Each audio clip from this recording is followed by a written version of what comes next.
copies of Matt's presentation. We're going to get... Good morning, and welcome to this meeting of the Norfolk Board of Selectmen. It is Saturday, February 8th at approximately 10 a.m. Wow, that's different.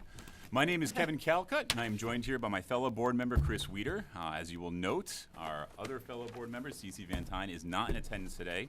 She is battling a bit of the flu, so we wish her well. We're also joined by our town administrator, Blythe Robinson, and our finance director, Todd Lindmark.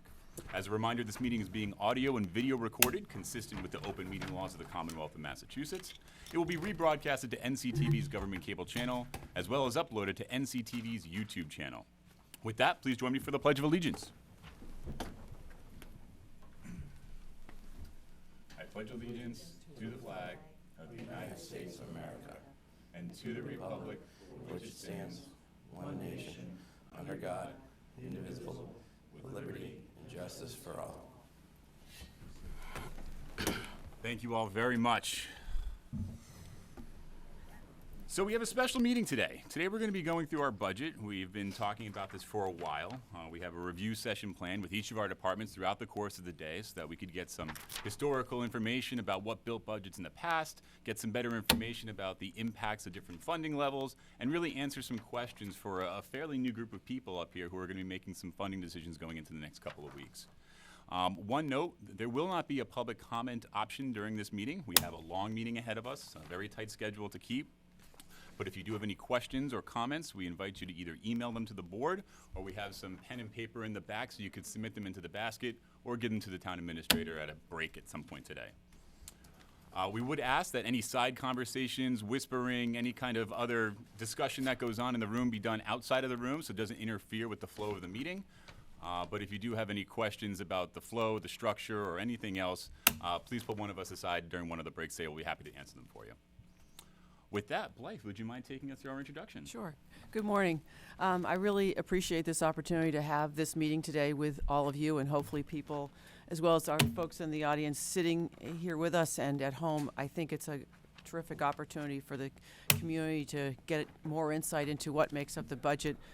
I've found since I've been here that I don't think there's been enough public outreach about the budget and what it means that for the services that we provide, and so I'm excited to be able to do that today. I also really want to thank the department heads as well as Todd and Judith from our office for all the work that went into this book. This is our first effort at trying to provide that level of information to people. It's on the website, and we're going to keep refining this as we get closer to town meeting with what the board's actually going to propose, and then over time we can add information to it to make it as useful as possible. But following up on your overview, I think it's important to understand that this information is informational. The board's not making any decisions today. It's helping everyone understand so that when we have more details from, say, the schools on their budgets and other figures that come from other sources, we'll be able to then have a good conversation about what level of budget and policy decisions on service levels the board's going to make. But having said that, just want to be clear, this book doesn't include schools yet because they're still working on theirs.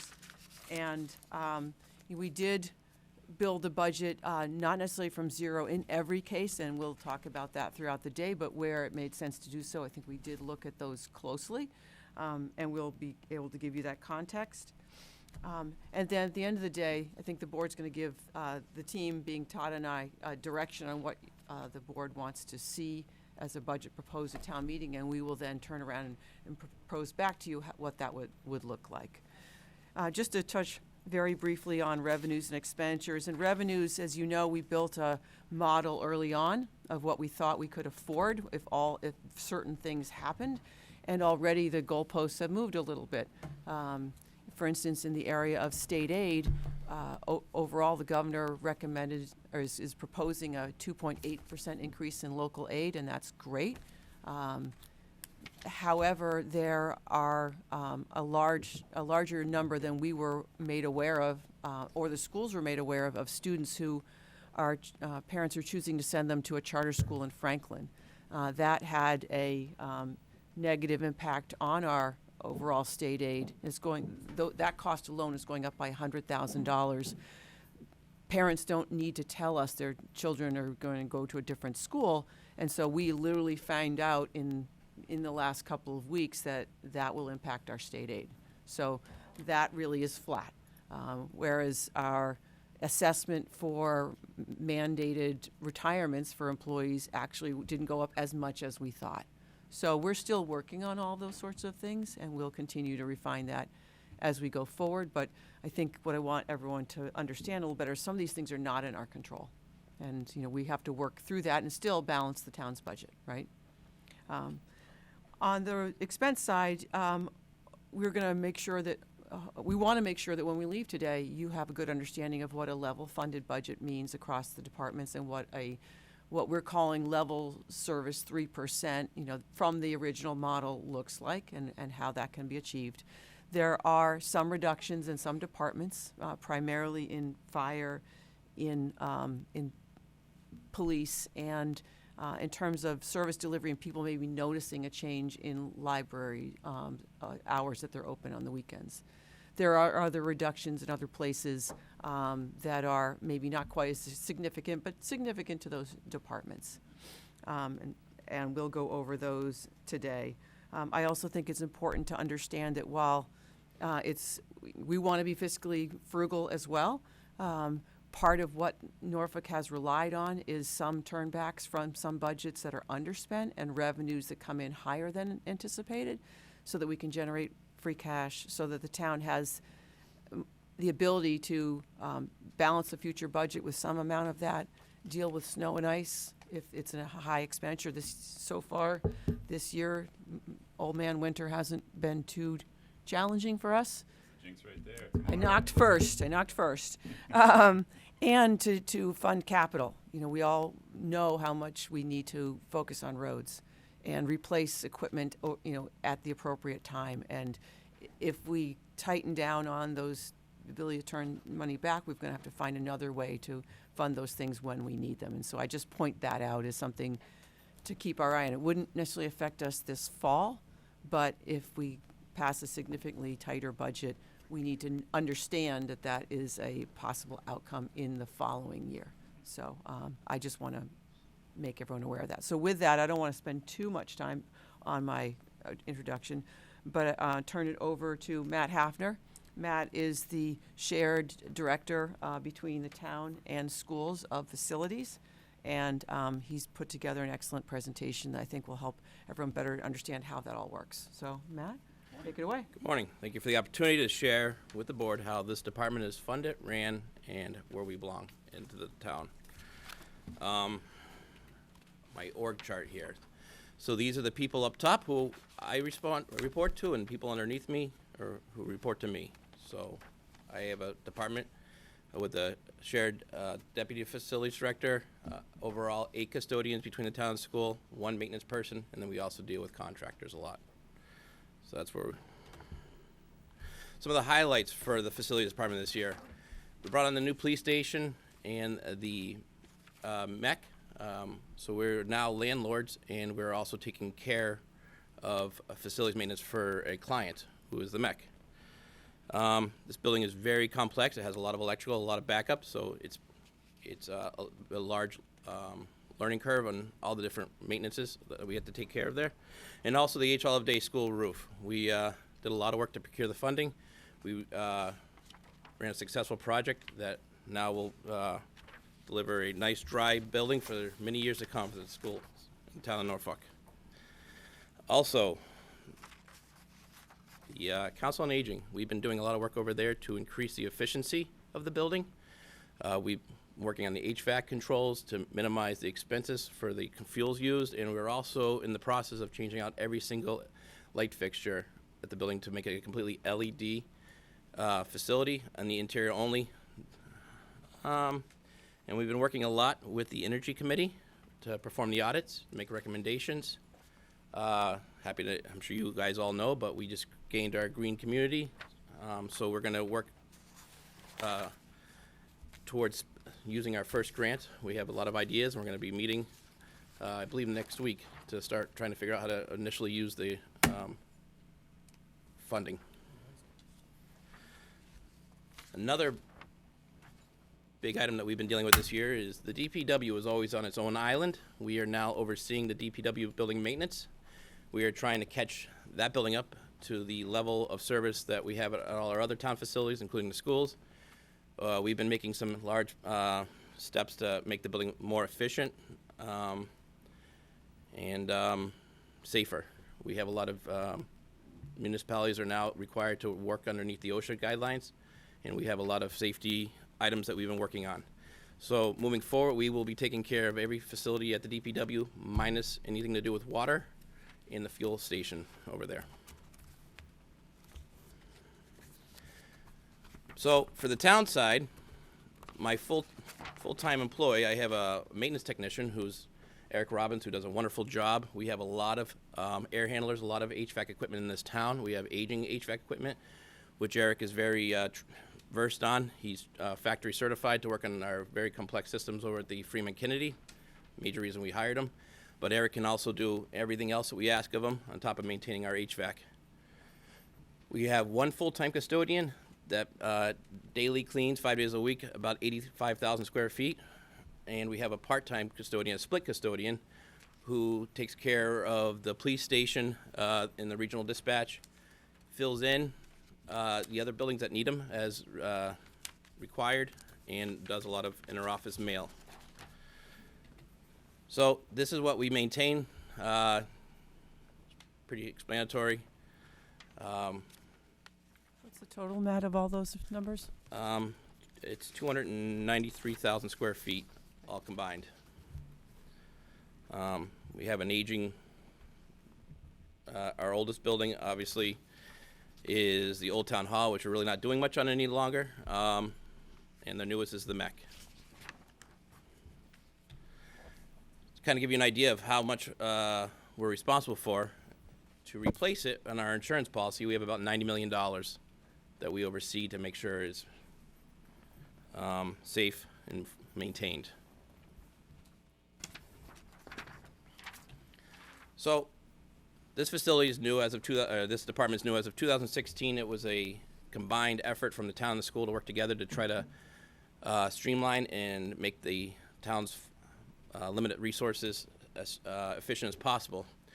So just because the department's grown rather quickly, I wanted to give a outline of what caused it to go up the rate it has by taking outsourcing, bringing it in-house, dealing with a lot of items that had been left that needed to be repaired right away. So in 18, our biggest driver was we took some money from the school budget and brought it over to the town budget to combine it and use it and oversee it under one and use the buying purchasing power. In 19, we reallocated a position in town, and knowing that we had a new police station coming on board, we made some moves, so we increased our employees with a minimal impact because we pretty much reallocated previous jobs. We also started taking on part of the DPW building maintenance. They had their own leadership over there that did a lot of it, and we were kind of splitting it because we knew there was going to be some retirements and trying to ease our way into it. In fiscal year 20, we had a major increase because we took on a new building, and we also took on tenants, and we further moved some more of the school's budget lines over to the town to, again, try to use it to efficiently purchase fuels. And 21, the reason it's going up is we've discovered, having almost a year under our belt on a new building, that we are not adequately funded. And we are also doing another transfer. We're fully taking care of the DPW, as I said earlier. So I have a lot of slides that are very much similar looking, kind of breaking down per building where we spend the money. I don't know how you want me to go over it. I can go over one in depth and you can review the rest because they're very much rinse and repeat. They're all tailored to each building, as every building has different needs and systems. Matt, why don't you go into detail on this one and then more quickly through the others, just what the differences are. Okay. So Town Hall, our overall budget on this building for maintenance and repair and utilities is $70,250. On our maintenance, we maintain the fire alarms, the sprinkler systems, we have AEDs, We have fire extinguishers. We have different building projects that we take care of when things break or things need to be repaired. We have plumbing issues that we're constantly undoing drains, we're replacing fixtures, etc. Electrical, that is an ongoing large item that we continually change as needs and equipment changes throughout the town. We have pest management that we take care of to maintain the building so we don't have too many critters. We have the elevator, all the HVAC. We have access control, the cameras, the doors, the locks. We have the video monitoring for the access control as well. We have the work order system, which we take in a lot of. We have a work order system that everybody that's an employee within this town has access to, and when they have a need, we have a logging mechanism to take it and then repair as we can prioritize and fund. Utilities. This is we have oil, water, and septic at this building, and we also fund the majority of the town's telephone service through this town or through this building.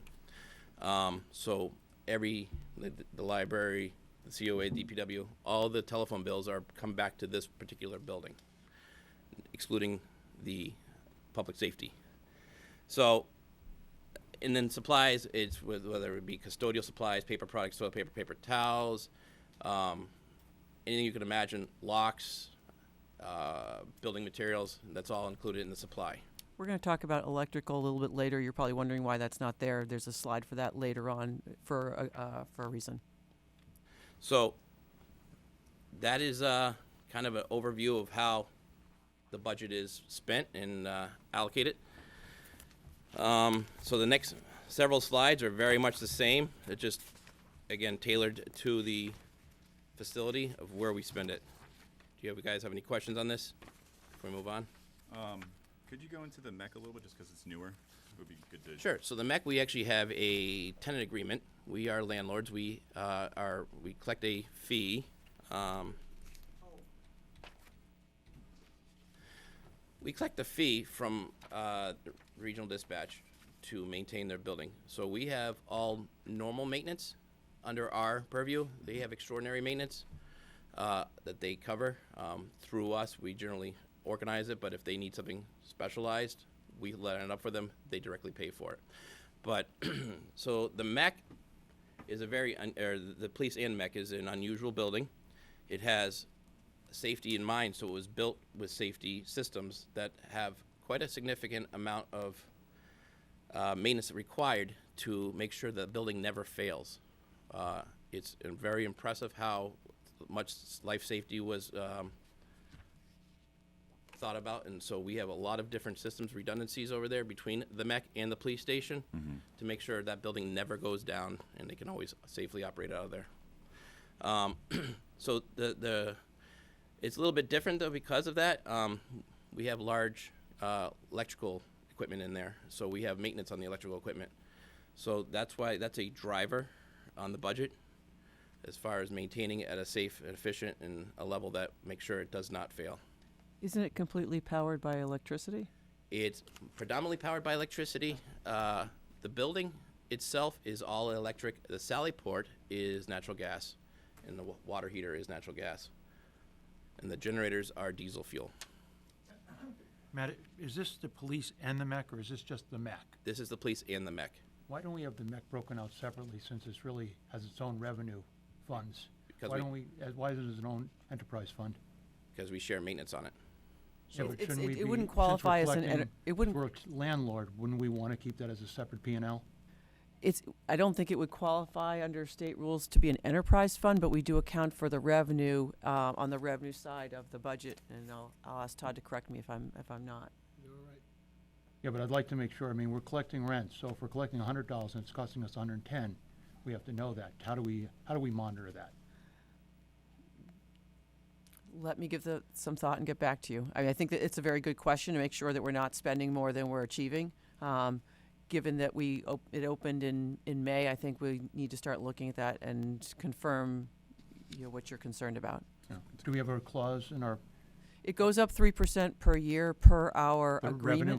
The revenue does. Okay. That was an agreement in place before, before it even went into construction. So we need to go back and confirm that we're not spending more than we're getting, as you point out. Okay, Ben. So the agreement was set up for the fact that it's going to be reviewed annually. If it's not adequate, we will increase it. It was assigned with the 4 TAs that are the board of directors on that. To date, it has not had any overages. I can assure you of that as far as the maintenance on it. But yeah, I think in your budget, though, don't you put in that the electricity costs are We don't pay for their 45,000? electricity. We don't pay for it? No, they have their own separate meter, they have their own separate generator, and they have their own separate backup generator. What we do have in common with them is we have a system in there that we can change our generator over to their generator to make sure that they never fail, because you have 4 communities' lives line on it. So we have separate utilities except for water and sewer. So we do pay for their water, and we do have a common septic. Who's the they when they have their own electricity? The MEC, the regional dispatch is all metered by themselves. Okay, but where does that money come from? They pay it directly. So they have It's in their budget. It's in they their have a budget. Yep. So They have their you're- own operating budgets for their own utilities, and that is in the power that they consume is funded from their budget. Okay. We have 2 meters in there. And your budget, though, is not part of their budget.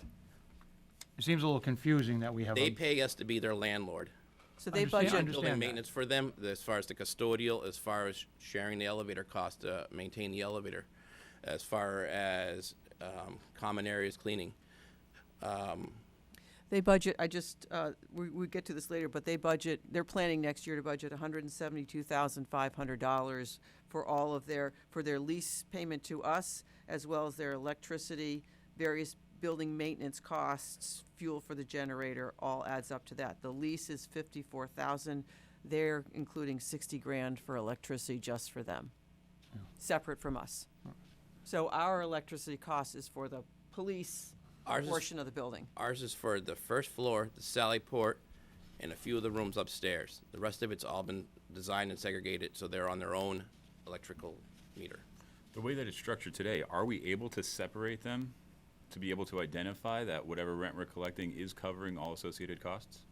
Or is that just not possible? We did it basically on the square footage, and they're paying more than 50% of the square footage maintenance on the building, and they're less than 50% of the square footage on the building. We did it as an unknown, and because they're going to have quite a few changes because they weren't sure, because it's a brand new design. We were the first of the style mech, so we are adequately funded on that. I think it's worth a deeper look Yeah. at coming up. That's a good point, Chris. So you guys have any other questions on the? We'll talk about electricity. I'll ask a question after that. Okay, so why don't we move over to slide, we can go to slide 17, which is the public schools and some of the, how we do. The town does manage some of the maintenance over there, so again, to oversee it efficiently, the town has the budget for the fire alarm maintenance, the sprinkler maintenance, the HVAC, and the elevator maintenance. Last year it was the fuel lines were moved over to the town, so we have natural gas and heating oil, and we also take care of the septic systems from the town budget, and that was a transfer over from last year. This is the most complicated budget in Norfolk right here. On electric, we have a 1.6 megawatt solar field down the old transfer station, which we do not own. We buy energy credits from there, and we have them allocated. And we have about 40 different electric accounts that we try to spread the allocated credits that we produce to offset the operating. And then we also have to supplement, because we do not create enough power to fully power the town. So we have a supplement budget as well to make it whole. So right now we are budgeting for $290,350 between the solar production and the supplemental. We have a couple of big drivers that happened. It went up with the new police station, that being that it is all electric. That is consuming about $60,000 per year in electricity. So that was a large hit, large increase to that budget. And that is very weather dependent over there, and it's not exactly something you can fully guarantee your production. So we've had to allocate funds all around to offset the electric, because last year was, we'll go over that, was a major issue for us, was electricity. That's why it's not in each individual budget, because it's difficult. We don't know how much we're going to generate, how much is going to be sunny rather than gray throughout the year. So it's centralized in one place, and we manage that throughout the year. Last year we didn't. It wasn't as. Last year we had a very bad year for solar production. Because of that, we still had to pay our electricity, so we had to move money from accounts to cover the consumption that we had. So I can kind of, that's kind of further along where we're going. So if we go over to what I call in my budget our non-building specific items, we share with the school a work order management system, the fees for that, cellular phones, vehicle fuel, training, diagnostic equipment and tools, and the largest part of the budget is our extraordinary maintenance line, which is currently $50,000. Can you give some examples of what that's been used for in the past? The extraordinary maintenance, okay, perfect. Last year, that whole electricity issue where we weren't producing enough solar credit, is that extraordinary maintenance line basically funded our electric utilities. That is kind of how that line is how we balance and come in without having emergencies a lot, is because we have that flexibility to move for the unknowns which happen. It can, some years it can be on fuel oils. It could be on, this year so far we've used it several different ways. We had a boiler die at the fire station. We needed the boiler. We did it in-house, but just to buy the materials was $5,000. Which we do have a line for HVAC maintenance, but it wouldn't cover that, and it wouldn't cover any other repairs within the building. We also had a anomaly where we start going through extreme amounts of fuel oil at the DPW. Because we had this availability, we put in a building management system, a very basic building management system with controls, and we are now saving about 50% of our oil consumption at the building by having this availability to do these projects. It had to spend it, but we're saving it. And if we hadn't done it, we would have been way over on our heating oil line. Right. Thank you. Also, we had a failure of the library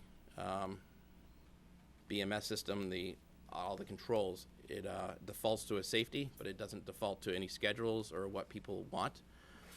So what happens is the building goes into a very high consumption of fuel because it's protecting itself, and we had to change that out, which if we didn't have that extraordinary maintenance, we wouldn't have been able to accomplish that either. So those are just some of the items that we use it on, but it's kind of how we address emergencies that weren't anticipated. And all those examples were from last year? This year. This year right This here, year. those three were currently happening.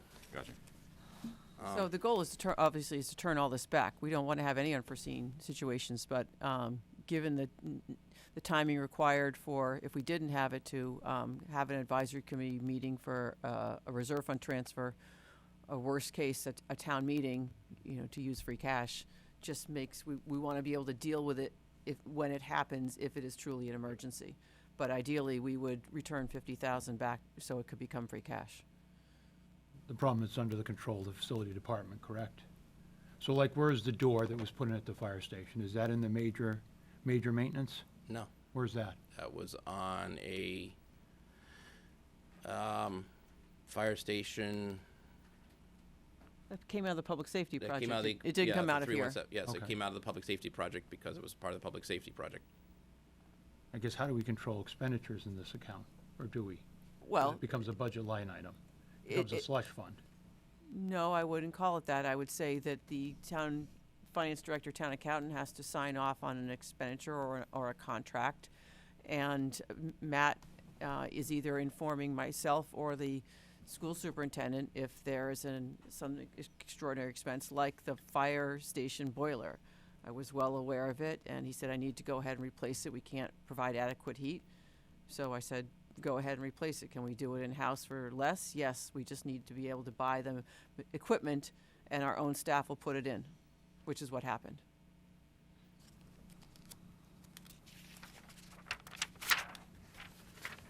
Let's keep going, Matt. Okay. Just to give you a breakdown of our salaries, I have my position, which is shared with the school. My deputy directors also share with the school. We do have the town HVAC technician, 100% billed to the town. I have a full-time building custodial for the town and a shared building custodial for the town and school. And we have our overtime allowance for dealing with emergencies.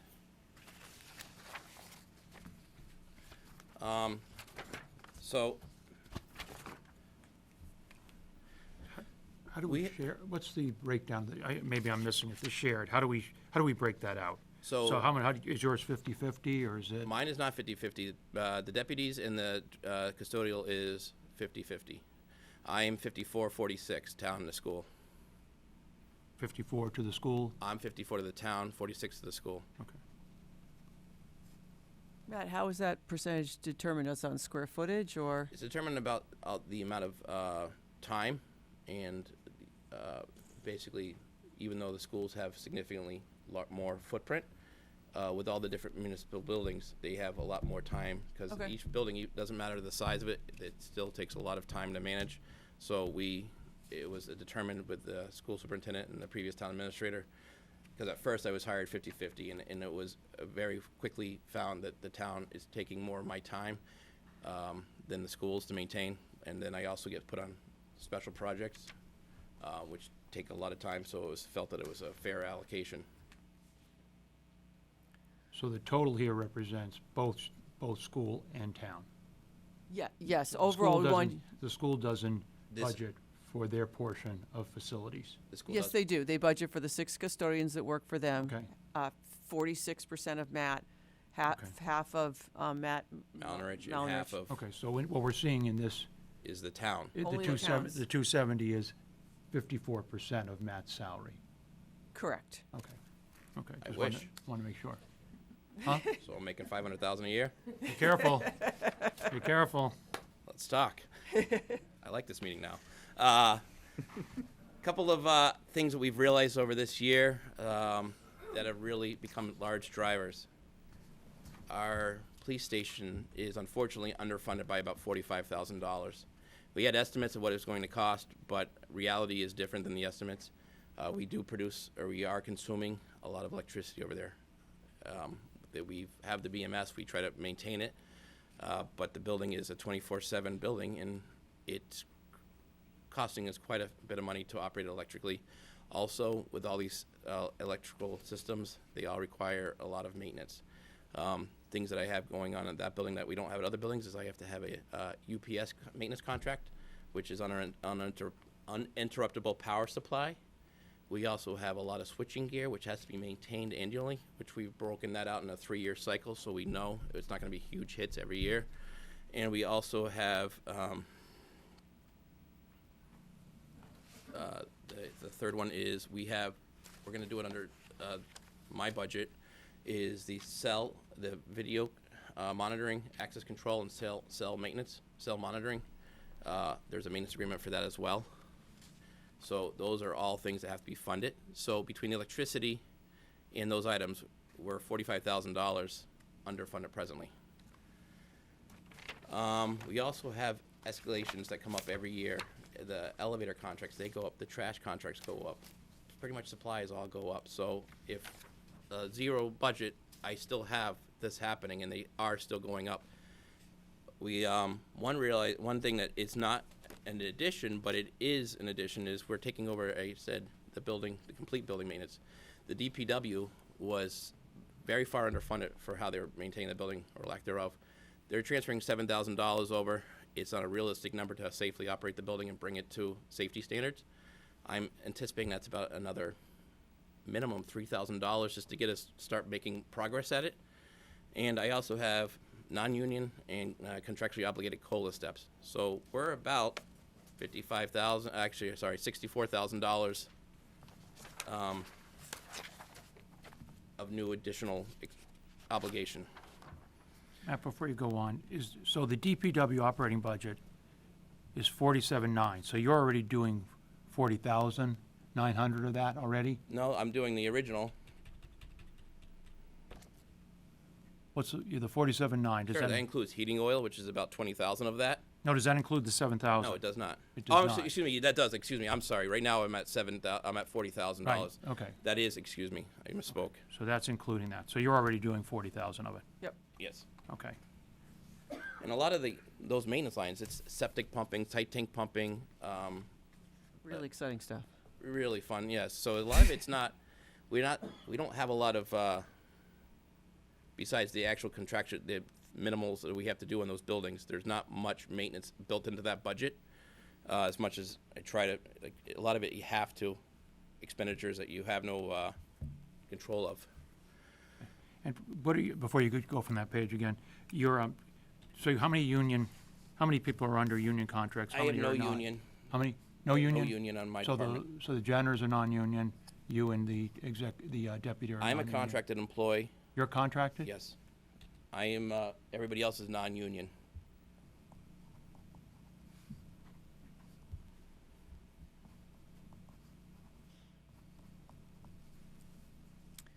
Let's talk about the zero increase. All right, so zero increase. If I don't have municipalities, you are not allowed to spend money if they don't have a guaranteed source to pay for it. So if we have, the only way to come up with a zero increase budget is to completely remove the extraordinary maintenance budget and also to reduce the maintenance. So what will happen then if, basically, as we have emergencies, we don't have an avenue to fund them. So things are going to stay broken and can lead to other issues. Outside of going to advisory. Outside of going to advisory That would be the first. or special town meeting. Right. There might be an insurance claim that's possible somewhere. I mean, that's not, depending on what it is, they may be able to take that avenue.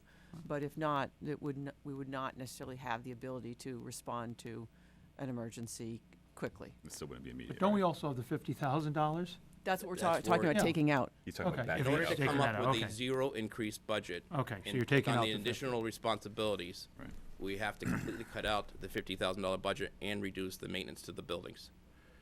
So we So- we take that out and make other smaller adjustments in various other line items to reduce it by about the $65,000 that Matt has identified. So anytime I have something out of the ordinary that we're not budgeted for, we will be going to the advisory board or have to require a special town meeting to fund. Unfortunately, if you reduce your maintenance, you're going to have larger corrective maintenance. The rule of thumb in the industry is it takes a third of the money to continually maintain a preventative maintenance schedule as it is for corrective maintenance. Another one of our issues is with that electricity, we have credits that we're waiting for months at times. So I don't know where we're going to be at until the very end of the year as far as our electric bills. So if we have another poor performance, we might be going shortly into fiscal year 21 asking for or fiscal year 22, I guess, asking for immediate transfer. So if you look at it, and you all signed the warrant, so you may have better understand this, we do actually wait in some areas. We have annual contracts for various things that they have to maintain, but in some cases, we'll wait till later in the year to make sure that electricity account is sufficient before we make, say, a repair or maybe not an upgrade, but a change out of something closer to the end of the year that may save us money in the future. We wait to do those until later in the year because we want to make sure that we have sufficient for what we have to do. And I said, ideally, we're turning as much back as possible, but we've tried to have flexibility in the past is what we're trying to say. And my budget is very fluid because every year presents a different issue. And one major thing is environmental and global impacts to of my department and what we do. Fuel oil right now is at a good price. We're locked in. We're doing great on that. But next year could be completely different if the world powers change, or if the if we have another year. So those are all things that I cannot anticipate really educated-wise. It's just, we're guessing. So we've tried to have it so we can move as needed the budgets around. As you probably realize, we're working on a budget that's not going to come to be for 18 months. So as we try to plan, but certain things we can't control and may have to be able to be absorbed in a future year. Matt, why don't you focus on what a 3% increase would mean, different from 0? 3% increase would basically leave pretty much, it's going to pick up the new additional needs of the police station and not much more. We're not asking to increase the budget. In certain areas, we're trying to decrease a few lines that we've been making improvements on for like fuels efficiency. So we're going to, with the 3%, pretty much keep it very similar to how we're currently doing it, and the 3% is basically picking up the additional expenditures that we're now obligated to do. But you're not fully going to fund that emergency line at 50,000. You wouldn't be able to quite make that. No. We would have to cut that back to We'd be some trimming. lower number. But we don't know what that number is. It's in your book. Okay. 50,000? Yeah, we were. I guess I need a point, I got a question, is it's showing the 2020 year-to-date as 13,100 in that major maintenance. It's showing a 0 increase has the 50,000 in there, and it's showing a 3% has the 50,000 in there, and the actual and the budget for 2020 shows the 50,000. So where does it show the 50,000 being pulled out? Which line items were you taking it out to get to 3%? Because the major maintenance line item still is showing $50,000. So where's the pullout of it? We're reducing the fuel oils, the fuel supplies, because we've been able to contract lower rates on. No, I don't think you understand. I guess I don't understand. To me, as major maintenance should probably say 0 if it's a 0 increase in 2021. It says 50,000 still. So where is, I guess I'm not What did you understanding reduce that. to keep the 50,000 in there? The fuel lines and the, So you kept the 50,000 and you reduced it other places? yes, I did. Because We don't know what theirs are unless you got I- do we have that? Which lines here did you reduce to get? To keep the let me see, I didn't create that document. Let me see. You got less in elementary maintenance. I reduced, again, let me see. Fire station maintenance goes down. Town hall maintenance goes down. I mean, just so we know where the 50,000 is coming from. Yep. Yes, He can give it to us later. It doesn't have to. Yeah, it come out doesn't have to be here. right no, now. it's, I'm not putting him on the spot. the maintenance is going down at the town hall. The DPW is increasing.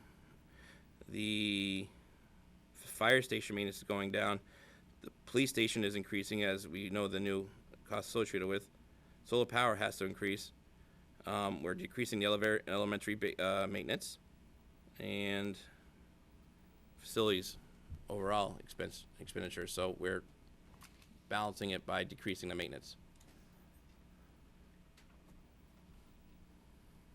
But if presented with a scenario where you needed to fund a 0 increase year over year, your preference would be this scenario? I need to maintain this scenario because it is much like your house. Yep. You don't know what's going to fail. Is your water heater going to fail? Is your toilet going to crack? Got it. I don't know exactly where it's going to. So I need to have the flexibility in the budget to accommodate and react and make safe. Understood. Thanks.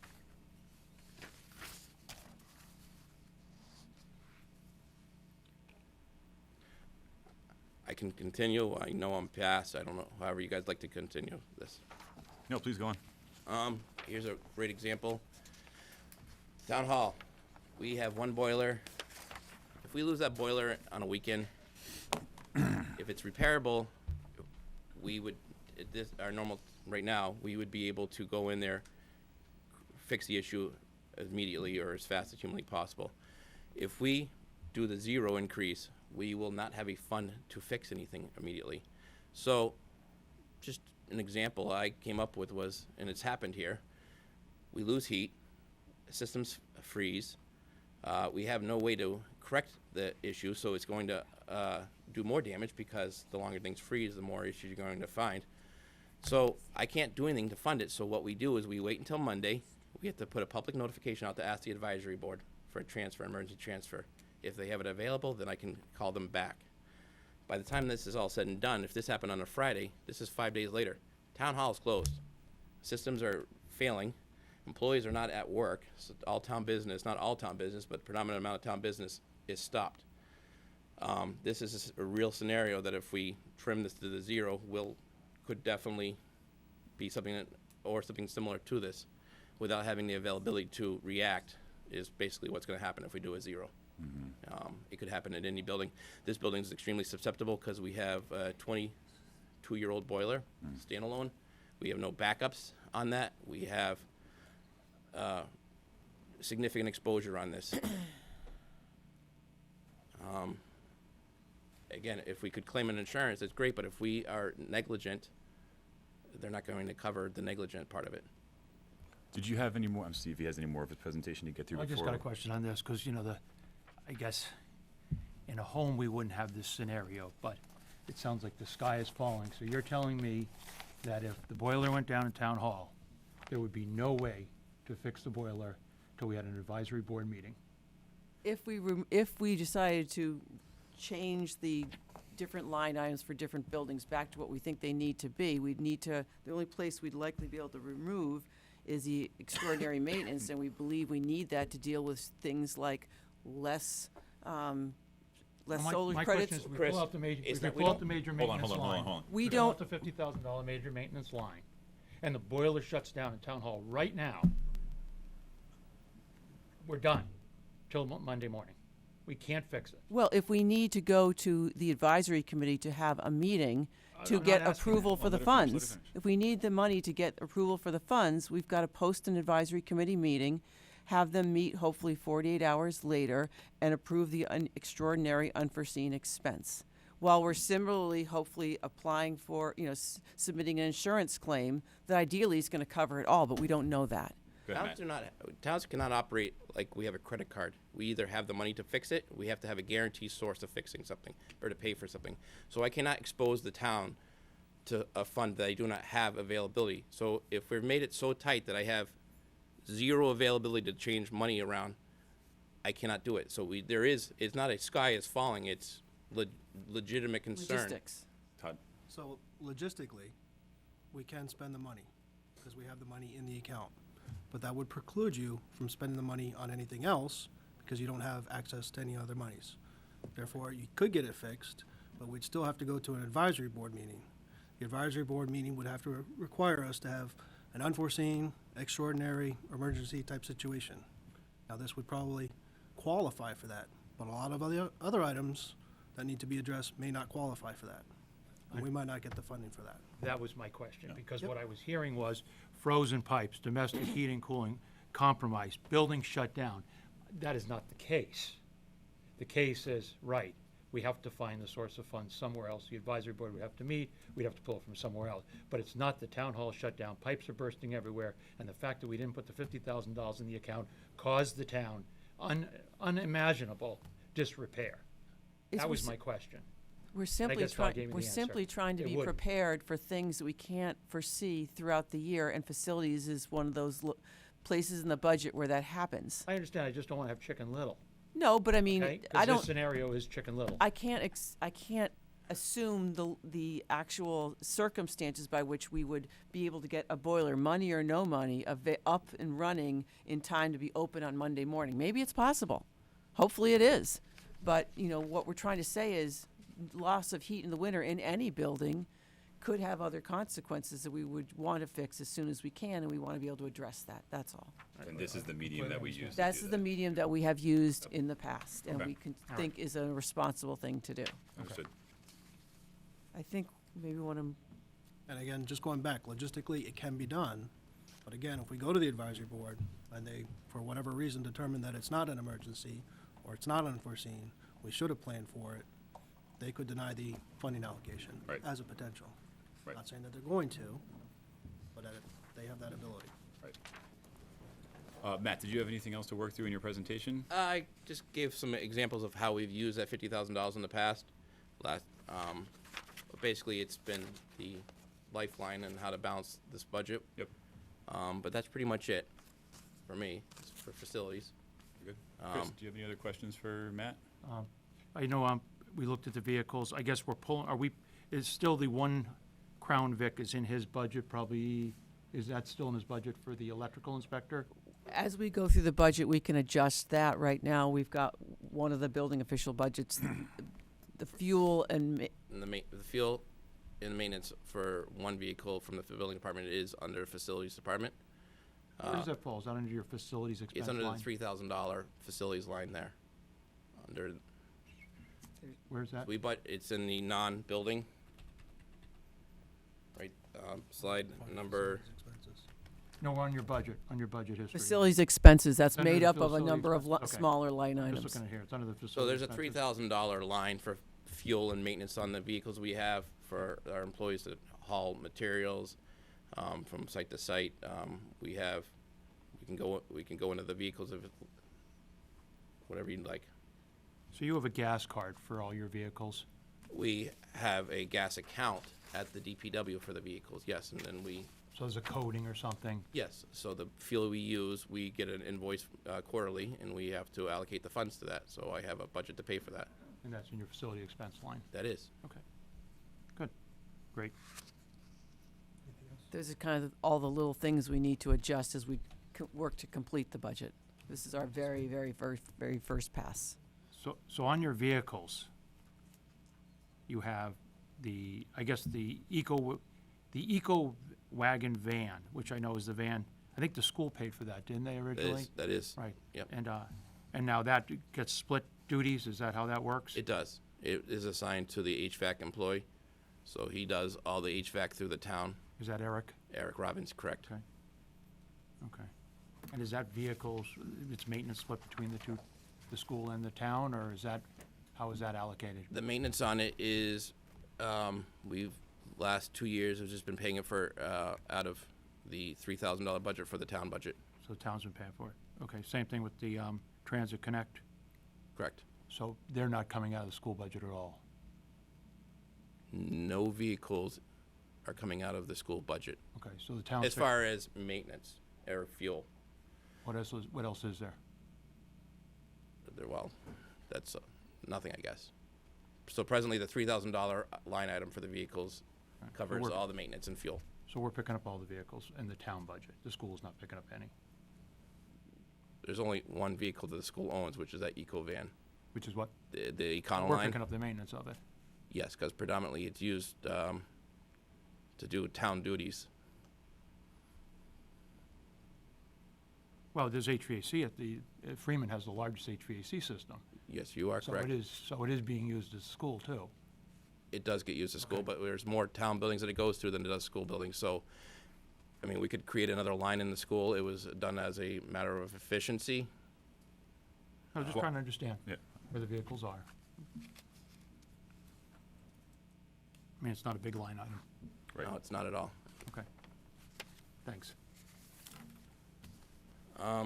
Again, just letting you know what we've had to date. We talked about a little bit already, the building management system at the library. We had to deal with that. DPW oil, we've talked about these items, so I guess only thing I have upcoming is have some significant rot at the COA, which I now have to correct. I'm trying to find a contractor to correct it at this point. So that's another way I will have to use, because it goes well above my building maintenance line.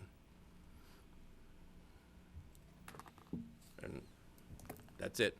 Matt, what was that COA you said? There's significant rot up in the fascia on the side facing, I can't think of the road, Medway Branch. Medway, yeah. We lost a gutter. I went to have the gutter and fascia replaced and found out that there's significant rot up there, so we're now in the search of trying to find a contractor who can repair it and make it weatherproof again. That building needs significant exterior repairs, which is on a capital request. But my job with the maintenance is to try to keep it intact, and that's what I'm trying to do. As far as improvements on the exterior, that's something that would have to be a capital request. Is the rot due to ventilation issues? Is that what you think it is, or haven't you explored it that deeply yet? I have not gone up on the ladder yet. I had B&B gutters over there to replace the gutter and replace a piece of fascia. That's what it was. I thought we had some water damage behind, coming from the shingles and behind. Upon exploration on their part, they discovered that it's very rotted up there, and I need to have it some construction happening up there to correct the issue and make it weather tight again. Very good. Anything else, Chris? That's it. Matt, thank you very much for an incredible presentation, and also thank you so much for keeping all of our buildings running efficiently and safely and not turning my 7-year-old into an icicle. Much appreciated. We try. Okay, next we have Chief Kinney, Fire Department. Page 53. Thank you.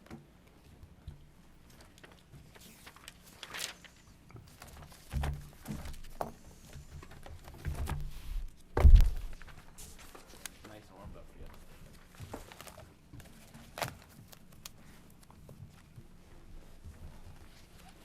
Chief, how are you doing today? Well, good morning, good morning. Thank you for coming in.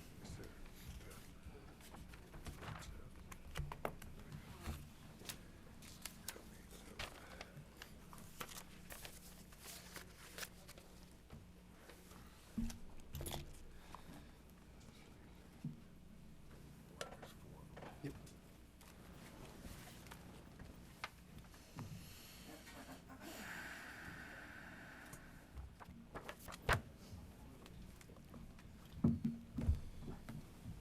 Thanks, sir.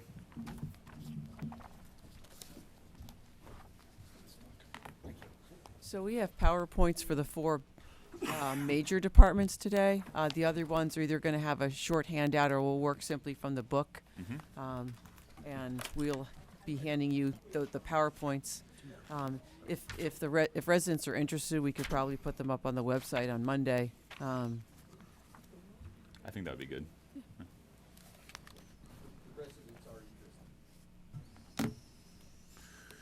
So Rosenberg, you got your first warning nice and early today. Nice job. I'm just kidding.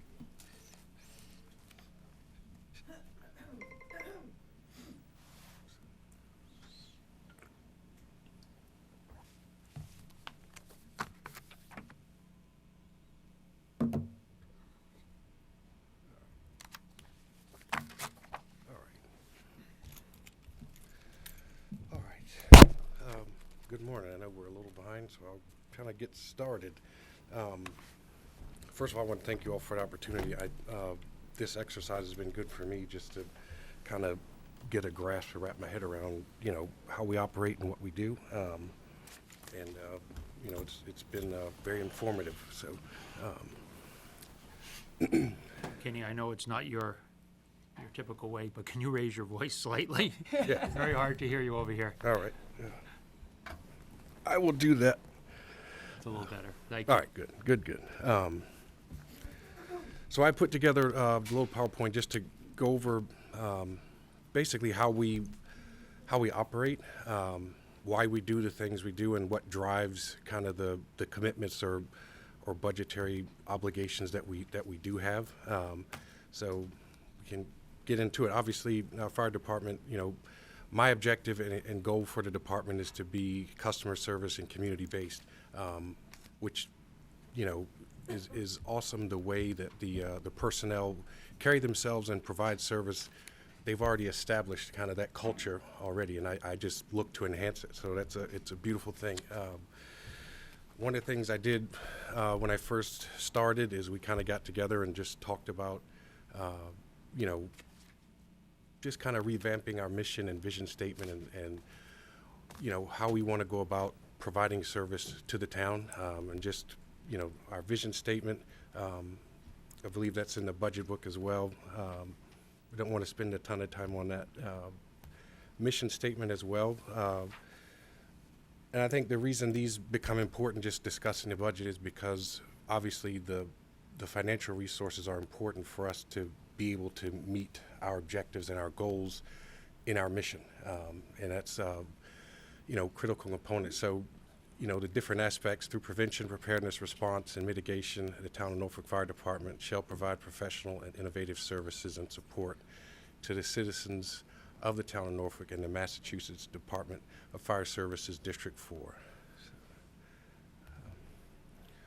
And I put a brief blurb about our core values. These are the things, and it's in the shape of a compass because these are the things we use to guide our decision-making, our service, and what we do. We strive for excellence. We want to serve, with integrity. We want to be leaders and exemplary in what we do. And obviously, service is the backbone of what we do. I mean, that's the reason we're here, because we want to serve and we want to help out our fellow men in our community. So just a little bit about us is it's under direction of the fire chief.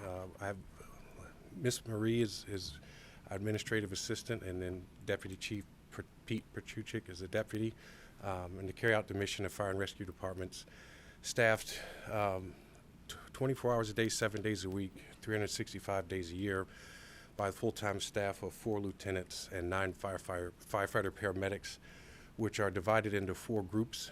In that 9 firefighters, we do have 2 firefighters that work 12-hour shifts, so that we have our staffing at peak hours is at 4 per group, as opposed to 3 from 8 a.m. to 8 p.m.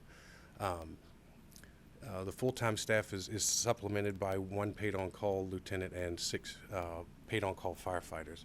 And that staff is responsible for delivering our core programs and monitoring and development and coordination of and implementation of all our services and core programs. This is a org chart. So with the org chart, it shows the 4 groups. That would be the org chart if we are able to have the 3% budget and maintain the SAFER grant. This is what our org chart would look like. We'd have 4 equal groups of 4 and our call staff. One thing that I wanted to highlight is that in a 0% budget scenario, those 3 positions that are highlighted in that pinkish lavender color would have to be eliminated. 2 of those being SAFER and 1 current position. All right, just a little bit about what we've done or what we do for the community. These are the total incidents for the calendar year 2019. We had 1,806 emergency, 836 non-emergency, and then 256 training. And just to be clear, when we say incidents, it's activities. The way we document these things in our reporting and records management system is it kind of counts them all as, it labels them as an incident. So that's why we use the word incident, but obviously we didn't create problems for ourselves through training. Mm-hmm. Those were training scenarios we did to make sure we're proficient and capable when we respond to emergencies. Chief, before we move on from that slide, just a quick question. Yes. With no bearing on funding or budgetary assignment, do you have a breakdown of which of those incidents were specific to Norfolk and which of them were defined to other communities?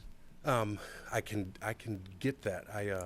I'd be curious just to see, that's all. Yeah, no Thank problem. you. How do you characterize, what is a non-emergency incident? In other words, is a fender bender where the fire department shows up, what is that considered? No, How a do you- non-emergency incident would be considered one that no one dialed 911 for. So everything up there that's considered emergency, 911 was called.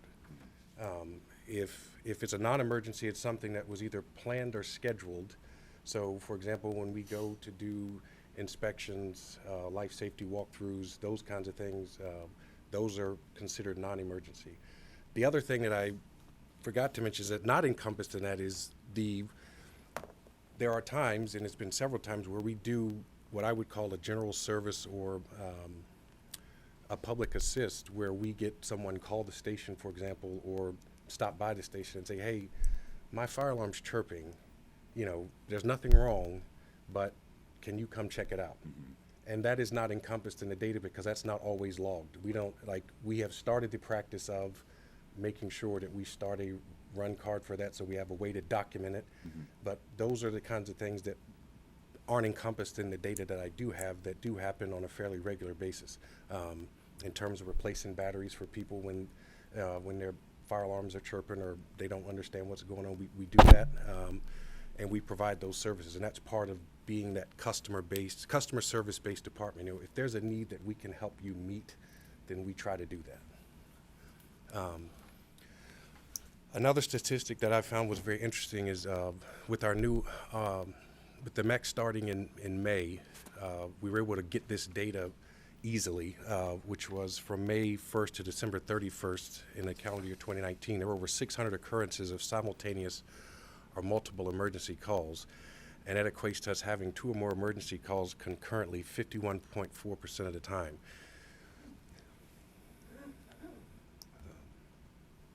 So getting into the core programs and services, so of those 1,806 total emergency incidents, obviously medical's the biggest chunk of what we do. We respond to more medical emergencies than anything else, 1,004, 116 fire responses. That includes building fires, vehicle fires, brush fires, the hazardous conditions, materials mitigation and response. We had 191 responses, and that could be anything from a fuel spill to wires down to a tree into a house, just any type of hazardous condition. General services has another large number. That's the calls where we get the false alarms. So even though it's a 911 call, we get there and it's determined to be, you know, like steam came out of the shower and set the smoke alarm off, or those kind of things. That's what's encompassed by the general service. So a lot of false alarms, you know, the automatic alarms that come in. Burnt toast?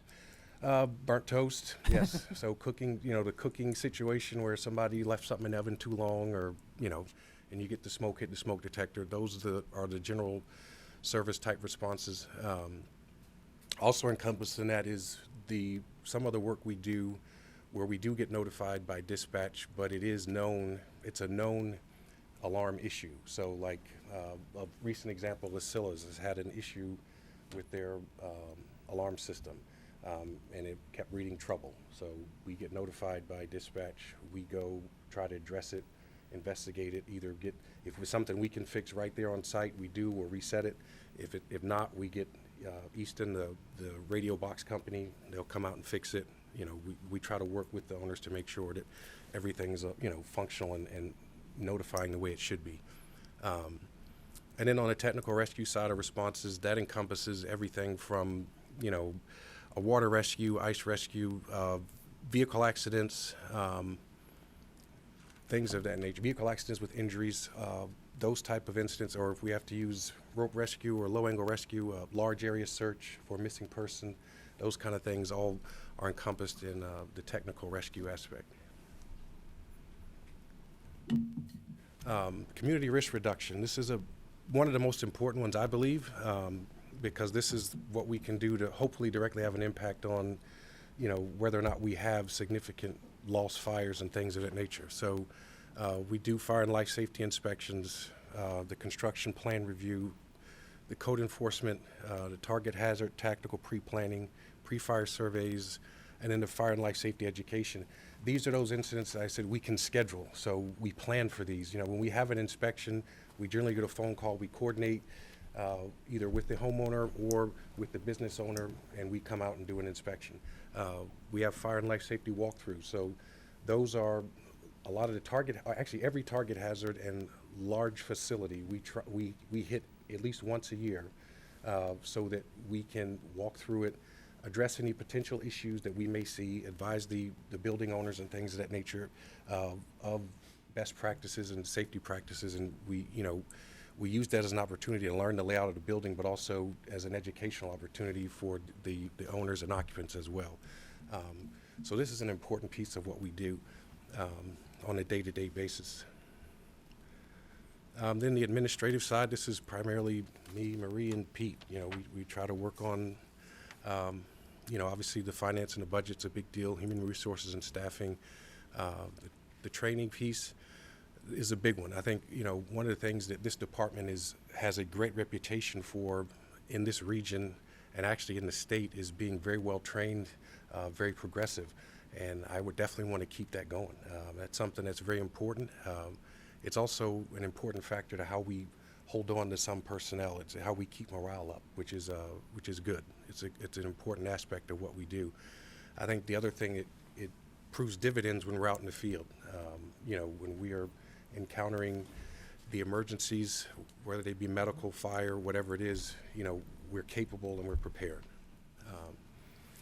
And then the last one, the research and development, I didn't want you all to think I had some kind of lab going at the fire station. So when I say that, one of the things that I'm constantly looking into is technology, strategy, tactics, the way we deploy.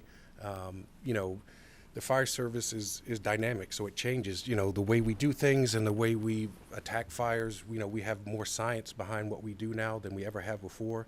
So it's my job to make sure that we are investigating those and also implementing those different things to help make us more efficient and more effective. And if there is any way it can help us deliver and provide services in a more economical way, then we need to use that and take advantage of it. This is just an example of some of the many things that our firefighters and personnel do throughout the course of a day. So on an average day, there's about 8 or 9 activities or incidents, if you will, that they will participate in, and that will take up in their work shift. The majority of the day will be absorbed just by those simple activities. So about 9 to 12 hours is taken up just by handling these activities in the course of a day. The average response for us for a medical call, for example, takes a little over an hour from the time it's over an hour from the time we get dispatched to the time we get back into town and into station. It's over an hour. They're committed to that activity. The maintenance and truck checks and things that go on in the day in the morning, usually the first 2 or 3 hours of the day is just going over everything, making sure it is, we have to stay in a position of perpetual operational readiness. So that's an important piece, and that's the first thing they do when they come in is make sure that everything's in top shape and, ready to go for the day. All right, so the next few slides is kind of answering. I gave you a little bit about what we do, and here's some of the reasons why we do it. First of all, service is the most important thing. Obviously it's a service that we provide to the community, and we want to enhance the lives of the citizens, visitors, and protect their property. That's the basis for what we do, but there are also some regulatory standards that kind of drive why we do what we do and the way we do it. And I'm not going to get into detail of all of these, but this is just to highlight there are a lot of things and a lot of regulatory standards that we have to look at that drive why we do what we do and the way we do what we do.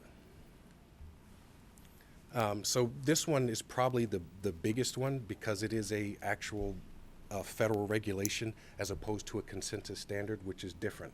A federal regulation means we have to do it, as opposed to a consensus standard is a strong recommendation. It's not a mandate, so we don't have to do it. We don't have to necessarily adopt it. It's just recommended that you do. But this one we have to do, and this is just from OSHA CFR 1910-134. And I think the reason that this becomes important is it talks about the 2 in, 2 out when you're engaged in an IDLH environment or structural firefighting. And I think from a risk management standpoint, that is where you get the number of having 4 available in your initial response. And that it's driven by this factor, that in order to have 2 people operating in IDLH, you have to have 2 that are in a position of readiness to go intervene in case there is an emergency with those 2 that are inside. So it correlates a lot to atmospheric or respiratory protection. This is directly in the respiratory protection standard, and there's a breakout. This particular section is broken out for interior structure firefighting. In the consensus standards, this is the things that are discussed. The consensus standards usually are in line with OSHA. Some take it a little further, and you'll see in a couple slides where it does take it a little further. I put these in here just as an example of, there's an ask for the fire department, but we're not asking for the maximum, and we're trying to keep it fiscally responsible.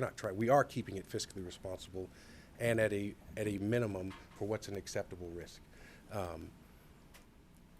So this is how, one of the things I wanted to show with this slide too is how we use our staffing creatively to meet the NFPA standard or consensus standard. They recommend that everybody be on one vehicle. We don't do that. The way we staff is we put 2 people on an ambulance, 2 people on an engine. We still meet the intent of the standard because 4 people arrive at the same time, and we're prepared for anything. So again, the ask isn't, so this is where 1710 or 1720 will say an engine company has to have 4 people, and a ladder is supposed to have 4. We're not asking for that, and that would be fiscally irresponsible if we did. So here's where we are, and this is 1710. This is based on our risk assessment, our risk level, and our population. We fit in a suburban area, and these are benchmarks that are set forth that we need to meet 80% of the time. So if in the event of a fire incident, this is based on a 2,000 square foot ranch style home with no basement. The objective would be for us to have a minimum of 10 people arrive on scene within 10 minutes. Again, the ask isn't for 10 people. I think the beauty of it is, and with the standard, is we have mutual and automatic aid partners, and if you read one of the lines down there, we depend on them as they depend on us, because none of the departments around us have 15 people on a shift or 10, so we depend on them as they depend on us. So when there's a fire incident in our town, we're going to be calling Rentham, Franklin, Walpole, Millis, Medfield, Medway, depending on the location. We're going to have that response to allow us to meet those obligations and that time frame. So this is just a basic diagram of how many people it takes to safely combat a standard room and contents or fire in a structure. So, if you look at the little yellow hats, you'll notice that it's actually more than 10. But that 10 is supposed to be the initial response within 10 minutes, not the full response. So the full response, you need 14 to 15 people, depending on whether or not you're using a ladder truck to actually, with the aerial actually, up in the air or elevated, that number grows to 17. So that's just an example to show you, the different tasks that have to be taken into account and the things that have to be done in order to do that safely, and to safely mitigate and hopefully stop that fire from growing or becoming a conflagration or getting worse. So the other caveat or the other thing that's important to understand is, I've talked about fires and the importance of the 4 being there initially on a fire scene based off the OSHA regulations. Another thing that we pride ourselves on, and this department is exemplary in many ways, is our ALS service. So the consensus standard goes on to say or discusses how a minimum of 2 members trained at the emergency medical technician, paramedic level, and 2 members to the BLS level arriving on scene within a 480-second travel time, which is 8 minutes. For us, we are doing a very good job of that, and that's why that magic number of 4 on the initial response is so important. It allows us to meet consensus standards, but it also allows us to be prepared to take action and be an all hazards mitigating agency. So that means whatever we show up for, whether it's a fire, whether it's an ALS emergency, anything like that, we are capable of intervening and taking the necessary steps to mitigate the situation. This is just a slide to give you information, a little bit of information about what ALS is. So basically ALS, in a nutshell, without having to read all of that, is it means we have practitioners and clinicians on our department that are capable of doing advanced intervention to help stabilize a patient in the event you're having a heart attack, in the event you need fluid resuscitation, in the event you're in some type of trauma or shock, whatever it may be, we have the capability to intervene. That is different from BLS. BLS, you're very limited. There actually aren't any real interventions you can do as a BLS agency other than, do a lot of patient assessment, which is trying to get to the root of what's going on and provide oxygen and minimal medication, like maybe an EpiPen, but it has to be assisted, where with ALS, we can start an IV, we can start intraosseous infusion, which means we can do drill into your bone in case we can't use a vein, to help stabilize you, provide you with whatever medications or fluid if necessary, if you're dehydrated or have sepsis, something like that. We can intervene and help stabilize you and get you to the hospital and enhance the outcomes, when you are at definitive care and hopefully return home. This is a very critical piece of what we do, and probably, it's the most frequent and probably the most important thing that we do. Appreciate the graphic outline of that as well. All right. So this is our current staffing model, and I just wanted to make sure that there was, everybody, that we have an understanding of what this looks like. So currently, from 8 a.m. to 8 p.m., we staff one engine with one officer and one firefighter medic. And then we staff an ambulance with 2 firefighter medics. And then from 8 p.m. to 8 a.m., we staff our squad with one officer, and then we staff the ambulance still with 2 firefighter paramedics. Now, the caveat to that is that if we get a fire call, like if there's a call for a house fire, for example, during this time frame, the ambulance is now abandoned and everybody gets on an engine. And we leave these behind, and then we call back call staff to fill in the rest. So again, there's that little period of uncomfortable feeling, when you you have to make that choice, because if we show up and someone happens to have we do save someone, or someone has smoke inhalation or something like that, now we've delayed that chain of getting them to the hospital, for example. So it's a difficult choice, but we have to make the choice based on the hazard, right? And in many cases, hopefully, if we're notified by the occupant, they're out, right? So the fire is the biggest danger. And actually, if the occupant is still inside, the fire is still the biggest danger. So we have to come with the ability to extinguish it. And science is telling us that if we extinguish the fire first, or make that the priority, it actually is better for the occupant, even if they are trapped, to go ahead and stop the fire, because the fire is what's creating the problem that's going to kill the occupant. If we mitigate that or limit that, then that gives us and buys the occupant more time and buys us more time to actually go make a rescue. So that is the reason we make those choices that we have to make. All right, so when we're talking about the 3% budget, which includes the SAFER grant personnel, this is our staffing model, becomes our staffing model 24/7, which the scenario I just gave you, where we have to make that choice, no longer is a choice. We respond with both, and we can do whatever we got to do. If it happens to, I don't know what happened. That's not. I'm still plugged in. All right. Yeah, still on the right one. Let me see if I just. Still here. All right. There we go. All right. So this is, the 3%, we'll be able to staff the engine 24/7 with 2, and the ambulance 24/7 with 2. Which again takes away the little scenario I just gave you, where we don't have to make a choice anymore. We get them both there, and if we don't have a robust response from our call department, for example, or mutual aid is delayed, which sometimes happen, we can do what we have to do. We can still, have an impact on the fire itself and affect a rescue, and then get the occupant, to the hospital. Now, and that puts us in a good situation. That is weird. I don't know why that's happening. Yeah.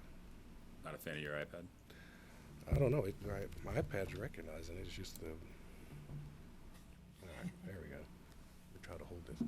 So, in a 0% budget, we go back to how our staffing is from 8 p.m. to 8 a.m., which is we would be staffing one squad with one officer, and we'd have the ambulance staffed with 2.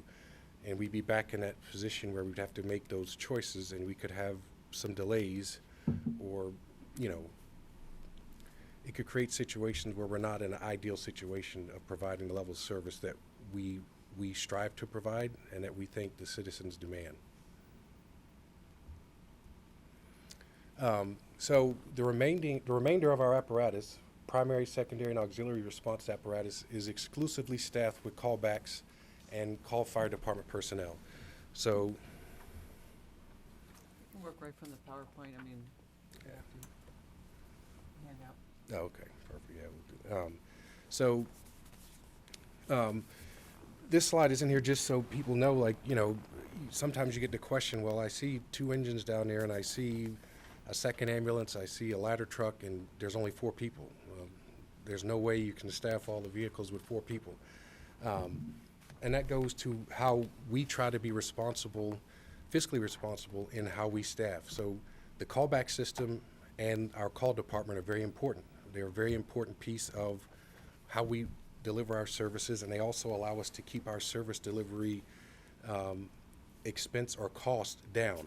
So you get a high level of service at a minimal cost because of our recall system and our call department. So our recall and callback system is a tiered system, and it's based on the associated risk and hazards that are present with the incident. So for example, for a medical call or a residential fire alarm, for example, we do not recall people. We respond with the 4, or at night, the 3 that are there. And we go assess the situation. If en route we get more information from dispatch, for example, that indicates it's a higher level of risk or hazard, then we call people, we call back people. If it's not, or we get that, you know, fire alarm that says, hey, my fire alarm's going off, but I don't see any smoke or fire, we don't call back people. So it's very, we are very conservative, even compared to surrounding departments in how we do our callback system. There are other departments around us that, you know, call back people immediately when their ambulance goes out or things of that nature. We don't do that. So as a department, we don't make or establish a callback until we have confirmed, committed resources that are going to be either leaving the town or committed for a substantial amount of time, which for us is about an hour. Otherwise, we don't. So for example, if we have a wires down or trees down, for example, which happened yesterday, we did end up doing a full recall yesterday because we had like 7 or 8 calls stacked at one time. But on the initial call, we don't call people back for a simple wires down, because with the staff we have, we can have a crew there to address the hazard. And then if need be, we can split the crew and have 2 people leaving the ambulance to go handle a second emergency or whatever it may be. So we don't make callbacks on every response. We have 3 levels. We have a full recall, which means that every available member of the department that's not there is technically available to respond. If they're available, they should respond. But on average, we only get 4 people to respond to a full recall. We have what is called a company recall, which we take the personnel in the department, we split them right down the middle.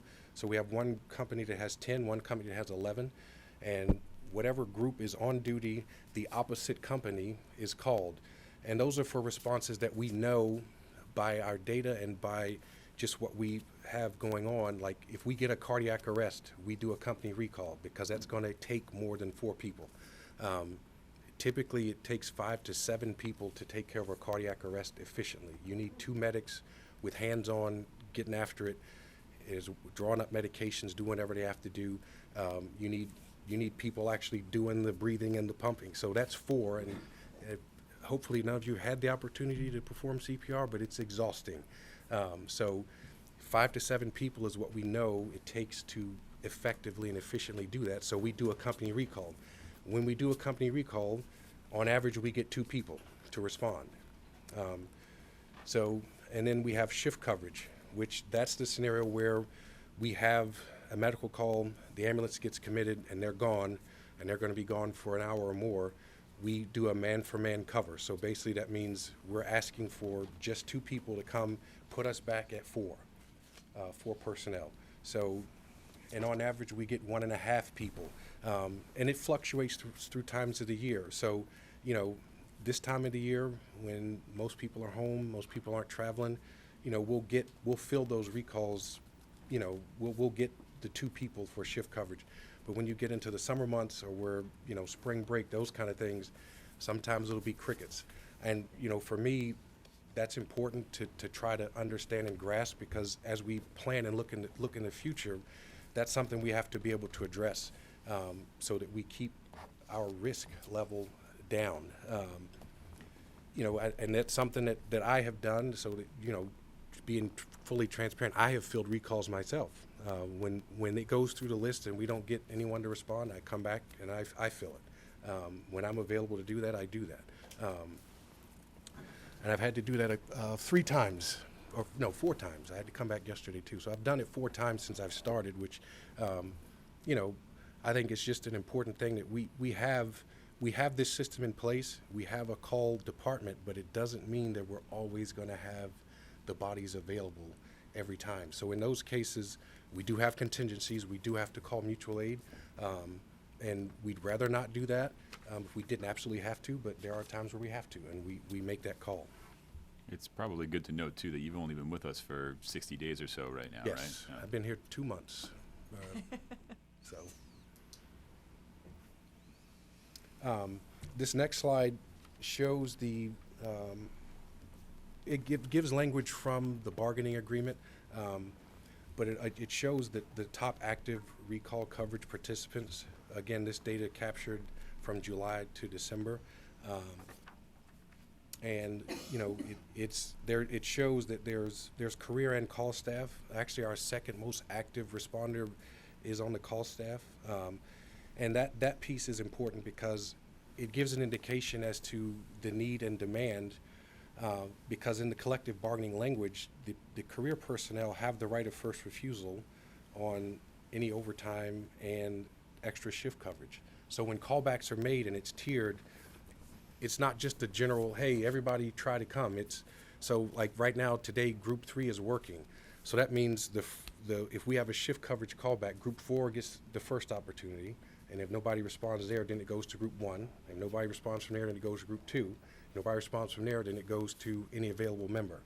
So with what you're seeing here, we have one of our call members that is, or what this demonstrates is that we get to that point fairly frequently, where it gets to where it's any available member, and we have a call member that is filling that void or filling those slots, which indicates the importance of the call department, but also, again, demonstrates that it's not always, you know, it's not always that we have someone available, but also that when we do the callbacks, there is a actual demand or need for that service.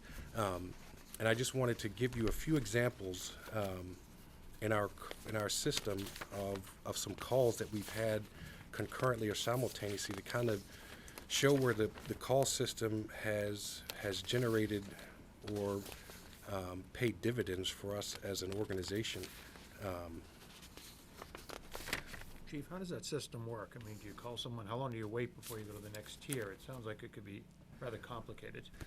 So the MEC does a good job. You know, that's one of the things that when we first went to the regional dispatch system was a little bit tricky, because when it was in-house, you were able to manage that yourself, and you could kind of get a feel for, you know, how long do you wait, whatever else. So it goes fairly quickly, because obviously time is of the essence. You know, we don't want to have a delay in response or not be able to take care of the next emergency. And as you saw with the other slide, that happens fairly frequently.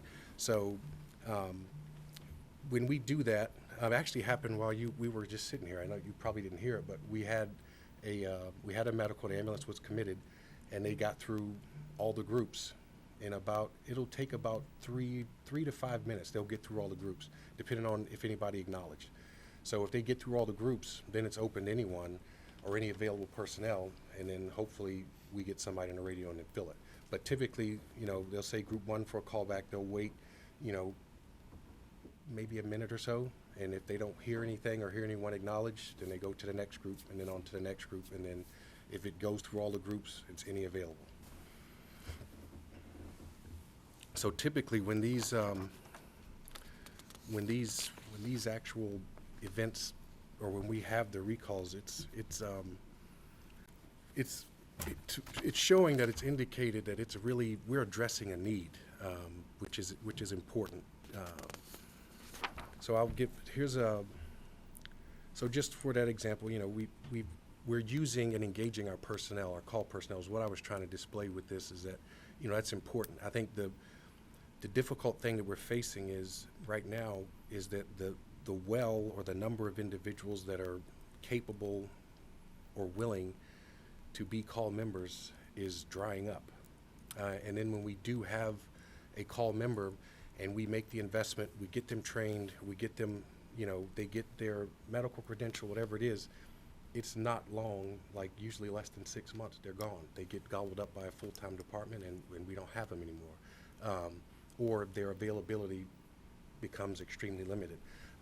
So, you know, it's a trend that's happening all over the country. There's a few white papers out there that are talking about how the way the world is now, and the time commitments,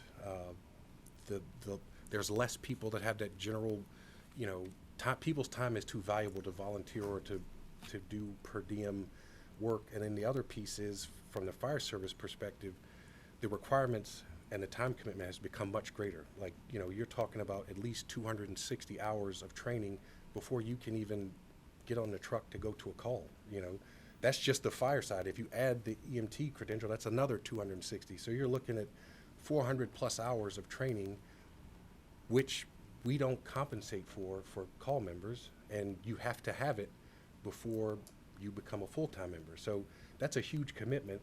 If this isn't a career goal for you, you know, that you know, it's tough. And as a fire chief, you always, you know, you look at the situation and say, okay, can we lower the standard, or can we maybe eliminate some of the credentials? Well, the answer is no. I can't take away the medical credential when statistically it's the thing we do the most. If I call you back and you're not an EMT, what good are you to me? Like, you can't help me intervene or help the situation. So, you know, it's a tough one. So, you know, we choose to do a lot of the fire-based training in-house with our call people, but we do require them to be an EMT because, again, statistically, that's what we do most of the time. What about the volunteer? The call is not a volunteer portion, though? We don't really have or is the volunteer system gone now? The volunteer system is pretty much, actually, in the Northeast, especially in Massachusetts, the volunteer system has always been very slim. The paid-on-call system is very robust. It's been big, and there's a lot of towns, especially the smaller towns, especially as you go out in the Western Mass, there are some volunteer, but particularly the paid-on-call is kind of the way it's done.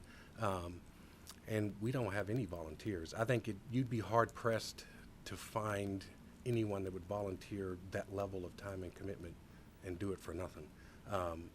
Wouldn't they be paid a stipend or something? Like, I know Sherburne and Dover both use a volunteer system. No, it's per diem. Right, exactly. Yeah. But that's not considered an on-call, though. That's sort of. Well, it is. It's That's a call department. So technically it is. It's on it. Sherburne's considered a paid-on-call department or a call department. So you basically, what that means is that if you're available and they call you, you respond, and you get paid once you initiate or respond to the call. You get paid by the hour for the call. Some places they have stipends added to that as well, but you know, that's what I mean when I say paid on call. It is essentially like a volunteer system, but it's not truly volunteer because you get compensated. You know, you get compensated hourly for when you're actually working an emergency or responding to an emergency scene. Or in some cases, you get compensated for, like when we do our organized training for our call department, they get paid for those hours of that specific training. So that part, yes, I mean, there's compensation, but they are in essence, they would be considered by the way you described it, that would be like a volunteer. That's our volunteer staff. We have 1 lieutenant and 6 firefighters right now. Chief, let's move on. We're getting Okay. a little off schedule. All right. So the next slide is just, again, it emphasizes the importance of just the timing-wise and why the callback system is important. Because we don't have much time, basically. You know, from the report of an incident or a fire to when we get there, it's critical for us to get there in a timely manner to have an impact. The next slide is just further emphasizing that and showing the difference between what modern construction is like versus the old legacy construction or older built houses. So this slide is just talking about, so the current fiscal situation for the fire department. So the town and the IFF Local 4134 successfully negotiated a new 3-year contract, which adjusted their compensation for the personnel to comparable levels with surrounding communities. And then the other piece that is a major factor is the department is awarded a SAFER grant, and the town accepted. The SAFER grant is staffing for adequate fire and emergency response. That gives us 2 additional firefighter paramedics, which are funded 75% for 2 years by the federal government. Basically, we take on just the benefits, and the government funds their salary for 2 years, and then it flips in the 3rd year where we take on the salary and the government provides the benefits. It's a great way for us to kind of, plan and build into the budget going forward, these 2 additional people. So these 2 factors have created a significant jump with the year of the collective bargaining agreement, with it hitting its 2nd year. Contractual obligations and increases, and then stipends for medical credentials have created a jump in our budget from a contractual standpoint.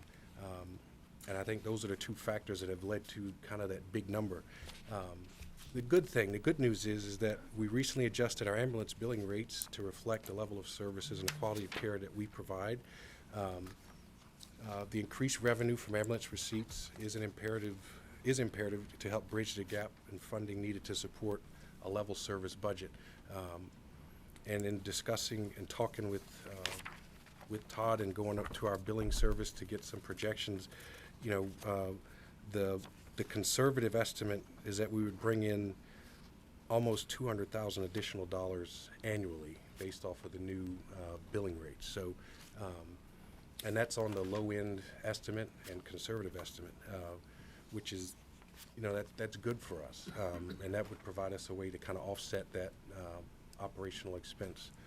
And an important thing to note is that in a 0% budget scenario, we will likely be giving up a lot of revenue because our ability to staff a 2nd ambulance would pretty much be eliminated, and we would have an increased reliance on mutual aid, which means the surrounding towns that we call in would be taking that revenue and getting it. Instead of us keeping it in the town, it would be going to the surrounding towns coming in to support us.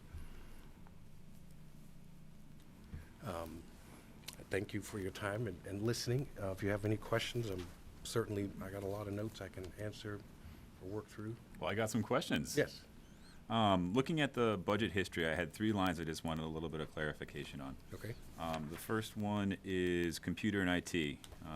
Fiscal year 2020, obviously a high amount. I can imagine possibly where that came from. Maybe you could talk about a little bit where that inflated amount compared to years past came from, and then why it was scaled down going into the coming year. So scaled down in the coming year because of the MEC being up and fully operational. The previous year was kind of ballooned because we had a share of the Red NMX Responder X software that we had our portion to pay. Now the MEC is taking that over. So that's the reason it was inflated before, and now it's going down. The other piece too that contributes to that is we have our PAMET, which is the old. We still have to maintain our old fire records management system, and our Ambu Pro software system, which had to be upgraded to meet the new NMSIS 3 reporting requirements, which is done by the OEMS. So those factors contributed to the number being higher and kind of elevated, and we're in the midst of completing that now. So this coming fiscal year, that number will go down. Good. Next is education reimbursement. Prior year, we had it at 6,000. In your projection, you had it increasing in a 0 increase, then staying flat for a 3% increase. Is there a particular reason? That's just a mistake on my part. Oh, okay. It would stay flat in a 0. Gotcha. It would have to, it's a contractual obligation, so if we got the 3%, it would have to go up to 10 because of the contractual Yep. obligation. Got it. Makes sense. Chris, did you have any questions? Nope, no questions. So overall, the level service for them is, right now, is 9.3%. And so our plan is to be able to utilize a portion of that additional revenue from the higher rates for the ambulance to offset that and get us down to what would be level service across the organization. I mean, we have a unique opportunity, not unique, but in fire, because we bill for that service. That's really the only way we can keep those safer positions and keep the third one, because we'll be able to staff that ambulance. And our history shows us that the number of runs we can expect to have should help us bring in those dollars. Do we have anywhere that runs, the ambulance runs, not that we want to encourage that, but do we have that anywhere? Can you yeah, get I've that got to the- us? what the Of ambulance course. budget Per year, Yeah. sort of what the So history is, 'cause I can obviously if the tell you ambulance calls are the down, projected is 775. calls. It's 775 transports. So we'll have over 1,000. We'll have well over 1,000 calls, but we don't transport every single time. So there are times we go and they get what we call a medical refusal. So if we go and we do an assessment and the patient doesn't feel like they need to go, and they sign off and say, okay, I've been advised and I'm signing off that I don't want to be transported, I'm going to take myself, we can't force them. So there are And times we don't get transport. paid. Yeah, and we don't get paid. We only get paid if we transport. And that's across the state. I mean, that's not, no, we're Yeah, not that's- different. And so if someone says, hey, my son fell off the swing and I'm going to take him for his possibly, so we go out, we assess, maybe he broke his wrist. Yeah. And mom decides to take him herself, that is a 0 for the town. I mean, that's a decision that the family makes, and we respect that. But I think it's important for people to know that just because we roll out the door and provide a service doesn't mean that dollars come in. No, Where we just is- see that by year, I'm just sorry. the ambulance runs by Sure. year. Where do we highlight the ambulatory projection for revenues in here? Do we not outline that or separate it out? It's in, I think there's a line in there that shows pulling, I think, it's not in the actual budget lines. Right. It's just in the summary where I've been talking with Todd and with Blythe, we kind of, got a comfortable number that is feasible for right now. Gotcha. I think $65,000 jumps to mind as the number we looked at, but we're going to need to continue to refine it. The chief has also identified that he wants to look at the company we use for ambulance billing, because we think they're one that would be a better provider for us and do a better job of recovering revenue where it's appropriate to do so. And that may also help our numbers. So we want to look at changing that in the coming months. Yes. Actually, I already have started the RFP process Awesome. for that. Awesome. Great.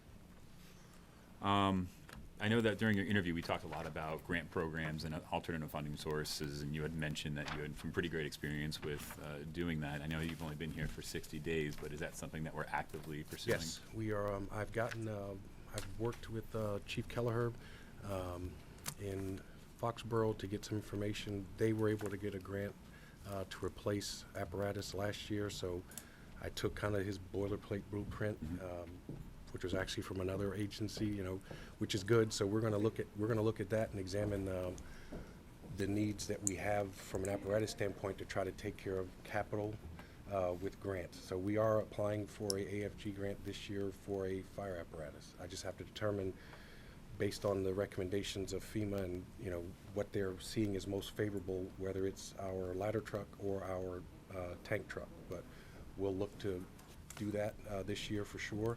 The other thing is we're going to be a part of a regional grant to get us medical sim aids. So basically the sim mannequins that allow us to practice the interventions, they actually are responsive. You can have somebody programming it to respond or whatever else.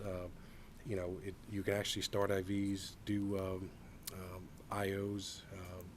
you can do medications and all of that kind of thing, and it actually responds and mimics, you know, actual scenarios and things. So we're a regional grant where it's Medfield, Medway, us, and Rentham, and Plainville.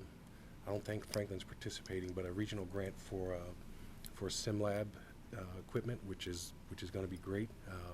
So we're hopeful that we'll get that as well as the apparatus grant. And then we'll continue to look at, you know, any opportunities. There's some other smaller grants that, when they come available, EMPG grants, which we can use to kind of help with radio system, that kind of stuff. And I'm pretty confident we can get those, which is why I felt comfortable, you know, even in a 3%, we can cut about $25,000 or $26,000 of expenses by taking advantage of those types of those grant opportunities. Very good. Thank you. Chris, anything else for Chief Kinney? Great. Chief, I'll say it one more time. 60 days in, to be able to provide an outline like this with as much detail as you did, great job. Really appreciate it. And thank you very much to you and the other 23 dedicated individuals who keep us safe. All right. Thank you. Thank you. Thanks, Chief. Thank you. Good job. Town clerk and elections. Nothing going on with elections this year, right? No, nothing at all. Good morning. Hi, Carol. How are ya? Thanks, Carol. Thank you for coming in.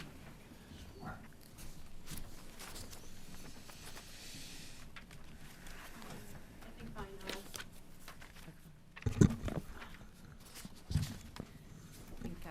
think we'll go fairly fast here. The town clerk's office is responsible for two separate budgets. One is for elections and one is the office budget. I wanted to go over the elections budget first. Sure. If that's okay with everybody. It's the top sheet on the handout. Everything you'll see on that sheet is required by Mass General Law. It's based solely on the number of elections. This coming fiscal year, we have the state primary in September, we have the presidential in November, and then we will have the town the following May. So there's 3 elections. One of those is an early voting election, which increases the cost, but again is mandated. Right. This budget is a 13% increase over last year's, and again, that's solely because of number of elections. You'll notice that historically, the expense line has stayed fairly consistent, where the staffing line has gone up and down. Just a little background on that. The previous administration, how we handled purchasing of elections equipment. So when I need to replace out voting booths, when I need to, get technology, things like that, we left it fairly, that line fairly static so that I was able on off years to purchase the equipment that we need. The current administration, how we're handling it is through capital. So this year, the full amount, the $21,850, will be for, directly for the elections, no equipment, no anything like that, and anything that we need going forward, you'll see reflected in a capital request. So that budget will, drop next for FY22. Everything on the top part on that second one down, the census, the inactive mailing, street list books, all of that stuff it does tie directly to elections, and it's all required under Mass General Law. The supplies line for the 1,500 is, just straight up supplies, tape for the machines. I voted stickers, and you wouldn't believe how popular those are. Those are a gotta have. So they're just, basic supplies, and anything that I don't use in that line would, of course, get turned back over to the town. Does anybody have any questions on the elections? Not from my perspective. Okay. The town clerk's office has actually grown, and not staff-wise, but responsibilities over the past, 4 to 6 years, and the staffing level actually reflects that. One of the things we did several years ago was reduced the assistant town clerk staffing hours just to see exactly how many hours that we need. And you'll see that trend there with the number of man hours. My office now, we have, additional, the assistant town clerk is the records access officer for the town, which is quickly becoming a pretty full-time job. We have currently, he has, I think we counted him up the other day, I think he has seven or eight open requests right now. Yep. Some of them are very quick and easy to handle. Some of them are very time-consuming. That takes the time away from the assistant town clerk. Right. So he's really pretty valuable. We've also, new to my office is I'm now the parking clerk. We have had put in the bylaws about submitting minutes to the town clerk's office. One of the things by statute is minutes are permanent record. We felt that, just to get a better handle on it, not necessarily for the bigger boards, but the small outlying boards that they just live in a cardboard box in people's basements until they move and then get thrown in a dumpster, that the town clerk's office would take control of that. And with that initiative, we also scan in all the minutes. So everything is very readily available, and it's really, increased how we respond to the residents and how quickly we can get information to people. The efficiency of the office has really gone up quite a bit. The assistant town clerk does a lot with, website and social media, that type of stuff, trying to, be more transparent, get more stuff out there. So that's kind of where we are with. I would also add in that my office, I rely on the office to do some of the website updating, and the current incumbent is able to do some limited building of pages that IT doesn't do. But if I'm looking to put out information on the website, on Facebook, on our Facebook page or the community page, I'm relying on that office to assist with that right now. We just try to, all around help, any department in the building that we can and provide as many services to the residents as we can because, in general, the first stop through the back door is in my office. And the more things that we can, service the residents on, the better. We're talking about being able to sell trash bag stickers and passes, and so that things that people need from us there are more opportunities for them to get it. And if you're already coming to town hall to do something else, if they can offer that too, that's something else that we're thinking about. Anything we can do just, to expand services and be more, more efficient for the residents. When you look at the budgeting with a zero increase budget, in both scenarios, in the zero increase and the 3% increase, the town clerk will not be taking an increase next year. Because we had a small snafu with I'm kind of working off of a tough budget. We had gotten authorization for the assistant town clerk to be made 40 hours last year, and there was a small snafu with the budget, and we rectified that at the fall town meeting. But it leaves me with a lesser number to work off of. So, either way, that's okay. On a zero increase budget, the assistant town clerk's position would be reduced by 3 hours to 37 hours. And a 3% budget would be able to maintain the assistant town clerk's budget, the assistant town clerk's position at the 40 hours. There also is a 3% increase in both of those lines, simply because with foregoing an increase for myself, I feel that it's fair. My office, neither of us are union. So I just wanted to follow the compensation schedule that's being, offered to the union employees. I think that the assistant town clerk should be able to follow that. And especially if I'm reducing the hours by 3 hours, I at least want them to get the 3% increase. Yep. Just one point of clarification, the clerical union, which covers most of the employees in this building, library and other departments, the increase in the contract next year is 4%.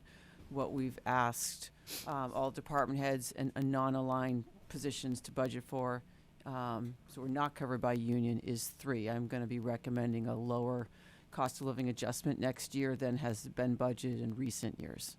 So I just wanted to clarify, it's a little less than other employees. Understood. The expenses for the office, I have the breakdown in there, as you can see. I spend about $1,400 yearly on postage. That's mailing out everything that I have to mail out. Dog tags, I mean, I spent, we've probably gone through 500 envelopes just this, in the past 2 weeks. We've, licensed 1,000 dogs already. So, the postage for that. The maintenance agreements, we have multiple programs in use in our office. We have the dog program, we have boards and commissions, which is actually a joint program between my office and the town administrator's office. That's for tracking appointments, ethics, all that stuff. And then we also have a public records for tracking that, because as you can imagine, when you get multiple things that you're trying to, all those balls in the air, you don't want to drop them. The one thing that was cut out of that line, because I had to reduce that line again to try to maintain the most hours that I can for the assistant town clerk and records access officer, was continuing ed. There's no continuing ed in that. That's not to say that if there is, an individual class that, I've been the town clerk for 10 years. I pretty much know most of, if there's any changes or anything, they offer a class or something that I feel that there's an immediate need, I can probably jump into that one class. But I removed that line just simply, like I said, trying to maintain the best that I can. Do you guys have any questions about that budget? I do. Very Sure. quickly, I know that there's not going to be an exact breakdown, but just to give people an understanding, if you were to break down the amount of time that Anthony spends on records access versus communications versus other duties, what would you say that looks like? I would say, well, it varies greatly, obviously, week to week. Yeah. If you're going to, break it down as an average, I'd say 10 to 15 hours a week is on records access officer. Maybe an hour with the website or Facebook or, things like that. And then the rest would be assistant town clerk. Got it. Again, like right now, he's got the, pretty heavy with the records access officer, but there's also huge demands right now with the assistant town clerk. Right. So, because right now I have, again, we've processed in the past 2 weeks, 1,000 dog tags, 2,000 censuses, from opening them, making any corrections, scanning them in, and putting them in a box to be filed. Nomination papers are due Monday, will be available Monday for the town election, and we already have absentee balloting, and we're getting ready to go into early voting for the March election. So we're, so both of our time is stretched quite thin. Absolutely, but it's good to be able to show that Yep. in a more visual manner so people Yep. can understand exactly what goes into it. Thank Sure you. thing, certainly. What do we take Chris? in for licenses a year, roughly, dollar-wise? Well, we have close to 2,000 dogs. On the average, say, $10, $10 a dog. Okay. There's some that are, not spayed or not neutered, but those are of the minimum. We have 2 commercial kennels in town, which is $250 each. About 20,000 a year. Yeah, 20,000. probably, yep.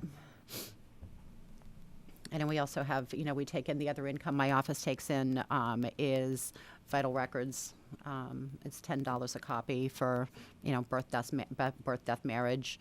And then it's $25 for flammable permits, which we have 8 or 9 in town. And then DBAs, which are $50 a piece, and we probably do, in the course of a year, maybe 10, 15. So those are the major, not taking in a whole lot of money, but doing a darn good job of it. Right. Makes sense. Okay. Any other questions, Chris? Other questions? No other That's questions good. from my end? Blythe, anything to wrap up? Very good. Nope. Carol, thank you so much. Thank And, you. One thing I just wanted to note very quickly is that I think sometimes we take for granted everything that goes on in the town clerk's office, both from a resident perspective, as a hub for communications, as well as the support that you provide for all the boards and committees in town. So thank you so much for keeping Yeah. us running so efficiently. Thanks, Kevin. Thanks, guys. Have a good rest of your day. Thank you. Thank you.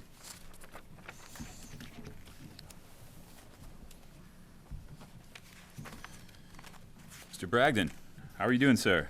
Not bad, how are you? Very good. Thank you for joining us. I think I'm all that stands between you and a break, right? Yes. Sure are. Well, you ready? Yes, sir. Go right ahead. Okay. Page 30.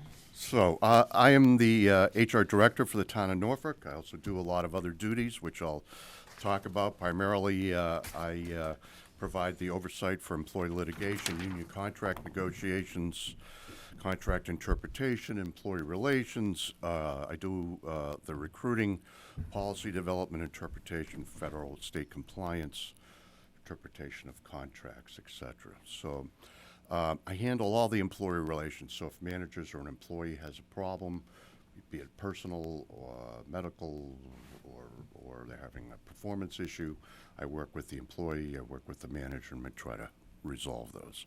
I am the primary contact for all of the unions, so any grievances, I have a relationship where most times they'll come to me before it hits a grievance to talk to me on an issue they may be having, or if there's interpretation of the wording that's in a contract, I do work with them in that. If there's a grievance, I follow them through the process, make sure that we're doing it correctly, etc., and settle them at the lowest possible level that we can do. I'm also responsible for the acquisition negotiation of all the town's liability insurances.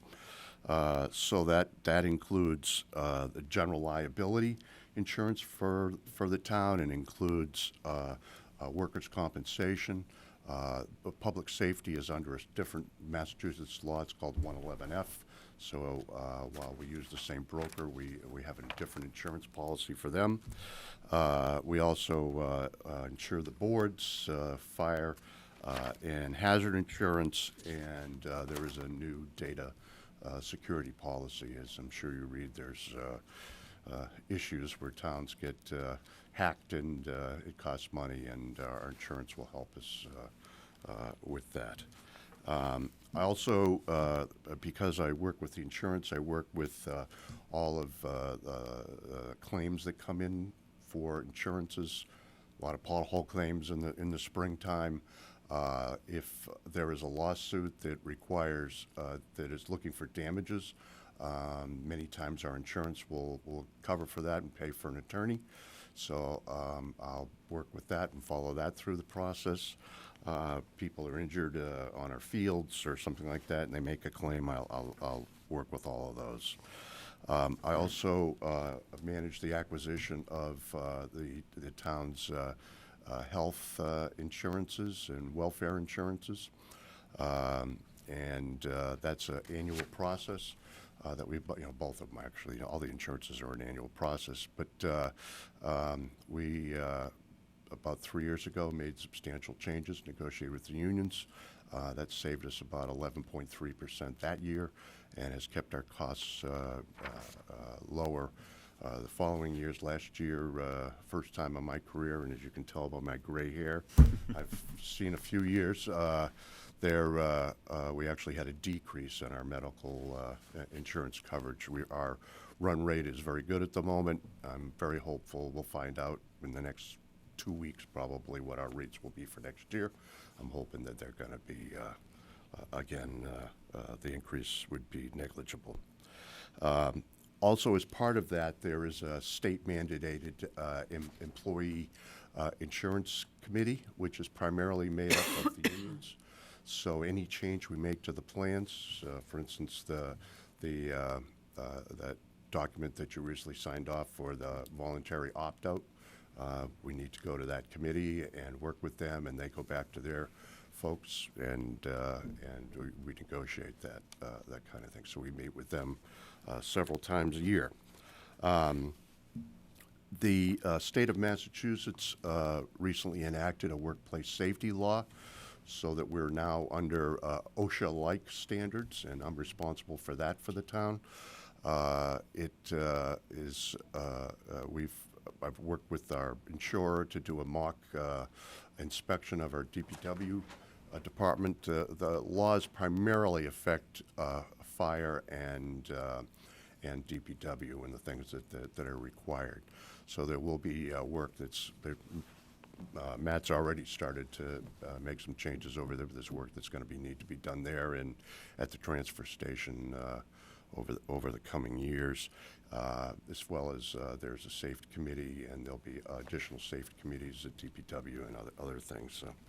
So they monitor that. I do all the accident reporting and all of that stuff that comes through. There's state mandated reporting now that needs to be done. I'll be doing that the next couple of weeks. I'm also recently, Blythe asked me to be the town's ADA compliance officer. So I've started work on that. There is a plan in place for the fields and the parks and that kind of stuff, but there is not a approved plan by the state for our facilities. So I'll talk more about that in a minute. I'm also the GATRA, the board member.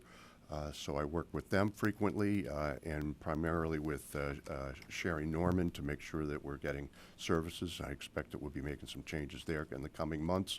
So that's the local area transfer facility that we pay for and the state pays for. And also, I'm responsible for all of the board policies that are posted. So not only just the human resource and harassment and other kinds of policies, but as you guys do new policies, I make sure that they're out there, they're updated online, et cetera, and I monitor those things. And lastly, I'm responsible for the online presence of human resources. In the last several months, we've completely revamped all of the online presence, all new forms. There is new hire processes that are out there with checklists and the forms and resources for managers, et cetera, so that new employees can go out there, or current employees. All the policies are out there, the contracts are out there, everything is out there that people can use, and anybody can see it.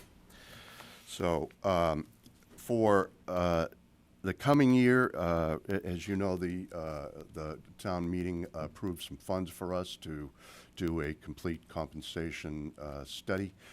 We've recently selected a person. We'll be signing a contract with, Blythe and I will be signing a contract within the next week with those individuals and get that process started.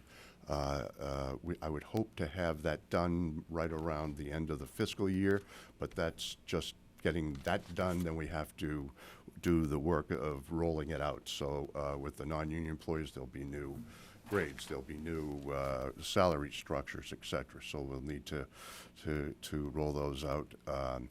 And also there are 2 union contracts that are up. And we'll be starting those negotiations, so we'll have new salary structures and stuff for them as we start negotiations. But DPW and clerical contracts are up in a little over a year, so we'll start those negotiations this coming fall. I am also working, Blythe and I both are working on updating some of the benefits. We are going to be looking at a high deductible medical plan this year.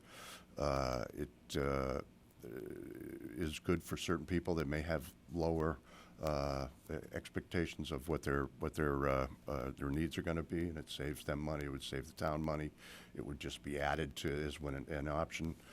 There are some requirements that we fund certain other things, but overall, it's an option that could be cheaper for everybody. So we'll be looking at that. We're also looking at improving the voluntary benefits. I think our life insurances are a little out of date, so we've got someone who's working on getting those bid out, et cetera. That's employee paid. The extra is employee paid. We have a small insurance policy that the town pays for at this point. I mentioned ADA, so I need to complete in the coming year ADA transition plan for all of our facilities, which means we need to go out with the facilities people, document all of the access, et cetera, and the sidewalks and the building and stuff, and then put together a document for the state of where we may be deficient or need work. And then we can work with the state to see what grants might be available to fix any of those issues. So that's an important thing that I'm going to need to complete in the coming year. My budget is pretty straightforward. There's really there's two lines. I have an expense line, which is you know, if on the lower end is $750. I do pay a $250 MMA membership every year, which is worth every penny. I get access to their listserv. There's lots of training, meetings that I'm able to go to keep the skills up to date, and there's also databases that I can access. So $250 is good. I do some local travel to the board meetings and stuff. I usually spend about $150 just on local travel. There is a new federal regulation this year. I just completed the work on that. That requires us for anyone with DOT licenses to go into a federal database and enter them to see if there's been any national drug or alcohol issues with each of these individuals. And the federal government charges us to use that database, but it is mandated. So I have a little money in that. And then if I have the money, I do change the mandated legal postings that every of our cities, you'll see them as you come in the door there. So they usually are minor changes every year. And it's important that for our employees that they have the most up-to-date information. It's not big money, but I do change those postings. I try to do it every year. If I don't have the budget, I'll do it every other year. So the flat budget is I just would take a 0 increase this year. If we were given a 3% increase, I would take a 3% increase. So that's my budget. From my perspective, I know that we've leveraged the MMA database and listserv before for some of our competitive analysis requirements, so I completely understand what you're saying from that perspective. I don't have any questions. Chris, what do you have? No questions. Are you under contract, Scott? I am not under contract. Okay. That's it. All right, Scott, thank you very much. Thank you. I know that we've gone through a lot over the course of last year in terms of hires and searches and policy changes, so we appreciate all the support you provided with all of those. Thank you. Thank you. I enjoy it.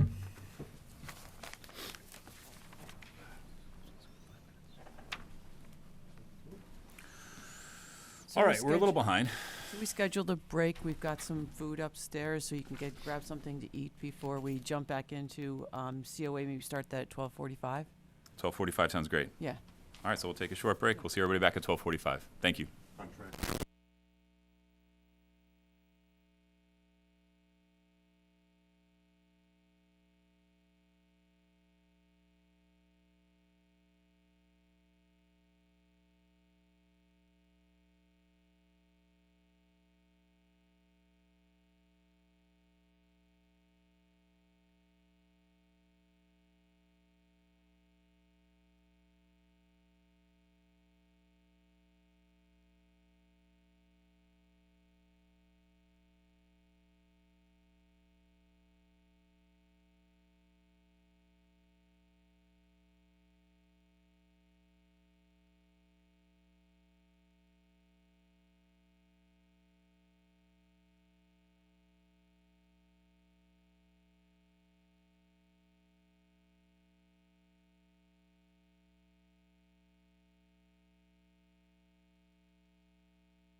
And we're back. Thank you, everybody, for giving us the short break.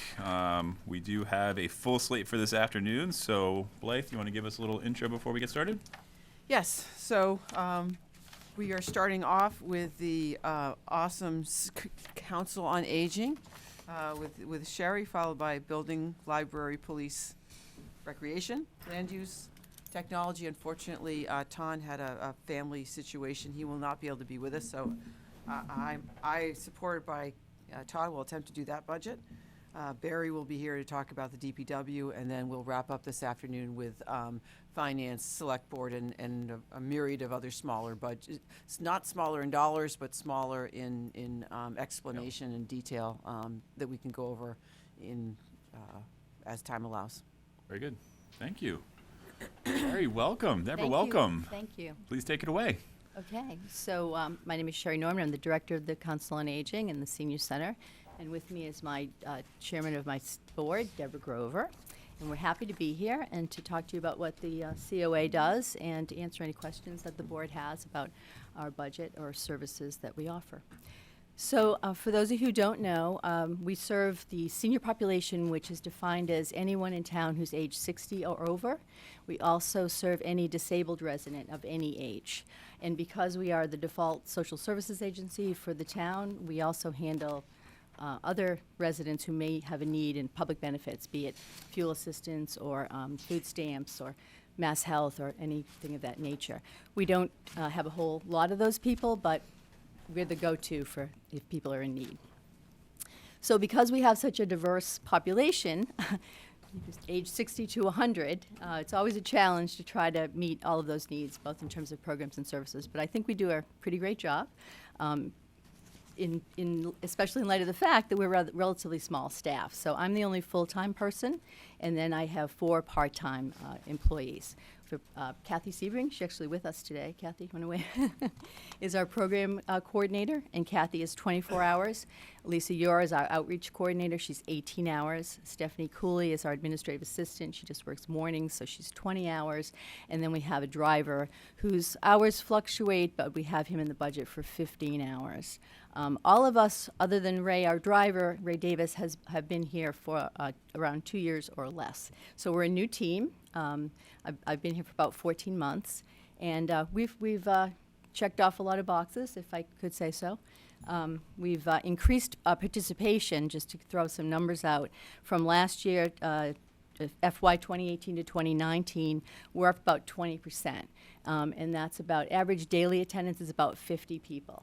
So we have people who come to the center to utilize the services. Some people just come for programs. For example, we have 5 yoga classes, Tai Chi, Zumba. People think we're just the place to knit and play bingo, and we do that too, but we offer a range of activities. We also offer health and wellness screenings. I'm trying to think. Help me out, gang. A whole range of activities.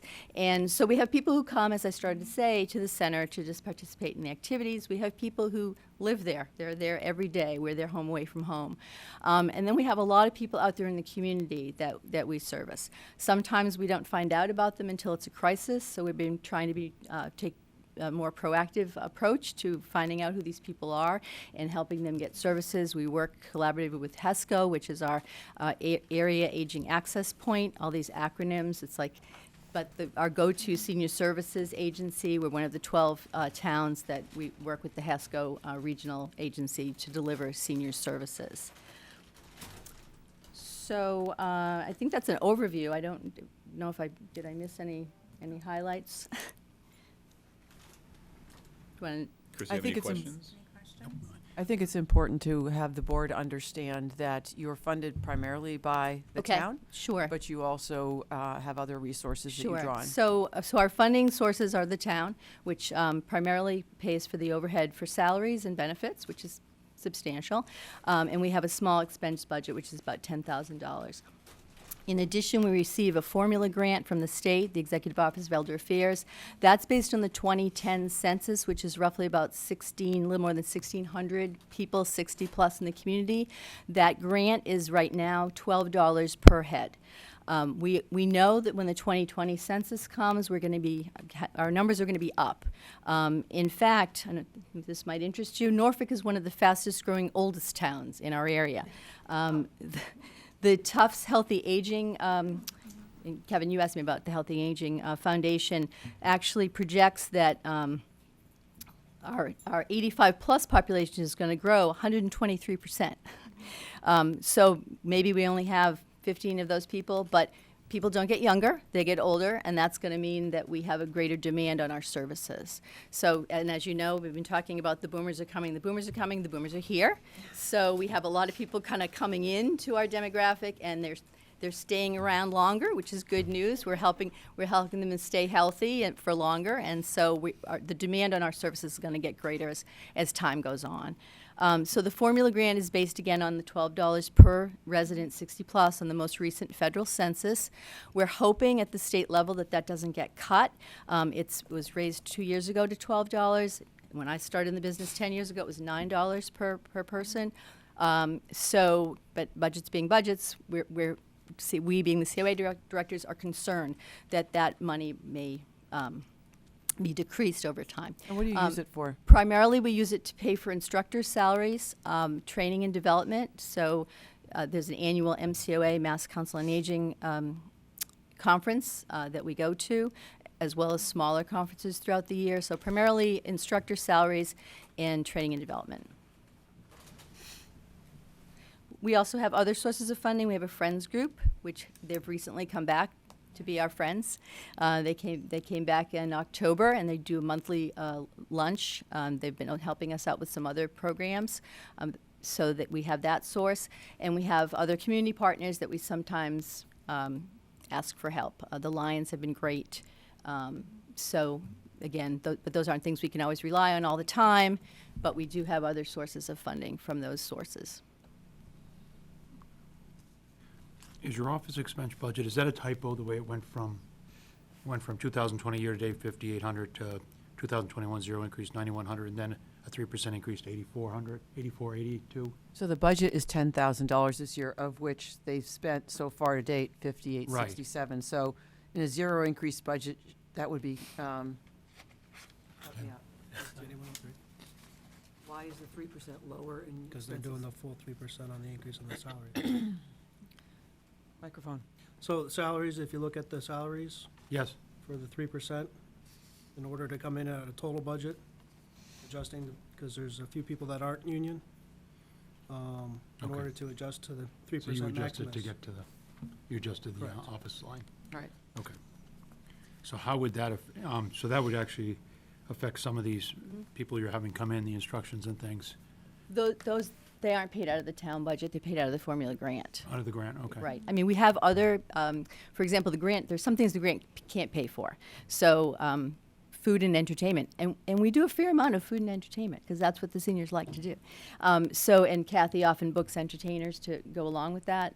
That cannot come out of the formula grant budget. We pay for that out of the town expense budget. So the Speakers, we also bring in educational speakers. So the zero increase budget, the hours for the bus driver would be reduced from 15 to 10. And that would limit our ability to just take people to events or shopping or whatever that we do. In a 3% budget, we would look to have that back in there. We want to work in the next few months and years with trying to get better transportation services, working with GATRA. And we'll need a driver, and the resources to do that. And then we've also worked to trim expenses where we can. My understanding that bus driver was cut this year too. Was that cut back this year? No, already? that predated me. Previous I year? put him back in the last year when I did last year was the first year. I was here about a month when I did the budget, and I restored his hours. So he had no hours in, He had 10, I think he was budgeted for 10 the year before. what, 2019 or 2020? 19. 19? He had 10, so we got him up to 15. Okay. And he does typically anybody who needs a ride in town, or? No, so he picks people up on Monday for bingo, Tuesday's grocery shopping, and then if there's a special event, Kathy does books a monthly event to a museum with lunch. He'll do that, and then as things come up. So, for example, I mentioned Lisa has been doing a great job proactively trying to find people who are homebound and need transportation. So recently, she had him take people in from Hillcrest to attend an event.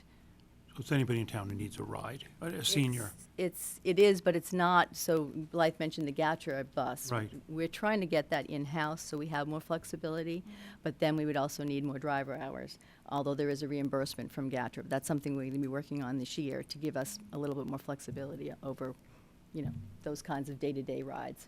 Okay, so we'd have him plus Gatra is what we're looking at. We're trying to grow it because we realize that with a growing population, we would like to be able to either get people to us or get them to things that they need to get to in the area, but we can't do it alone, and I don't know that our own bus is the financially responsible thing to do. If we can figure out a way with GATRA to do it for something we're already participating in, that would probably make more sense. Yeah. It's actually a program that works right now in Rentham that we would like to replicate here. They use Gatra for all their senior? They have a GATRA bus that they manage, and it's housed at the senior center. Okay. Is it also handicap accessible? It is. Handicap accessible is the other key Whereas our point. bus is not. And ours is not. It is not. No. Thank you, Debbie. Great. No other questions? From my perspective, we recently, now it's been 3 years, but we performed a housing production plan in which we looked at the growing demographics in our town. And one of the things that really jumped out was in the 2035 projection, the largest increased growth would be for the community 65 years and over, up to 25% of our community by that time. So making sure that we reinforce our commitment to that community and ensuring that we maintain and grow these programs is absolutely at the forefront as we look forward. I had the opportunity to spend some dedicated time with you all in the interim between town administrators, and it was fantastic just to see all the work that you've been putting in. And I know I haven't been as connected since then, but it's fantastic to see the positive impacts of everything that you put into motion. So thank you both very much, and thank you to all the team there as well. And now that you don't have your crutch, we expect to see you more often. Yeah. Not that, I know this is a budget meeting, but even the council, we are now a full board. We're reliable, and that has to do with the dedication of the team and Sherry, so. Yeah. just wanna put And that some out. of them came here to support me Yeah, today, we and have. I just want to say I really appreciate that. Thank you so much. And thank you, very well done. Thanks. Okay. Thank you.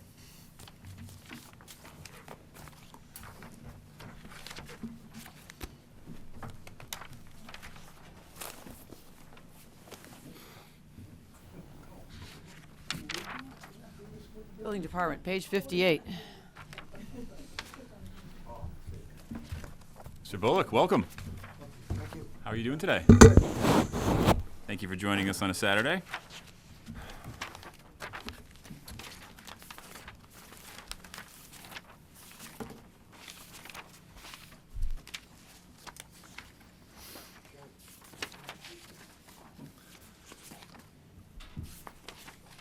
Chris, what page number are you on? Page 59 Thank you. or 58. Good. So, I'm the building commissioner. I'm Bob Bullock for the town. And under the building department, we have approximately 6 inspectors and 2 admin, and they're both part-time admin. The building department is basically in charge of upholding the state building code, as well as the zoning in the town. As I think everybody's aware, the state building code has been changing fairly rapidly over the last 6 years or so, also with the advent of now mechanical permits and having that industry being regulated now. So with all of that being said, we do roughly around 1,300 permits a year, and that can range from, with the electrical, plumbing, gas, building, mechanical permits. Some are very simple, one-page application that comes in, is filed and approved immediately.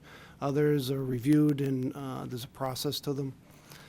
There's also, we do annual inspections on certain buildings, assembly buildings, whether it's churches or restaurants, assembly structures that are over 50 people. In the past, we used to do them all.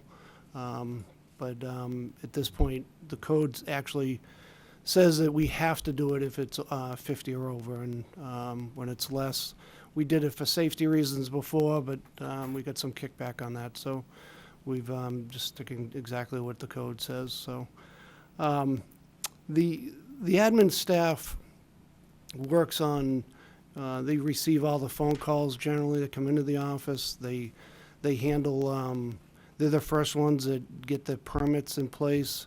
They check, they're always checking to make sure that the licenses, insurance forms, and the application is somewhat complete. Once that happens, they turn them over to the different inspectors who actually do a review of the permits to make sure that they comply with the building code. We generally try to do a thorough review before we issue permits, so that once we do go out to the sites to do the inspections, that there's no surprises, that we know what's going on, and hopefully the contractors are following those plans. So that's, you know, then we have the zoning issues, which we get all sorts of different phone calls for, and issues that come up. Some are issues that get answered right away. Some issues linger for years. So with that being said, that's kind of the gist of what we do.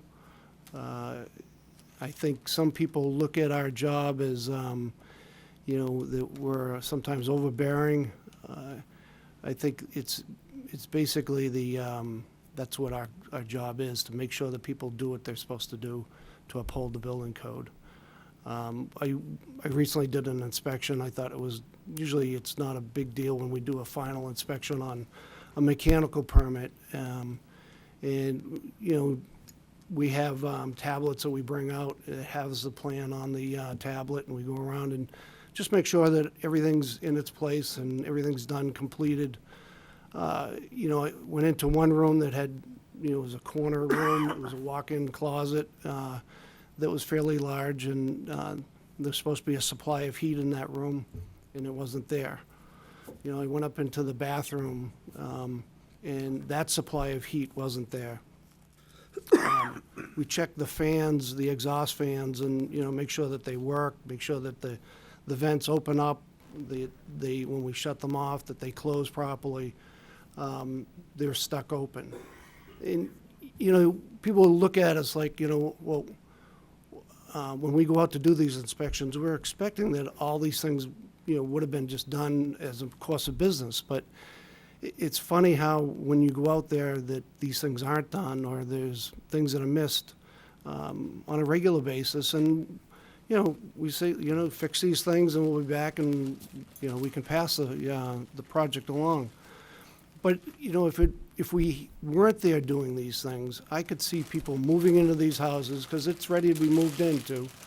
And if they weren't astute enough to realize that, geez, there wasn't a heat vent in that ceiling or in that room, some people would know it right away, and some people it wouldn't dawn on them for years. They'd just say that there was a cold room. You know, the heat's just never worked right.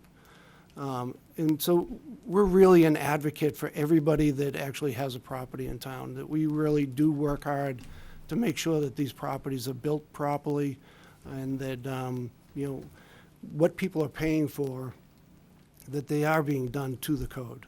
And it's not an easy job. You know, dealing with contractors, as everyone, you know, people that have dealt with them know that it's hard to make sure that everything gets done properly. And, you know, but we take our job seriously, we do care, and we try to make sure that happens. So, as far as the budget goes, you know,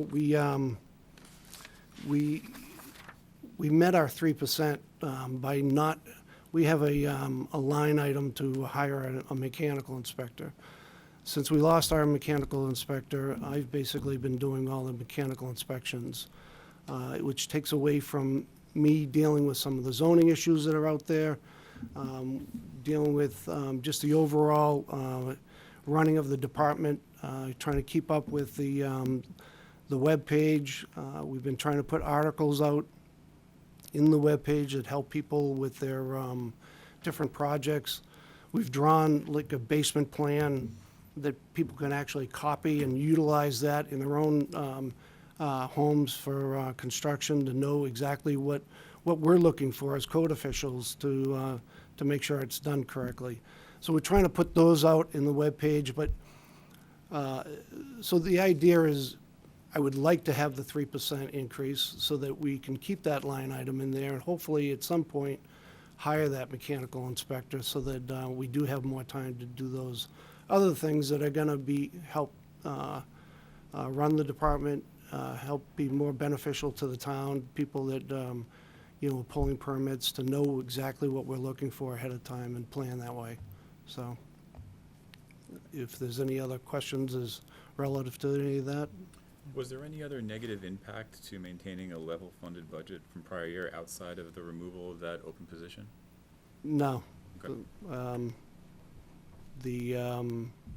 As Blythe said earlier, my increase was down to 3%, whereas the unions are at 4%. Right. Those are the only other.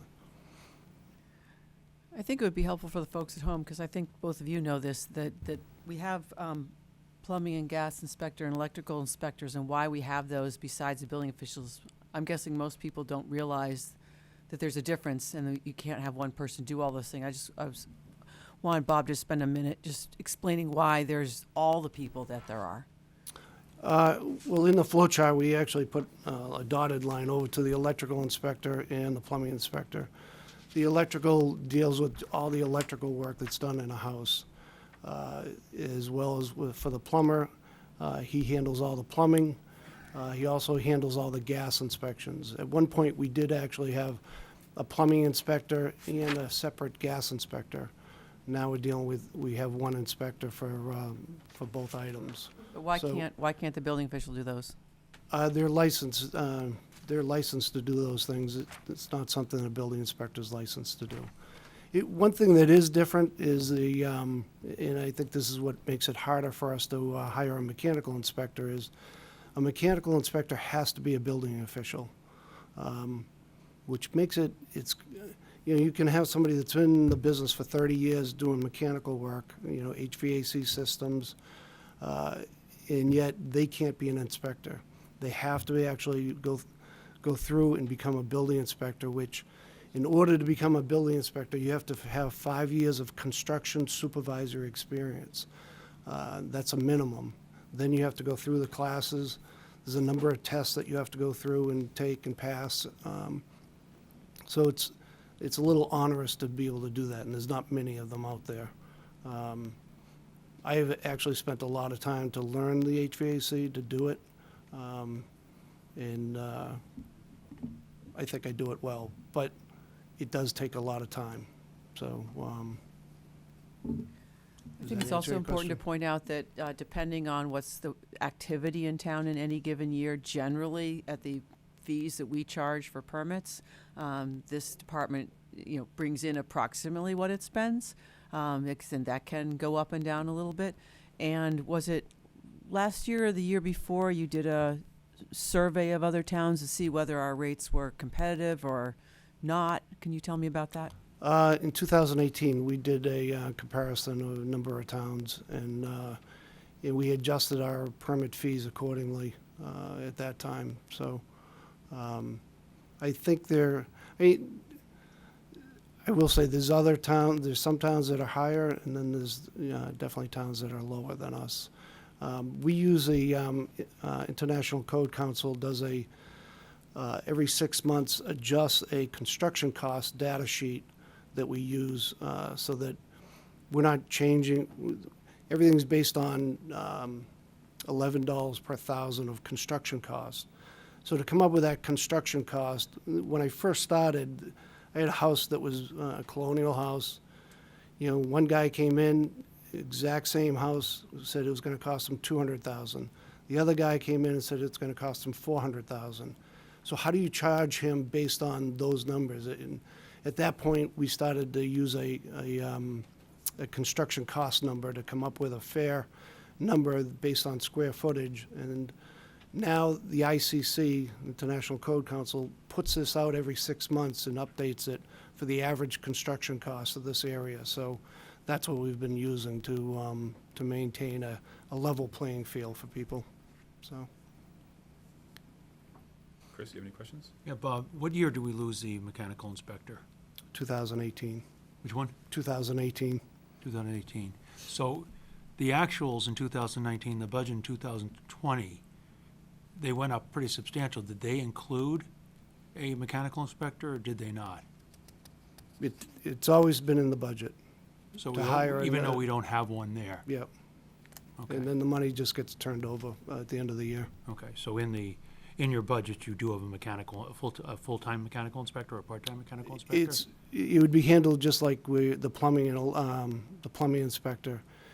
When we get inspections, and it's a little bit different with the mechanical inspector because there's a plan review.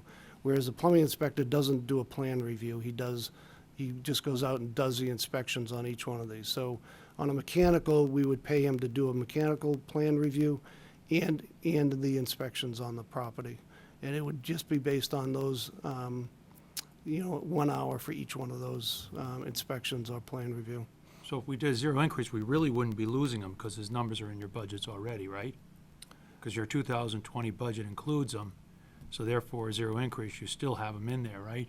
On the zero-based budget, I took him out. In the, Well, no, in 2020, your budget looks the same in no, salaries. no, it was in there in 2020. I'm talking about 2021. This new budget, I took out on the zero-based budget, I took out the mechanical inspector. On the 3% increase, I put him back in. Because salaries were going up, whether it's non-union or union, 3 to 4%, and so add those in and then Yep. take out the Okay, I just 10,000. want to make sure it came out. Yep. And what is your mileage, since you have a vehicle, right? And we have Correct. a vehicle for the assistant building inspector, a vehicle for the electrical inspector. Does the plumbing inspector have a vehicle? No, He does not get a vehicle. no, that's So is my- that him, the That's based on the 2,500? mileage. Yeah, not all of it is him. Some of it is the assistant electrical inspector. Or if there's some incidentals that, someone's using their own car because the other one's in the shop or something, that's about it. So, And dues and travel is just the yeah. people in the office, or? No, that's for the inspectors, because we have association dues that we pay, that we're a part of associations. Southeastern Building Officials Association is one of them. The electrical inspector is part of the association. He's actually the president of it. These are classes that we go to monthly. And sometimes there's also additional classes that we take. So those dues are, I believe it's dues, travels, and education. And we have to, every town has to have a building commissioner, correct? Correct. By law, right? And the assistant building inspector, is he a building inspector, or what's the difference between building inspector and assistant building inspector? Or is it just assistant because you're considered the building inspector as well as the commissioner? No, well, the commissioner's a higher level license. Right. You can't have other inspectors under you if you're not a commissioner. So he's right now licensed as a local inspector. So he's a building official, but he hasn't been tested and reached the level of a building commissioner. But he is a building inspector. He is. So we just call him assistant building inspector because you're a commissioner. Yep. Okay, all right. And it is, I think you pointed out, Blythe, it's very important, is that in 2019, they generated $361,000 in revenue, and the cost to the town was $337,000. So they actually do pay for themselves, Right. that division. I mean, we don't try to chase what might happen when we put a revenue budget together. I mean, if a major project, a permit was pulled in next year, we think that's going to happen. We don't actually plan for that. It might be additional revenue over what's budgeted. We try to take a conservative approach to not overstate it.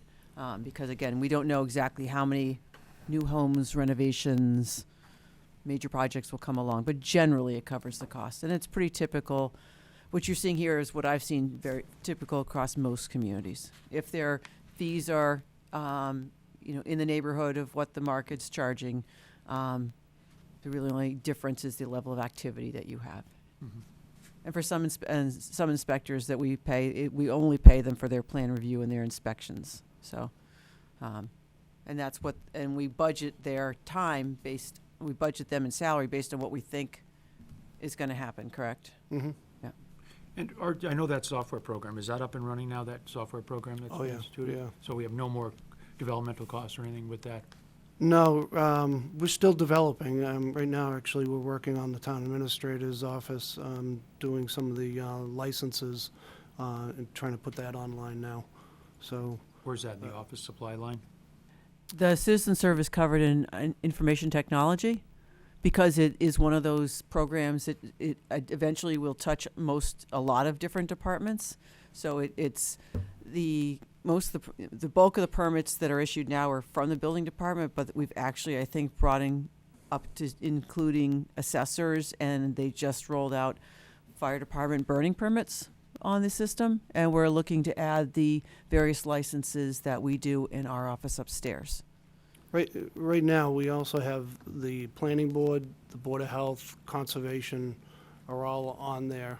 I don't think anyone's using it to the degree that the building department uses it. I mean, all permits, every one of them goes through the online permitting process. The amount of paperwork that we acquire, we were filling up a four draw lateral file, like 1.5 a year at one point. So and you can't get rid of these documents. The state doesn't allow you to get rid of them. So having the online system really works well. It creates a history. We do an inspection. As soon as we put that inspection in, it sends an email to the applicant immediately, stating exactly what happened at the, whether there's issues that have to be fixed or whether it passed or failed. All those things are on there.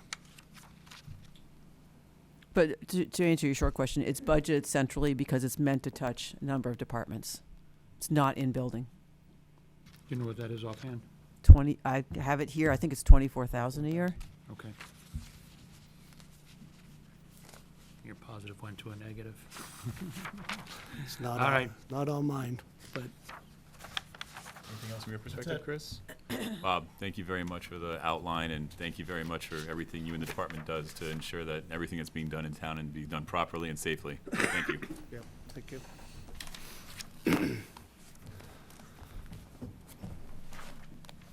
And just like that, we're caught up. If not 3 minutes ahead of schedule.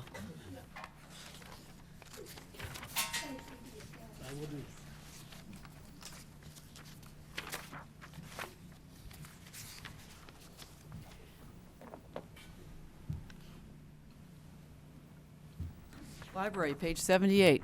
Hello and welcome. Hello. Thank you for joining us on a Saturday. Thank you for having us. I do have a handout. Let's see.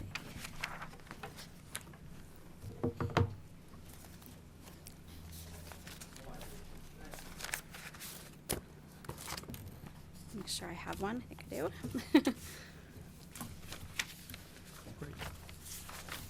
Thank you very much. Thank you very much. Thank you. Shall I just take it away? Take it away, Libby. Right ahead. Awesome. Hello, my name is Libby O'Neill. I'm the director of the Norfolk Public Library. And I want to thank all of you for meeting with me today to discuss the proposed FY21 budget for the library. With me is Clerk of the Library Trustees, Ken Nelson. But before I talk about the budget, I would like to take a brief moment to talk about the library. The NPL has been supported by the Norfolk community for a number of years, and it is a vital resource to this town. We serve the entire community by offering free services and programs to patrons of all ages. And it is our mission to provide all residents a welcoming environment where library resources of space, collection, technology, and programs promote and encourage lifelong learning, recreational interests, cultural exchanges, and a sense of community. And I feel we're currently doing a pretty good job of that, and it shows in our 2019 statistics. Last year, we had 73,951 visits to the library. 107,584 physical items were borrowed, which is an increase of 13.2% from last year. We continue to grow our programs. We had 653 programs last year as opposed to 533 in 2018. And attendance has also increased to 9,041 attending programs last year versus 8,071 attending in 2018. Some of the most popular programs we hosted last year were the Instant Pot cooking demos, Countdown to New Year's Eve celebration for children, pastel painting workshop, brew night at the library, Ed Morgan's sing-alongs for children, and a cactus and succulent potting workshop. The library is also used on a regular basis for local clubs and organizations for their meetings. Last year, we had 541 community meetings held in the community rooms. Philanthropist Andrew Carnegie, who helped build hundreds of libraries, once said, "The library is a palace for the people." Now the library isn't a library so much in the traditional sense. Yes, it is still about books and learning. We're a member of the Sales Library Network, which means with your library card, residents have access to collections from 72 libraries and branches in southeastern Massachusetts. And if you can't find an item in the Sales Network, you then have the opportunity to look in the Commonwealth catalog for an item somewhere in a Massachusetts library. But a library is so much more now. It is the community hub of information and activity. It's a warm place in the winter to come read the newspaper or a cool place in the summertime. It's often the first place children form a love of reading. It's where people go for free expert help with technology. And to some, it's the only free place that they can access computers, printers, the internet, update their resume and apply for jobs. With our Stuffbury collection, you can try out an item before deciding to buy it or just use it once and not incur the fee. It's a safe place for children to go after school and a place to come together for lively discussions, crafting workshops, and it's also a center for social engagement, and it also brings people together. And all of this is possible because of our wonderful and welcoming staff we have at the library.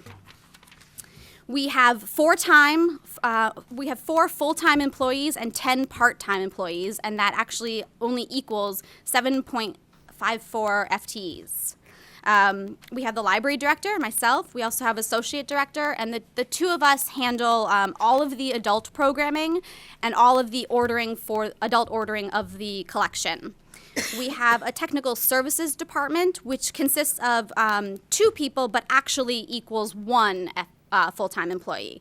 This department catalogs and processes all of the materials, every new item that comes into the collection and then goes out to be available for the public. We have a part-time circulation supervisor and then 6 hourly library associates, and they are the frontline staff. They are the ones that greet everyone that comes into the library, answers all the questions, checks in and out materials, places holds, answers the phone.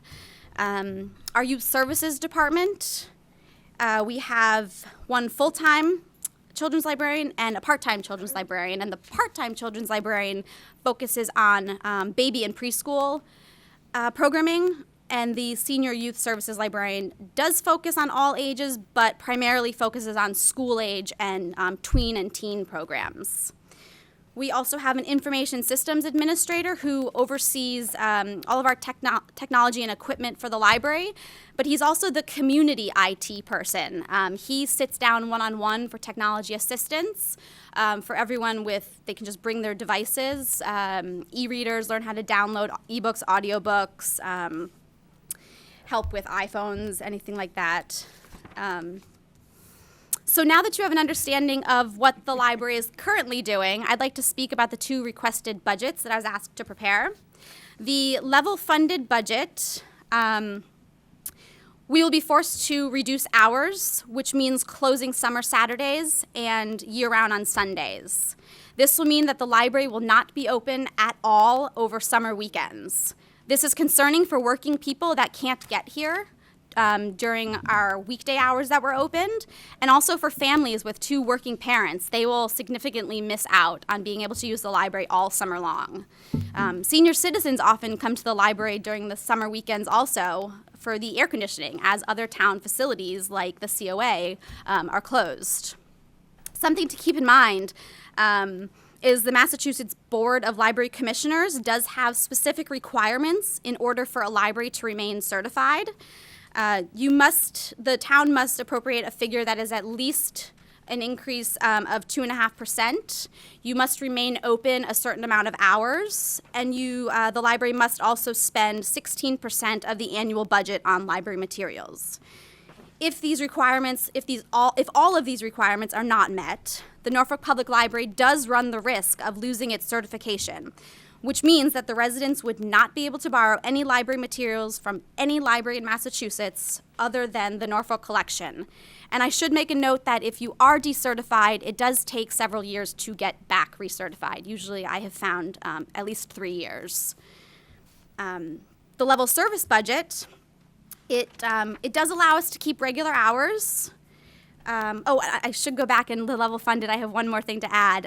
The computer and technology line item for the budget will be significantly reduced by 70%. This causes technology barriers for those that need it. For some, the library is the only place to access the internet, and people really do rely on those public computers to be running efficiently and effectively. In 2019, we had 3,276 logins for the public computers. And now going back to the level service budget, we would be able to keep regular hours.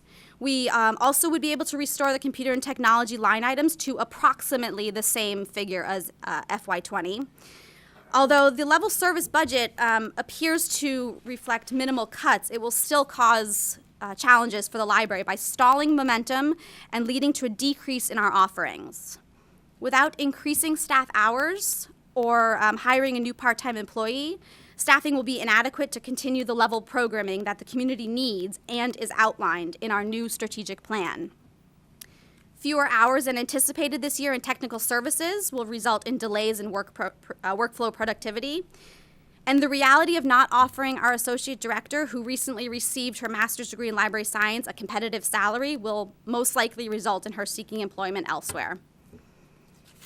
So now that you have an understanding of that, I just also want to mention along with the town annual appropriations, we do receive a small amount every year in state aid by the Mass Board of Library Commissioners.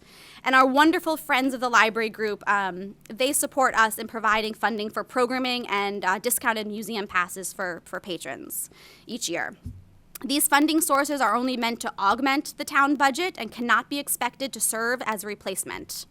We also bring in revenue to the town by collecting overdue fines and processing passports.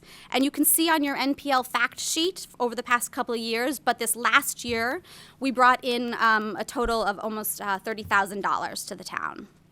To wrap up, we recently completed our 5-year strategic plan for the library, and much of the community feedback for the library was to be open even more hours than we already are, and to provide additional programming, especially after school programming for kids and nights and weekends for adults. Without the proper staffing and sufficient budget, the library will not be able to meet the growing and evolving needs of the community. I know you all are busy, families, work, volunteering your time on this select board. However, I do invite you to the library soon, meet the staff, and see for yourself all that the library has to offer. Thank you so much. And I'll answer any questions. Libby? I'm still doing math. Chris, you have any questions? Libby, what is your library expenses? What's in those line items, Sure, let me get that. roughly? So the general operations. Your 60. I think your increase is 67,200. with a zero General increase? Let's go with this year's budget was 71,000. Yep. So what's in those library expense numbers? So, like I said, we do have to spend 16% of what the town gives us on books and subscriptions, library materials. So they're not in the books and material line item?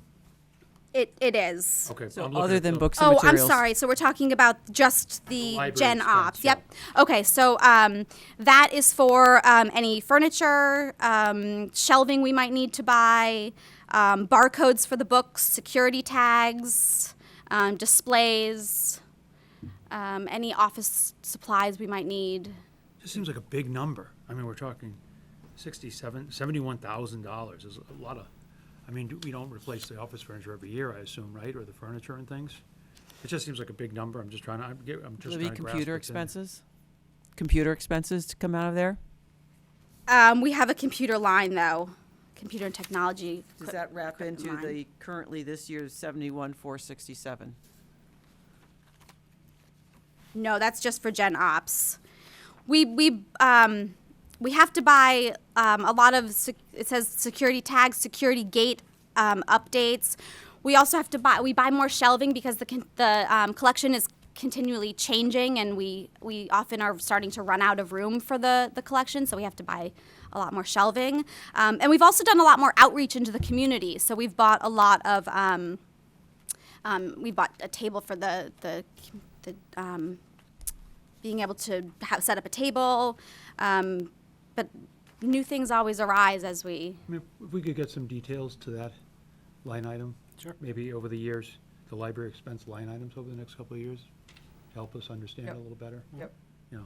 We And- have the detail, it's just. Yeah, just if we could, yeah, you don't have to try to go through it here. And in 2019, was it 73,951 people came into library, or was it nine? Is that what that is? There's a Yes. space sort of there, so I was trying to, Yes, sorry, yep. okay. So that just, yeah, obviously, we don't have 73,000 people in town, so it's obviously a lot of repeat offenders, right? Yep. Okay. Right, that's, From my perspective, you had mentioned that, you outlined clearly what the negative impact would be of a zero increase year over year. You also indicated that as part of a 3% increase, that necessarily would not mean level services to prior years. So my question would be, what would mean level services from your perspective? What percentage increase relatively would you be talking about? I originally had wanted to submit a 5% budget. We would like to increase technical services by, I think we had originally wanted to increase it by 4 hours. When we talk about an increase, though, in technical services, what we're talking to is coming back to the level that we had in FY '18. Yes. What we did in FY '19 was to reduce the level of service there because we thought we could operate effectively without those additional hours. Turns out that it really hasn't worked out the way we thought it would. So we're not really asking for an expansion so much as we are a return to the Sure. level that we had in FY '18. Thank you, Ken. And also, oh, Blythe, did you have? Todd has the detail that you were just asking about, Chris. So with respect to the general operating, which is an all-inclusive number of the 71,000, it's broken out that you have to pay to be part of the sales library network is a cost of about 31,000. Computer and technology has a cost of about $9,000. General operating materials, which I'm assuming is the safety tags and things of that sort, would be about $4,500. Licenses, contracts, and databases is $18,200. Supplies and postages is $7,700.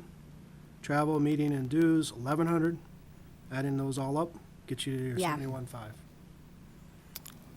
That's typically Sorry, I year was over looking year, at just the. broken out that same way. Every library belongs to some type of a network that they utilize in their area to be able to I misunderstood. work back and forth, and ours is called sales, and that's the primary driver of all those expenses. and the computer technology at 9K, what does that entail? Because that doesn't include the salary, right, of the IT person? Is that just, what is that? That's equipment. That's just new equipment or Yeah. upgrades or? Yep. That is like computers, printers, installs, let's see, toner, Envisionware, which is what we use for logging into our computers and releasing the printing, copier maintenance, computer maintenance. So these are specific to the library. When we go over the technology budget of all the units you'll hear about in that budget are those that are required for employees to do employee jobs. But as Libby said, they offer these computers and being able to print and whatever at the library to residents, and that's what the library's budget pays for.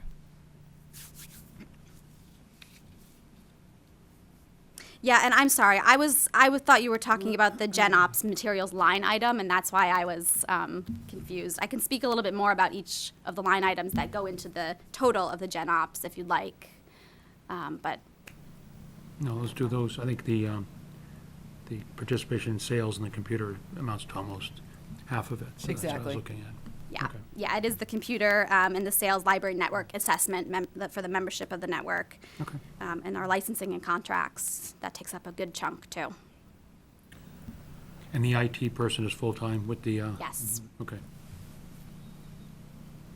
Libby, you had There's mentioned. more than just IT. I mean, for instance, today when I went into the library, he was handling passport applications. So that's one of the functions that he and several other people in the library share. Libby, you had mentioned one of the potential negative impacts of underfunding into next year, what you would consider not meeting a level service funding, was the loss of certification. With the 3% budget that you show here, do you maintain certification, or do you still anticipate there being one of those gaps? No, we'll Maintain. be certified, yep. Okay. Blythe, it looks like you have a more outlined year-over-year increase outline here. Can you check my math and make sure I'm correct? From 18 to 19 actuals, it was an increase of 7.4%? Or do you not have that in front of you? I'm sorry, I didn't mean to put you on the spot. 79. 879. Yeah. Can you help me with that? What the difference was? Yeah. No. Wasn't here. Okay, so assuming my math is correct, looking at 18 to 19, it looked like a 7.4% increase. 19 to that- 20 budget was about, Majority of that's probably the salaries with some additional increased hours. yeah, Yeah. absolutely. Yep. Libby, do you know what was, I know you weren't here either. Do you know what was added personnel-wise between FY 18 and 19 that accounted for the difference? Well, I was here. Excellent. Yeah, unfortunately, I was here. Yeah, I don't, it was, my recollection was we did not have an expansion of hours. I don't know when the collective bargaining agreement was negotiated with the union, when that took effect. I don't recall the exact date. Perhaps it was a bump because of that. But we did not add additional hours from FY 18 and FY 19. Sounds like a research job to Yep. figure that out.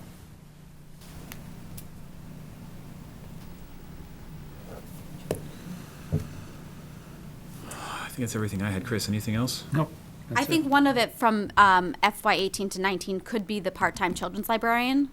I know she was hired just almost, I think, 6 months before me, possibly, Okay. so. Well, we'll dig into it Yeah. next week. Nothing else from you, Chris? Nope, that's it.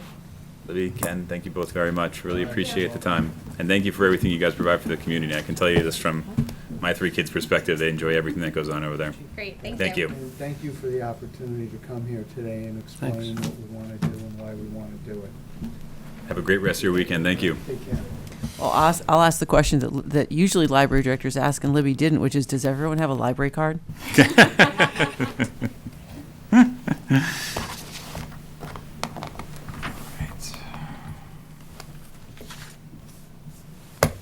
So we're a little bit ahead of schedule. We can either take a quick break or we can jump into some other budgets that we would have handled later if you'd like. Chris, your preference? Either way, I'm good. Let's go. How much of a gap do we have right now? We're at just about 150. We don't have Chuck till 2 o'clock. I mean, I could start with my office and Sure. we can sort of work through those. Go right ahead. Sure. So I have not put together a PowerPoint, but what I would tell you is office has been changing a little bit. It was very steady between. Hold on, from- Blythe, I'm sorry to interrupt you.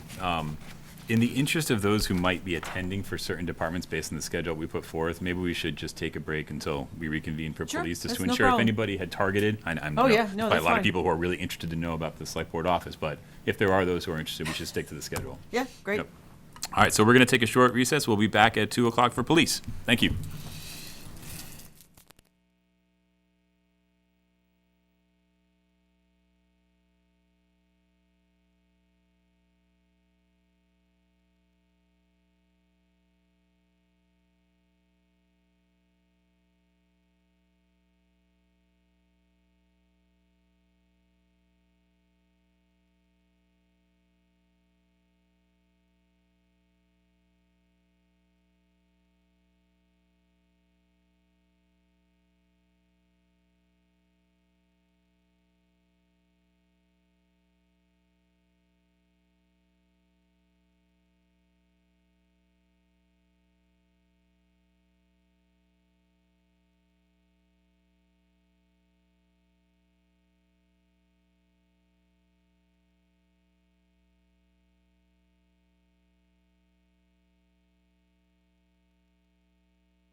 Good to go. Welcome back, everybody. Thank you so much. Chief Stone, welcome. Mr. Calcott, how are you? Very good, thank you. Thank you for joining us on a Saturday. Well, no, thank you for doing this on Saturday, get everybody out of the way in one day. That's it. That's, you glad to miss out the time with your families, so. Thank you very much. Well, take it away, sir. Well, I didn't have a particular order, so I thought I'd go from smallest to largest. Sure. And I don't know how much you want to hear about that, but the animal inspector is the first one. We know who that is. What the animal inspector does on a yearly basis, the barn book inspections, and he's also responsible for quarantines. Quarantines can be anywhere from 10 days to maybe up to 4 months on the worst case.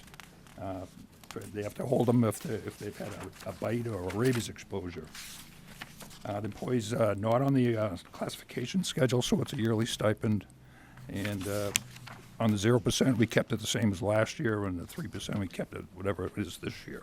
We went up 3%, so that pretty much covers the animal inspector. Animal control, still a one-person department.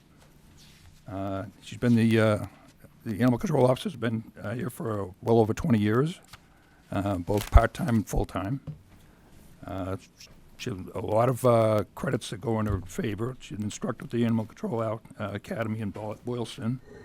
She's been active in putting together legislation on the Governor Baker's task force on animal cruelty. She's held many roles in the animal control offices. Could you speak up just a little bit? That's for the home. The audience can't hear you. Oh, I'm sorry. One time I get talked to about speaking into the mic. Next time it's about, I'll do the best I can. Thank you. She's had many roles in the Animal Control Officers Association, active in writing legislation for animal abuse. She's very active in animal chipping, so that if you had a lost animal, you'd find out by running the meter, and it tells you who the animal belongs to. She was, a couple of years ago, was voted Animal Control Officer of the Year. I think that's a feather in the cap. And the animal control salary is what the classification schedule calls for and allows, and money's allotted for overtime, which, because she is on the classification schedule, it is hourly. So if she has to come in on the weekends, she's paid her overtime rate for that. I can go back to the 80s when we were audited by FLSA because we weren't paying time and a half to our employees, or we weren't paying the right amount.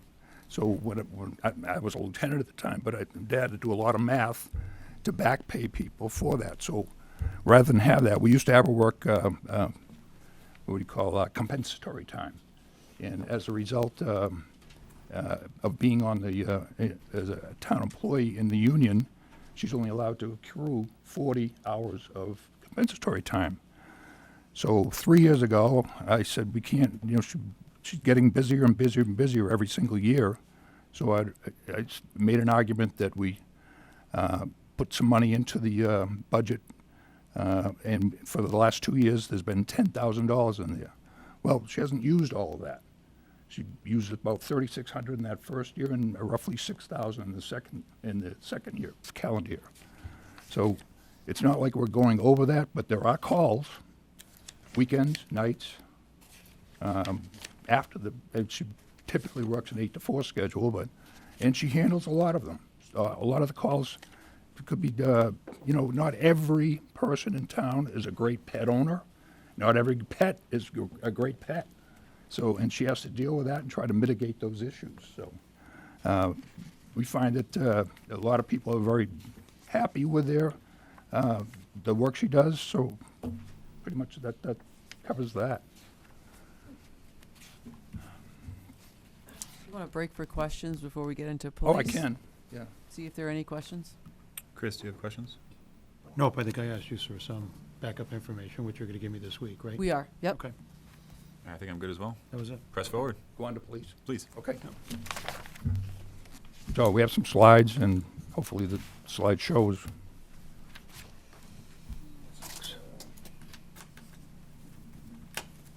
Thank you, sir.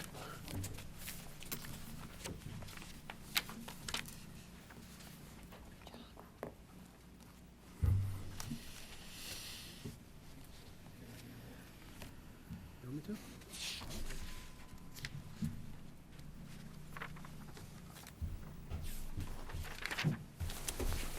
All right, we're ready to go. Next. See if I can do both. The Project as multitasking. much as Libby did a few minutes ago. I think people heard her in the next town over, so she did. I'm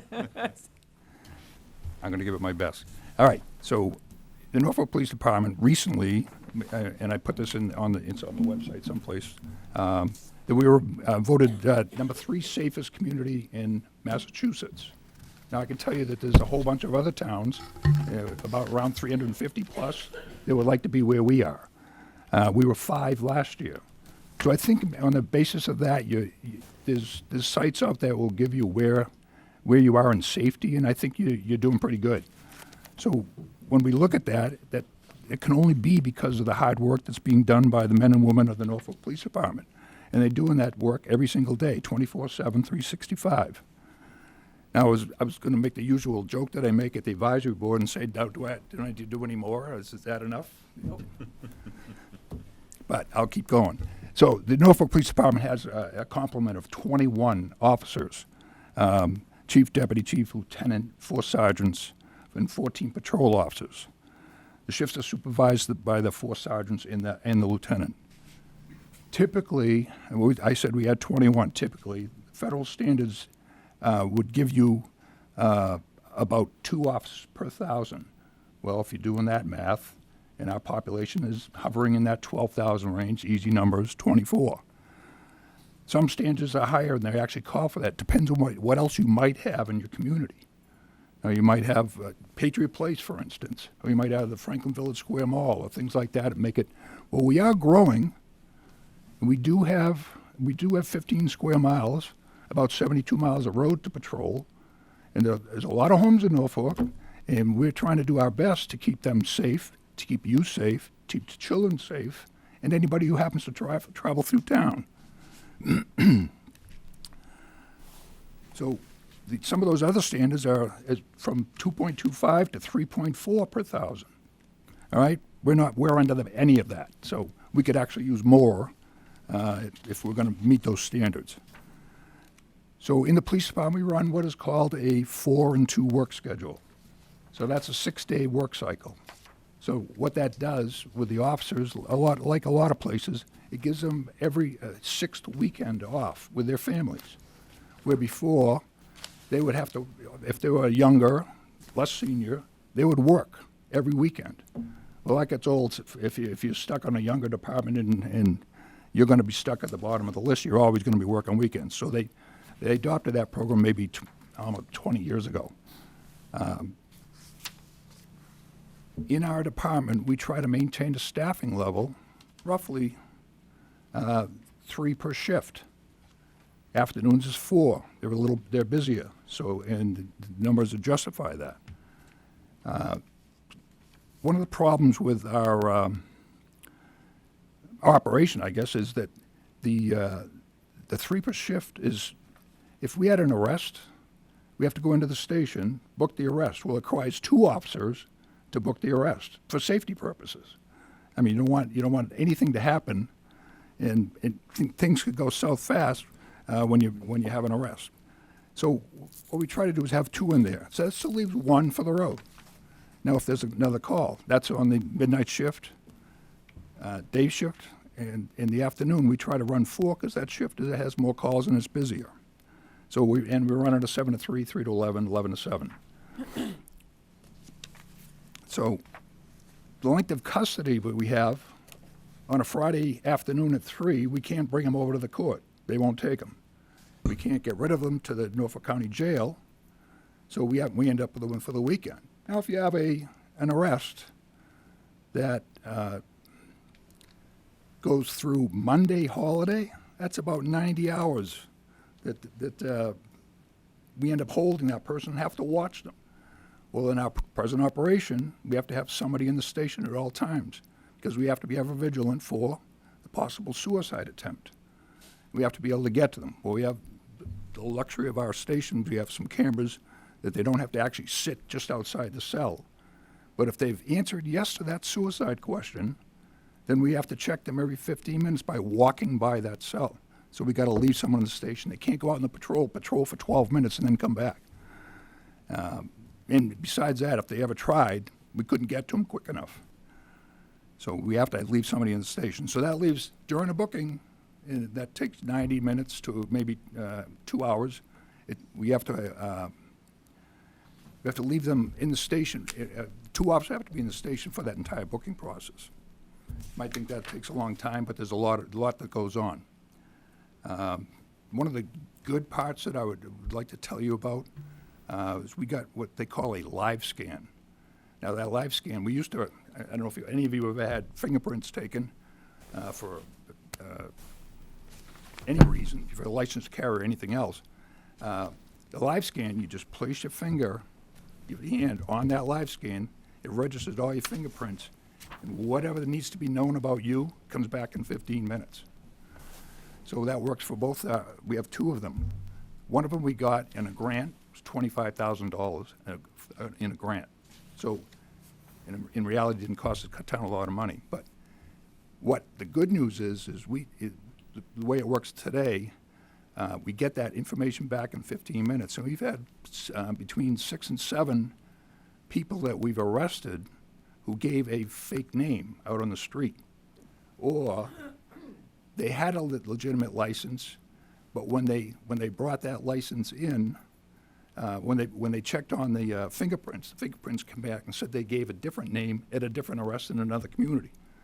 So that tremendous piece of equipment, technology is wonderful most of the time.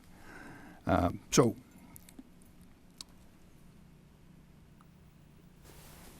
I usually say that we need to have a minimum of 3 officers. Well, we're trying to maintain what we call a level of acceptable risk. Now, if you're out on a call or you're out on a stop, or you go to a call, I don't care if it's a domestic violence call or a motor vehicle stop where you found out that the guy driving the car is not so great, you want to have a second officer there for their safety. So we've got to have 3. So on each shift, and we'd like to have the 4th. So I can't stress enough how important it is that you have enough staff. And I'll tell you one reason, one point in time. We like to spread out our staff on in sectors. So, and I've stated this before at other meetings and the town meeting that we were going to have sectors. We do, and every day they have a north or south and a center car and a station car. Somebody's at the station quite often. Well, recently we had an incident, medical. And at the time of the call, because we had our sector deployment in place, one of those officers was close enough to a call where somebody went down. And they went down because they weren't breathing, no pulse. He got to the house real quick, started CPR, kept that going until the second officer arrived. They switched off, they did what they had to do, and they kept going until our great paramedic crew came. They did what they do, and they have all kinds of medical equipment, other things that they can do, shipped him to the hospital. That man walked into the station not about 2 weeks ago and said, "Thank you." You just can't measure that. So when that happens, you have to look at it and say, you know what, maybe we're doing something okay. So when I say that this job isn't about how often does this happen, and rightfully so, the family and others in public safety, it's important that we were able to respond to that emergency and be able to do what we do and have been trained to do. Every single one of our officers has to have CPR every year. First responder. They know how to run a defib. So, and we have them in the cruisers. So, and we have other medical equipment in this big bag that we carry in. It's good. People in this room and others have provided that to us. And as a result, we're able to give that great service that you deserve. So one of the things I talk about is the custodies we have. So the custodies in say 2017, we had 130. Custodies means an arrest or a protective custody. So a protective custody, for those of you who don't know what that is, it's just people who are so incapacitated by alcohol or drugs that they would be a harm to themselves or others. So when we decide that they need to come off the street because they might hurt someone, that's called a protective custody. If it's a regular arrest because they're suspended license, there's a warrant from another town, they're revoked, I mean, there could be a number of things. Call volume. So it continues to go up. It went up 10% in 2018 from the previous year, went up another 14% in 2019. And since 2009, we did the numbers and we came up with it. It's gone up 59% since that year. So it keeps getting busier, and there's a lot of good reasons for that. Town's growing. There's more people coming into town because now we do have some business out on 1A, 115, that stretch. We have some more in the center here. So things are going on. We have 4 prison institutions in town. One of them's eventually going to get going again. The Bay State is probably, we're guesstimating 4 to 5 years after talking to DOC that it may be open. It may be the new Framingham State Prison for women. So those things are adding up. So when we talk about the call volume, it's going to increase. It's not going to decrease. Not unless we stop doing what we do. And what we do is we try to make sure that the bad guys go to somebody else's town. Now, I know you see that. We stop a lot of cars in Norfolk. But we stop when we have laptops in the cruisers. Now, those laptops are good because we can run all that information on the computer and find out the owner-operator has probably got a warrant for his arrest, or he's suspended, or he's revoked. We know that before we walk up to the car in most cases. It's the one that you don't know about that is worrisome to the officers. So we have detectives. So I say we have detectives. We have 1.5 detectives. So 1 patrol officer is assigned as a full-time detective, generally to the days, and his schedule rotates. He's here, that 4-and-2 schedule I spoke of earlier. We have a second patrol officer who's assigned 20 hours as a detective, but also doubles as our school resource officer. So the detectives are usually follow up on things that happen from the patrol division, and they were on their home and business breaks, their credit card fraud or scams, domestic violence, assaults, could be a rape, a sexual assault, death investigations, missing persons, drug investigations. They do the alcohol compliance checks at the 3 bars, but also the establishments that sell alcohol for the select board. So we also have a police prosecutor that's assigned that job Monday through Friday. So he processes arraignments, summons, court complaints, and he handles the hearings. We have traffic stops or other hearings. Sometimes people apply for a hearing and they want to go in and have their story told to the magistrate. And if it goes past the magistrate, it goes to the judge. So we have an officer who handles that rather than parade our entire department through the Rentham District Court at an overtime cost. So in that regard, it's a savings to the town by doing it that way.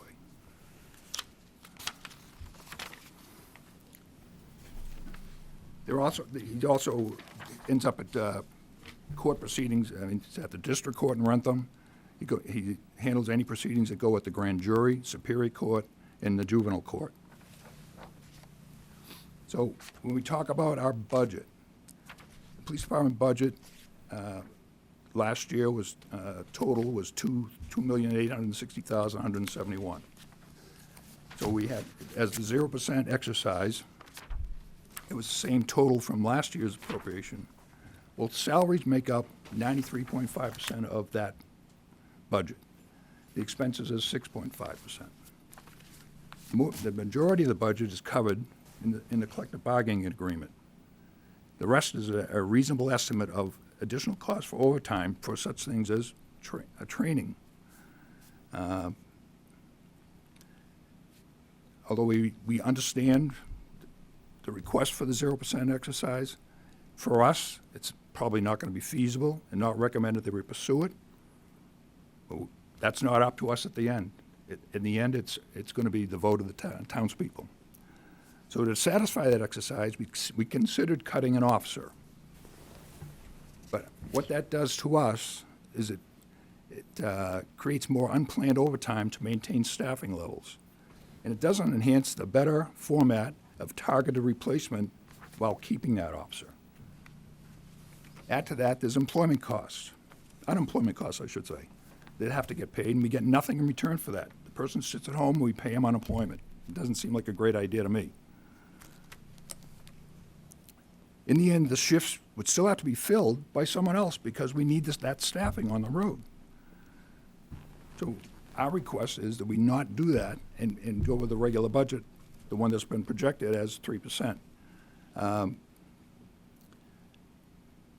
In order to get there, I had these two budgets. One of them, I had to drop 85,807. That was the 3%. That's what that would have gone up. So I had to drop that. Well, I had to drop that from about 300,000 of overtime costs. Well, some of that overtime is vacation. Well, the collective bargaining agreement says that all officers covered by the collective bargaining agreement get first refusal on that overtime shift. And we don't always get 100% compliance that they want that overtime. Some people actually want to spend time with their families, you know. So some of our junior people, and I don't know about in your world, but in our world, when the officers have families, that their kids are involved in sports and activities and things, shockingly, those things are expensive, and they need the overtime money for that. So those guys, the guys and girls, tend to work those shifts.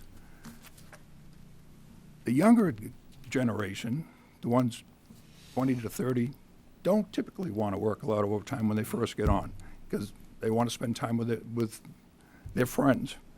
So what I'm telling you is basically we don't always fill the vacation shifts with the senior level high cost people. It's somewhere in the middle. So after doing this now this is my 27th year as the chief. After doing this, we've decided that middle level, we pick the overtime rate that's in the middle, and it covers if the occasion where we get the senior sergeant that might work it or the junior patrolman, patrol officer. So that system has worked for us very well. We're usually on target. I can't remember. I haven't gone into the advisory board for a fund to be funded at the end of the year because we've gone over because we've done that job pretty well of estimating.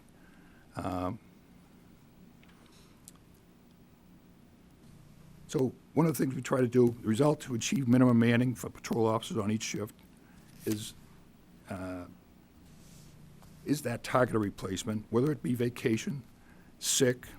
Now, you know, I'm sure you're aware that we have to, by law, do 40 hours of in-service training every year. But then there's other training that we have to do. And that training involves, we have tasers, so we have to train with that. We have the defibs, we have to train with that.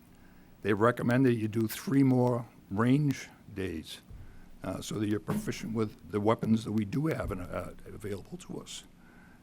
There's driver training. Every once in a while, they will get the trailer here with a hood, and you get in there and drive it for that. There's all kinds of training that's available that makes us better officers, and we try to make that happen. Firearms, anybody who's an instructor, and we need to have them, has to go for additional training every year to keep up their creds. One of the things I mentioned earlier when we had our preliminary meetings, I said that good or bad, all departments have to have a sick leave. And we all know that the flu's going around right now, and it's gone through our place just like it's gone through everybody else's. We're out there all the time. We see some people when they're sick. We help them load them in the ambulance. All those things happen. they have their own kids who come home who are sick, and they get sick, so it happens. But what I can tell you is, we usually average around 3.5 days per officer for sick leave for the year. Some don't take any, and some may have a little bit more. They might have kids. Collective bargaining agreement allows for 2 personal days. The officers have 11 holidays.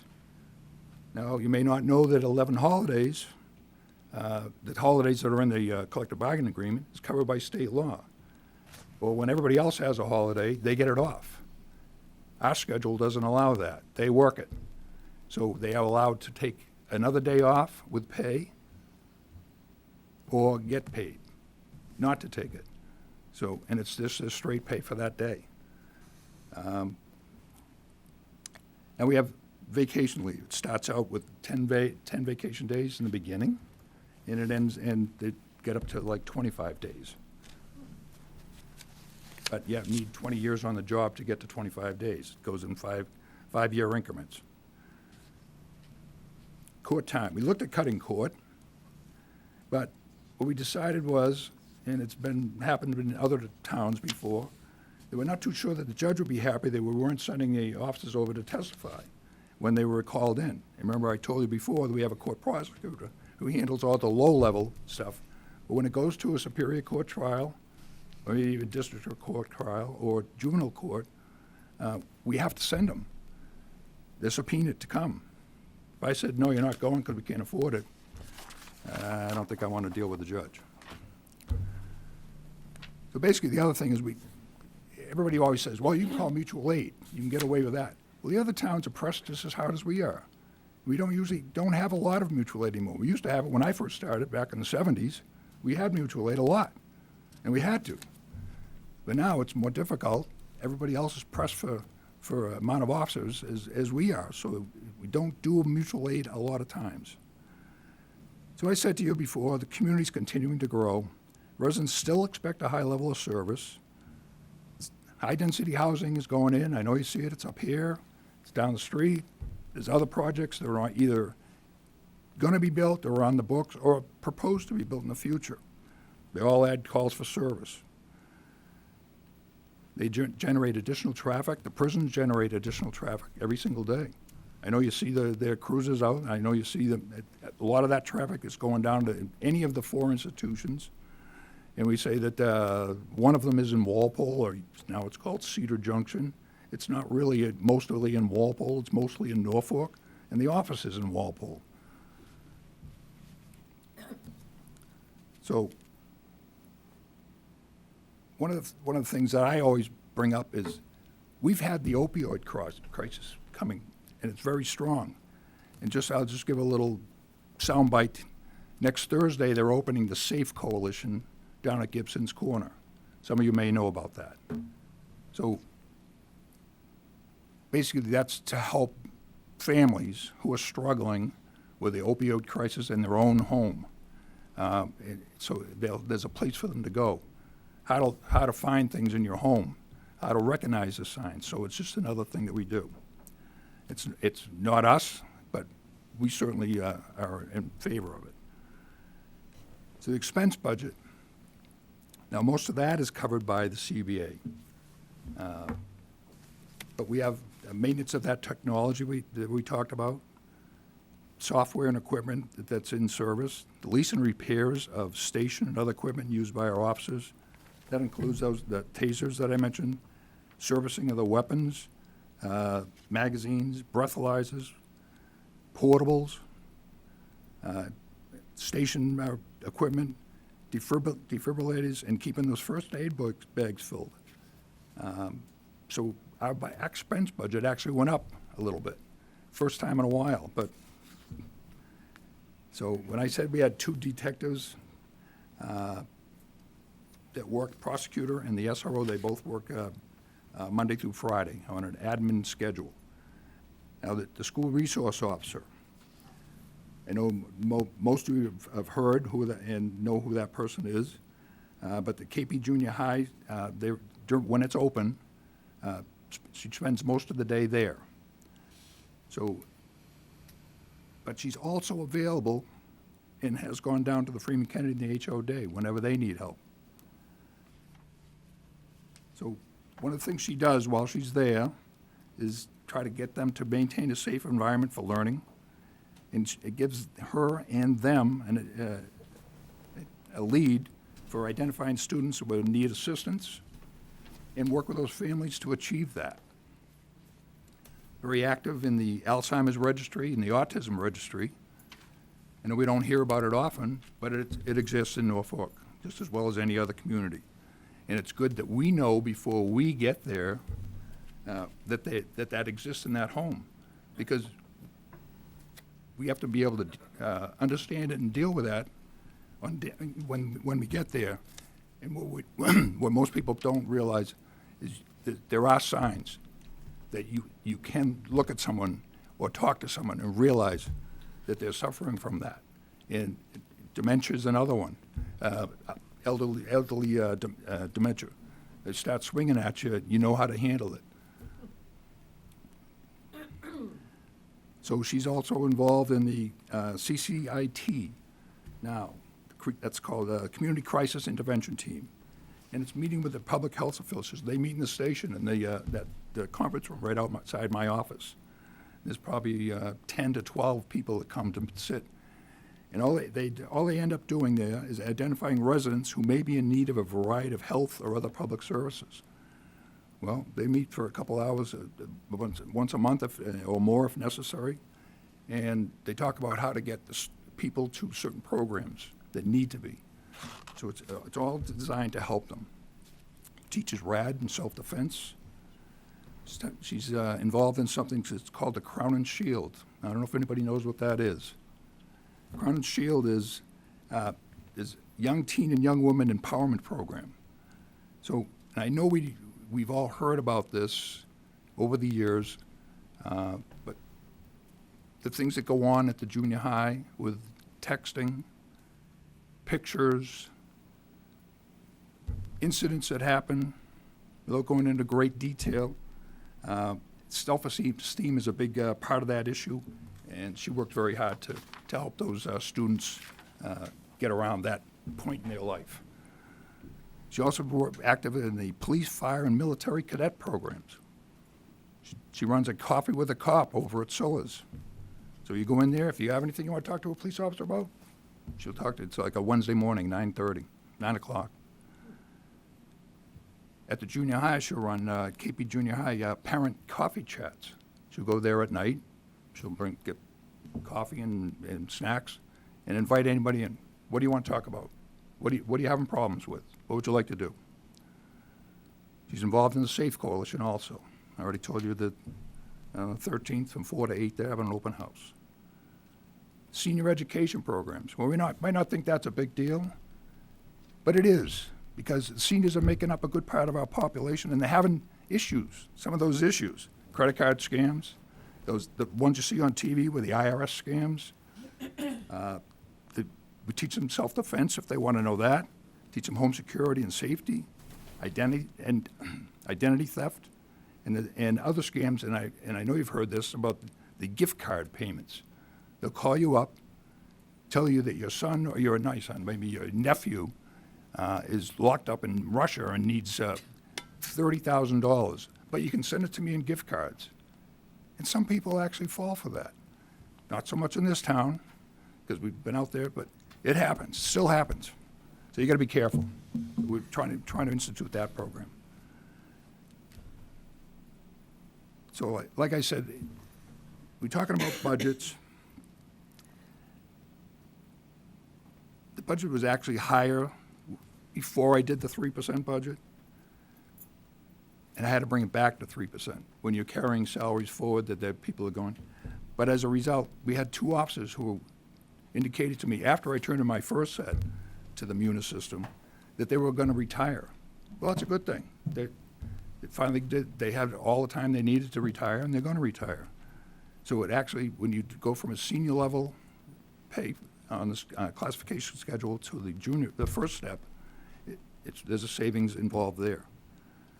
So instead of spending $156,000 for the 2 senior level people, it brings it down to $117,000. So that helped in both budgets get us down to a number that is matching what has been asked for. So what also caused another problem. I have to send people to the academy. Now, we send them to the academy. There's a pretty good expense that goes with that. We talk about just initially, we start with a physical, VAT test, psychological, stress test, the recruit academy fee, academy uniforms, computer tablet, leather gear, which includes those things we all wear, gun belt, weapon, cuffs, pepper spray, tasers, and other equipment, all in holsters on your belt. And I can tell you right now that any of our slender people, all the equipment we carry on our belt, that doesn't always fit.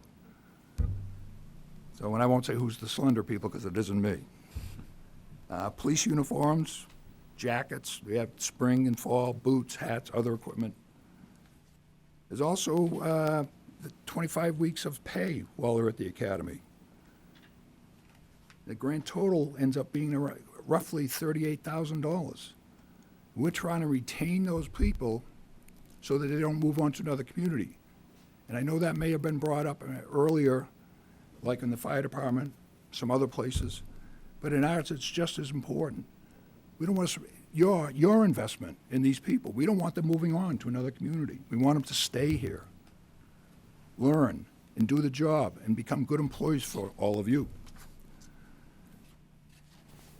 So we thought that the 3% increase, it gives us a chance to have enough people on the shift, not the maximum replacement by any means, or even the ideal funding, the dream funding. We're not looking for that. We just want to have the right amount of people so that our officers and you are safe. As you all know, during the course of a year, we have something that we call extra help. So during that course of the year, we have, not every year, we haven't got through all of this winter yet, but we usually have a heavy snowstorm or a blizzard. We have a hurricane occasionally. We usually peters out by the time it gets to us, but there's still wind. Occasionally there's a tornado. Maybe it gets to here, but we've had microbursts. Sometimes there's flooding. When that happens, I have to keep people over from the previous shift or call people in. And when we're trying to answer all those calls, because we have to drive, we need all the cars we can get on the road during that because they're all tied up. Either they're standing in front of a pole that came down because a branch came down on top of that, or a tree, and it's blocked the road. I can tell you, going back to the blizzard of '78 and Hurricane Gloria, there's all of them. We had to cut our way through to get down 115 by the rec complex because there's so many trees had come down. We all had chainsaws in our car, but that was back then. I don't think we'd do that today. Too much concern for the wires and things like that. But those things happen, and we have to be out there in all situations. So we need to be able to have the ability to cover the shifts when those incidents do take place. You know, we do help out with parades, whether it be the Memorial Day, the Little League, there's the Santa's parade, there's all the parades that we have. We have road races that go on. We need to be able to help out with those because they're fundraisers for the people, for different organizations. Where are we now? So, we talking cruises today, Kevin? Yes, please. Oh, all right. So we have a slide for cruises. So one of the things you can see is this is what we, because there was funding issues in certain years, 2009 being one of them. I don't think anybody forgets what happened in 2009 and financial meltdown. Well, we didn't get a car that year. We only got one the following year, got two, and another zero after that. That doesn't help maintain your cars. So one of the things we decided to do, let me go down the list, we're averaging 1.4 a year. One of the things we decided to do, whether it's a popular decision or not, was we kept a few extra cars. And we spread out the mileage amongst those, the cars that we did have. You look at the mileage on the screen and you see we have like 6 cars that are over 100,000 now. We have 3 that are just under 100. So if we had less cars, that number would be higher. You would look at 120 or 130, 140,000. Well, a police car is not quite the same as your personal car. I think you probably understand that you might drive it and it stops and it gets a rest. And then you drive it again and it stops and it gets a rest. The hours that we put on an engine or the car or the electrical system goes through are much greater. They usually say 3 to 4 times. I'll just use 3. So that one up the top there is 100,000 miles. So it'll be worth about 300,000. So in a police world. In your world, it's probably only the 100,000, unless you have your car idling out in your driveway a lot of the time. But we drive in all weather conditions. You're told to stay home. We're told we got to go answer the calls. So we got to drive through those big snowbanks, over those branches that have fallen down, around them, through them, up and over the lawn. Sometimes damages happen. The cars don't last as long. So those are the two issues about cruisers. I make the analogy, if you only had one vehicle in your family and you had to spread that out between the husband, the wife, maybe the kids, how quickly would the mileage pick up on that car in that year? It would be astronomical, as opposed to what we typically do now in the world is the husband has a car, the wife has a car, the kids have their cars, and we spread out that mileage amongst those cars so that the mileage doesn't go up, the repairs don't go up so bad. If we don't have enough cars and say a couple of them go down for mechanical issues, whatever it might be, and in our world it happens a little bit more than maybe yours because they're out there and they're driving all the time, we have to be able to get them fixed. And one of the slides we have, we actually give our DPW maintenance crew a shout out because they do a tremendous job keeping us on the road. I think it's down the bottom there. They recommend that we do between 75,000 and 100,000 on our cars. What I like to do is try to keep it under 5 years. But if you go back to that slide prior to that, there's cars that we have a 2008 that we're hoping to get rid of this year. Got 166,000. We still use it. It still works because our highway department has done a great job keeping them going. We got to be able to get timely replacement. And I know that there have been years that have been tough. And we've made decisions. When the fire department needed a vehicle that was costly, I would get asked, could we get by without one car this year? Okay, fine. They need it more than we do. Another year it was the DPW. They needed trucks. Some of the stuff that they drive, you wouldn't even get in. And they're driving it through the worst of conditions. They're doing those snow removals and plowing while you guys are all sitting at home in the fireplace. They're out there trying to drive those vehicles, and they're not the greatest sometimes. They have improved some of the vehicles. So the same thing for us. We got to be able to get to your call when you have your incident, medical or otherwise. You want to be able to get there safely. And that's why we ask for at least 2 cars a year.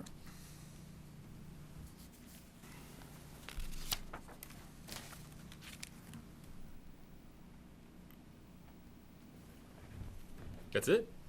One more. Well, thank you for the detailed outline. Incredibly informative and serves as a great basis, I think, for our understanding to be able to make, any questions or decisions moving forward. I had 2 questions that stuck out to me. The first one is, although I haven't had the opportunity to experience an arrest and booking firsthand with your department, I'm not saying it won't happen sometime in the future, but we'll see. You had mentioned that with arrest and holding that there's a certain number of people that are required to be able to execute that. On one of your slides, you had custodies listed as 187 for last year. Is that what this references? When somebody is Yeah, booked a and custody, held yes. at the station? We call it a custody because it covers 2 things. And it's either an arrest for some of those things I mentioned, a warrant arrest, a license issue, suspend or revoke, some other things. Or something that might have happened on the street Okay, or at a home. And we've had those this year. gotcha. the past Okay. year. So Chief, you need at least 2 people in the station when that happens. That's becomes an officer Safety. safety issue. If the person's all of a sudden decide, you know what, I don't want to be here, and you only have one person, it's possible they could get overwhelmed. So it's always better to have 2, more if we could afford it, but two, a minimum of two to process an arrest. Yep. Got it. Thank you. Nobody got my joke about getting arrested? We got it. We Yeah, just don't everybody's want just it to kind of happen. looking at me like, "Ooh, jeez, that's pretty terrible." Well, I held back. I was going to say we can make that happen. The second question that I had was, one of the things that I remember in my initial, what do you call it, like, training when I was first elected was the identification of certain staffing standards that are required as part of a calculation provided by the state depending on how many residents you have in town. Is that something that rings a bell? I think he said federal standard early standard. on. Federal standard has been 2 for a while, and I said it can go up to higher than that, 2.5, 3.5, somewhere in there. Okay, so You can go on websites and find out what those standards are. so where we are right now, though, we're meeting that standard, right? No, we're less than that. We're less than that standard. If we had about 12,000 population, we should have 24 officers rather than 21. Got it. But I think we need to look at our population and our statistics and make a determination. As I say, our population includes people at the prison. They're not a big draw on our services in police. I mean, the police go there, but it's not something that you respond to on any type of. I'm pretty sure that the population that is listed is just under 12,000. It's 11.7, 11.8, somewhere in there. I don't believe that includes the prison population. You think so? So, but I think we have to be mindful of the fact that our population is growing and changing, and something we may need to revisit in the future. Got it. Thank you. So part of that with the prisons is that the prisons have visits. They generate people, the families come out to visit. Some of those aren't too friendly to us either. Gotcha. Thank you. Last one before I turn it over to my associates. New office equipment line, 13,500. I imagine that in fiscal year 2019 it was higher because of the purchase of new equipment that would be used in the new police station. What else is included in that on a reoccurring basis? New officer equipment No, is, New office. New officer equipment, yes. Officer, Officer equipment, just in the R. not Yeah, office it's we're missing an R. equipment. Aha. Well, that changes that a little bit. it was around 13. 13.5. Yeah, you got it. Yeah, so that was that laundry list of things that I gave you, holsters and uniforms and all of that. That makes a lot more sense now. Chris? We're anticipating 2 for this year. Yes, sir. We'll start with vehicles because you looked at me. So we have 14 vehicles out in the field or out there, not including the motorcycles, which would say you had 28 officers. So we keep extra vehicles. Okay. Why do we, ideally, why do we keep so many extras and not having to do anything with the budget is why are they outside? I mean, part of the reason for this new station was so all the vehicles could be inside. But as you and I both know, there's at least 9 or 10 outside every single day. Okay. And to me, that, we talk about maintenance, we talk about care, we talk about, keeping them up. If they're sitting outside, they're certainly not getting the same level of care as if we keep them in the big garage. All right, the answer to that, I know we've debated this, we've had a healthy Yep. debate.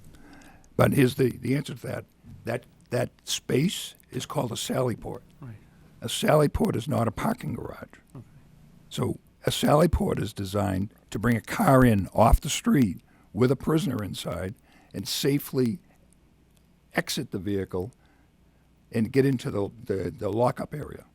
That's what a sally port is. We used to have one that we could barely fit one car into, and I know you know where it is in the back of the old station.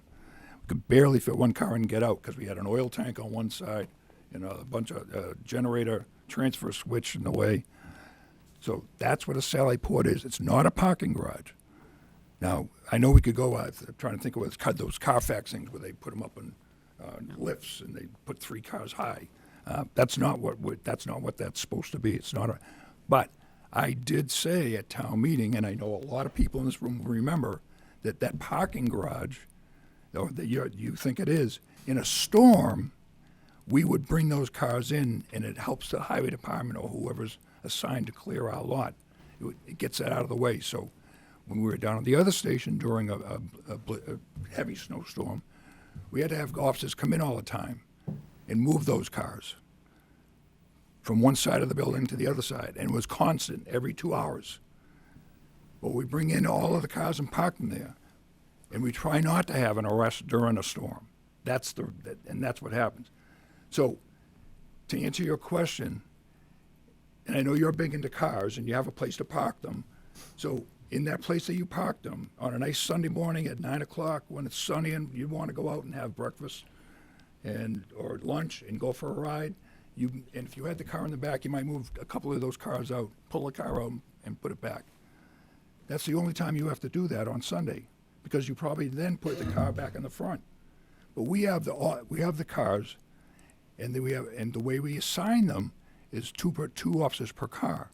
There's a couple that I would call a specialty vehicle, but we have a couple of officers per car, and we rotate that through. So if we had to 3 times a day move 14 or 15 cars, that would take away from patrol out in the streets and answering calls and just to satisfy that need. Now, in your case, you have a classic or an antique car, depending on what years they are, and yes, you might worry about the sun fading the paint or the fading the upholstery, things like that. In our case, we try not to keep them more than 5 years, although that 2008 up there is a lot more than that. Mm-hmm. So that's pretty much it. You will see that the shift will park their car in the garage. Whatever shift is out there, 3, 4 cars, day shift, it could be as many as 5 if I have my 3 or 4 that are on, plus my court prosecutor and my SRO officer. That's probably 5. So we'll all park inside during that shift. So if those cars are going to be in, they're going to be free of the usual, the ice that builds up on the windshield, the snow that might build up. So when we get a call, we hit the button to the garage door and we go right out and our vehicles are clear to go. In the past, that wasn't the case. We had one place to park a car where it could defrost of those issues. The beauty of our present station, and believe me, we thank you so much. We love it. Absolutely love it. But it gives us a chance to get those cars clear and keep them clear throughout the shift. So we my keep, answer. what, 2 or 3 or 4 cars inside, Yeah, there might be a few more and than that's that. why we see the rest outside. That's why you see the rest outside. If I may, Chris, when we have a storm and we've gotten, I think 10, we've fit 10 cruisers in there, but those cars are bumper to bumper and as tight as you can get. So to get to any one car and be able to get that car out one of the 3 doors, and also to be able to leave room so that if somebody needs to get into the Sally Port, that would require, as the chief said, everybody's got to go out and start moving a whole bunch of cars all at once. So the size of the Sally Port, really, we have, as the chief said, we'll have there's room for 3 or 4 cars to angle park up against the wall of the station, and then that leaves that end bay that goes into the Sally Port open, and then it leaves the end bay to door number 8, which is the door we use to go to exit. So that's open, so any one of the 3 or 4 cars that's on duty can back right out and go out the door without having to move any other vehicle. If I could jump in on the number of cars, we would agree that we don't need this many cars as a rule. We could have less, but the issue has been without being able to consistently depend on replacements so that we can keep the mileage at a reasonable level.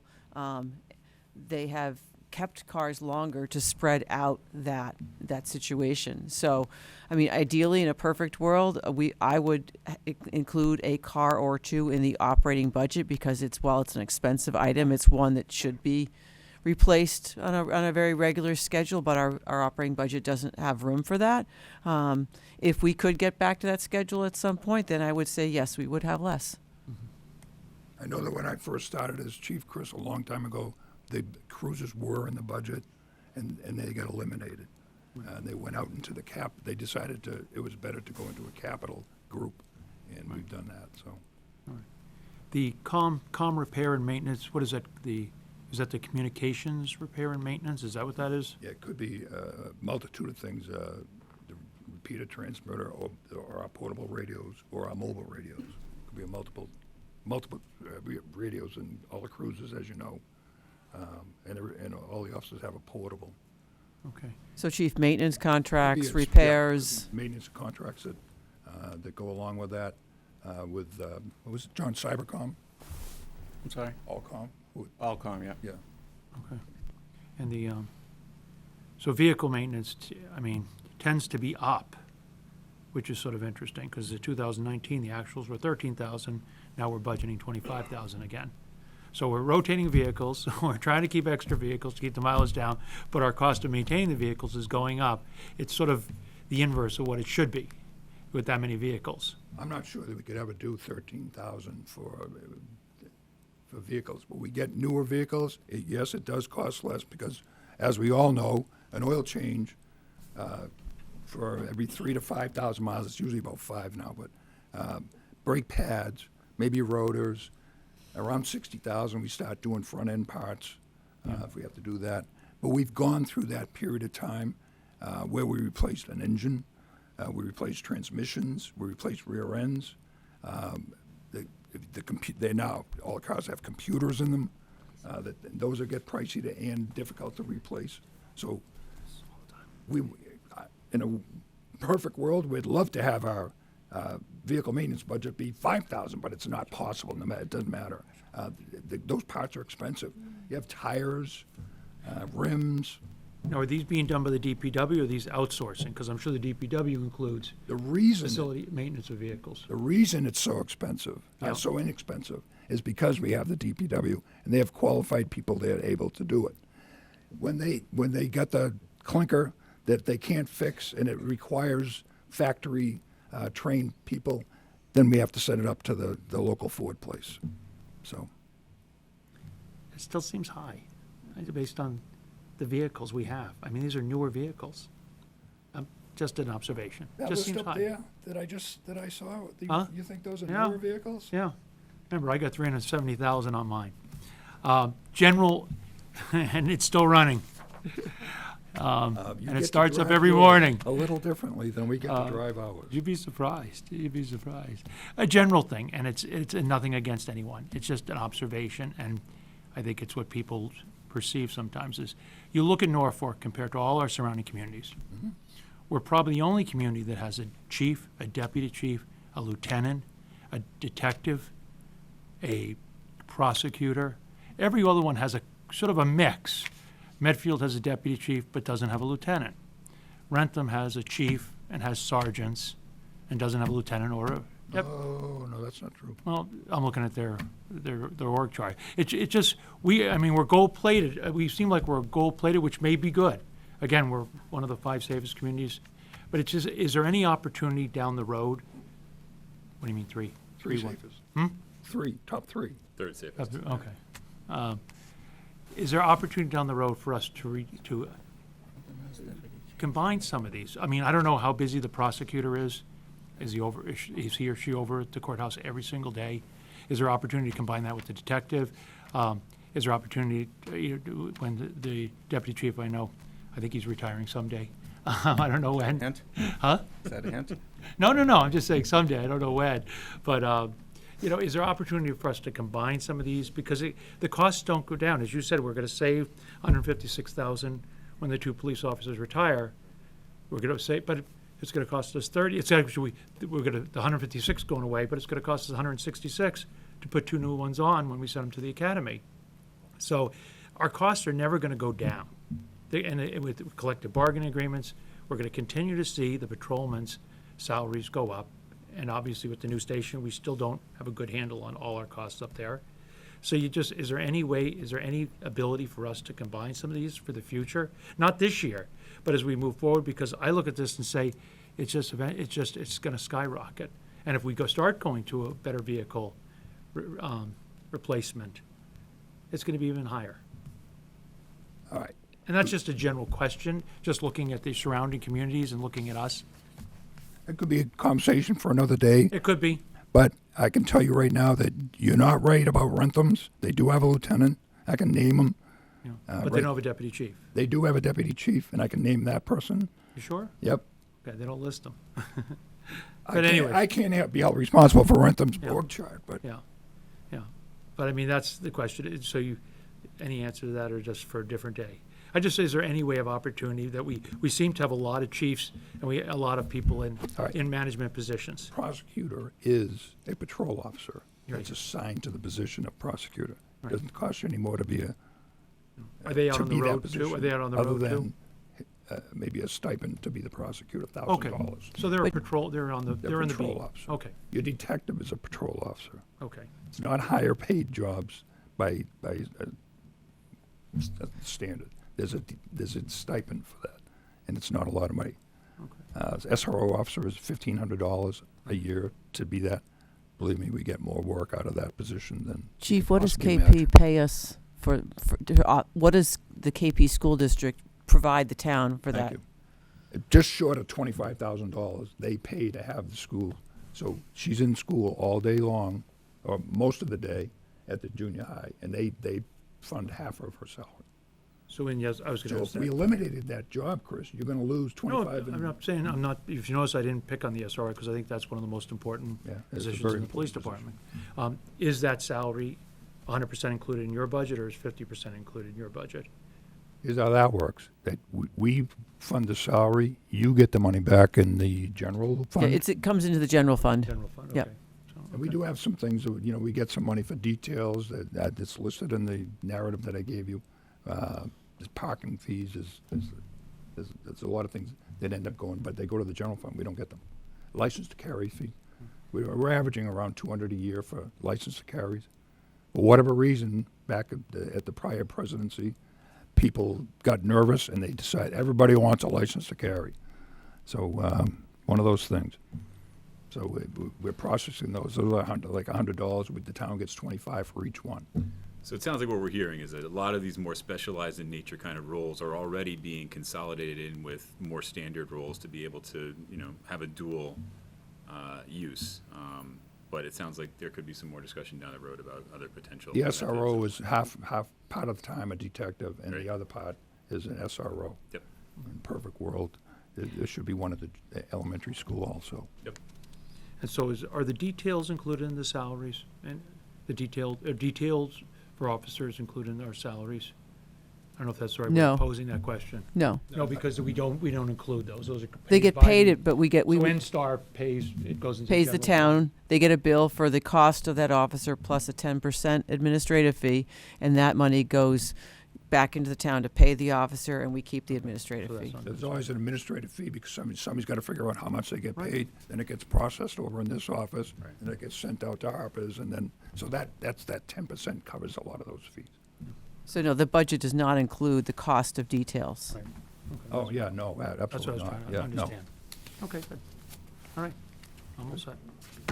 Thank you very much. Chief, you. thank you very much for the fantastic presentation, and And I'm thank going to you. say this like I have numerous times before. We're down there. Give a call. You want to come down. You want to talk about any subject. Chris, I'd love to engage you in another time. But you want to talk about any subject, more than happy to talk. We'll about it. start with vehicles. Chief Stone, thank you for coming. Thank you. Deputy Chief Carroll, thank you so much. Hillary, I see you Thank back you. there as well. Thank you so much for coming.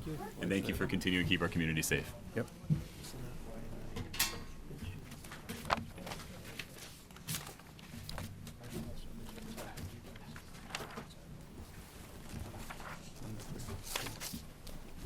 Recreation, page 83. Recreation, page 83.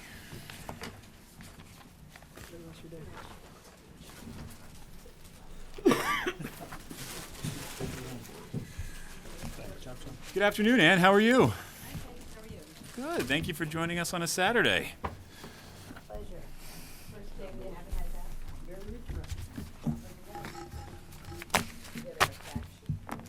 Thank you so much. I like the bling.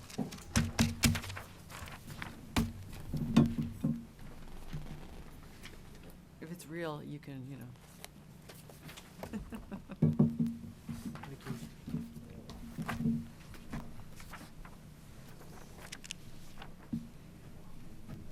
I have brochures, but I'm assuming you all have them. Oh, yes. Oh, yes. Say again? Would you like a brochure? Sure. They look pretty. You don't get them that often.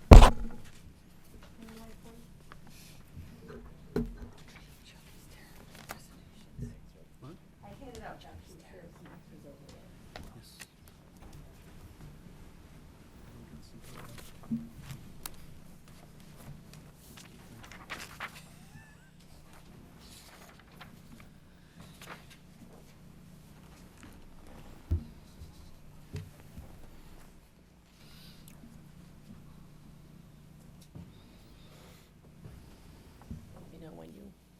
Go right ahead. For those that don't know me, I'm Ann Proto. I'm the Recreation Director. Recreation is a department and headed by a Recreation Commission of 5 members, and there are 2 department members as far as the administration staff, myself and Kathy O'Brien. Kathy works 34 hours, and I am a full-time person. We're located in the town hall. The board meets about, once a month, perhaps more often as necessary.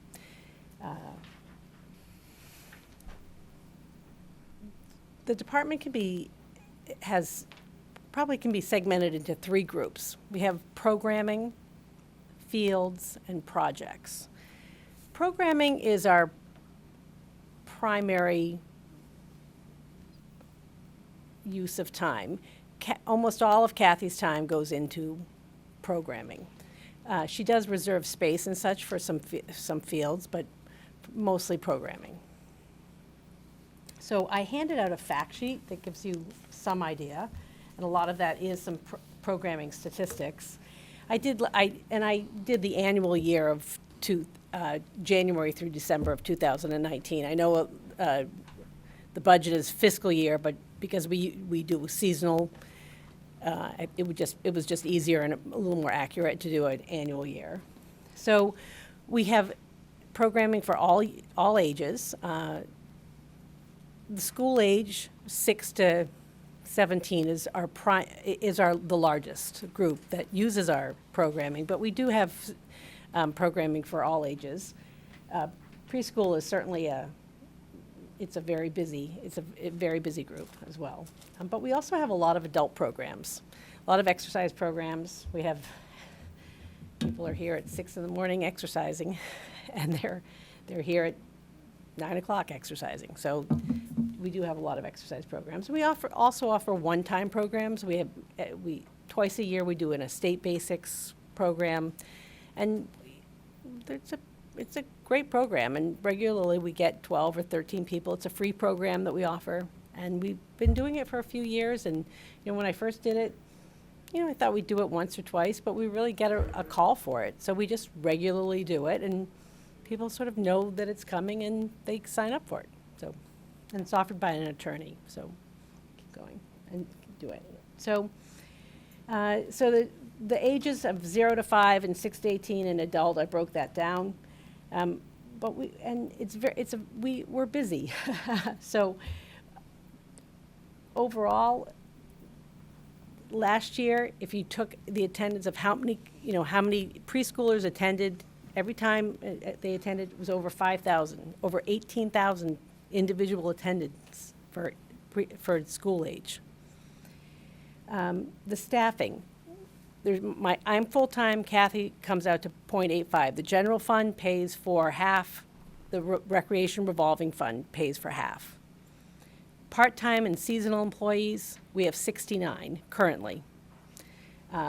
Community partners, such as the YMCA, 4 Kicks, Fast Athletics, we contract with them to provide programming. Currently, there are 13. Individual contractors, such as coaches and fitness people, we have 7 currently. Those are the people, those are how we provide our programming.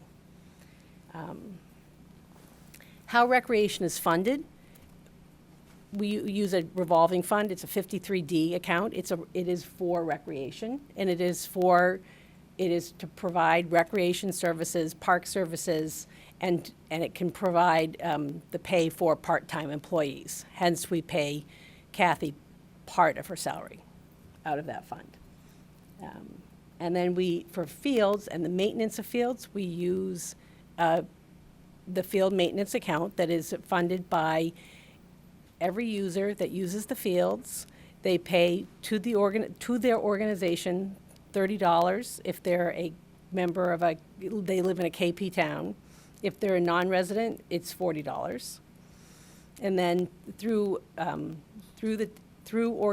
organization then pays us. We allocate fields through the allocation process we have 3 meetings a year, and it's again seasonal. The first one is spring, it's next week. We do the spring allocation. We do have a summer allocation, it's really an extension of the spring, and then we do the fall allocation. The facilities that we use, for programming, we use the Norfolk Public Schools, their classrooms, we use them during the day and after school extensively. We use our fields as well. We also use the middle school and the high school, and then we also use their fields. So we're in all of the schools. And then occasionally we use the Rockwood Road playground for the programming.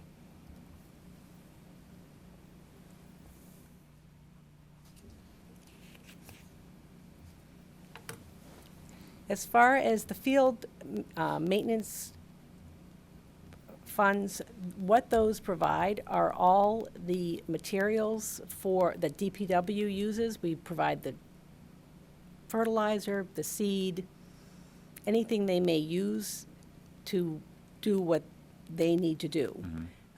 We also do any repair that may need. If there's a fence that needs repair, if there's irrigation that needs repair. This year we're going to be on the Pond Street has an irrigation system. We're going to have an irrigation maintenance contract. We'll be paying for that. If there's a well repair, we pay for that.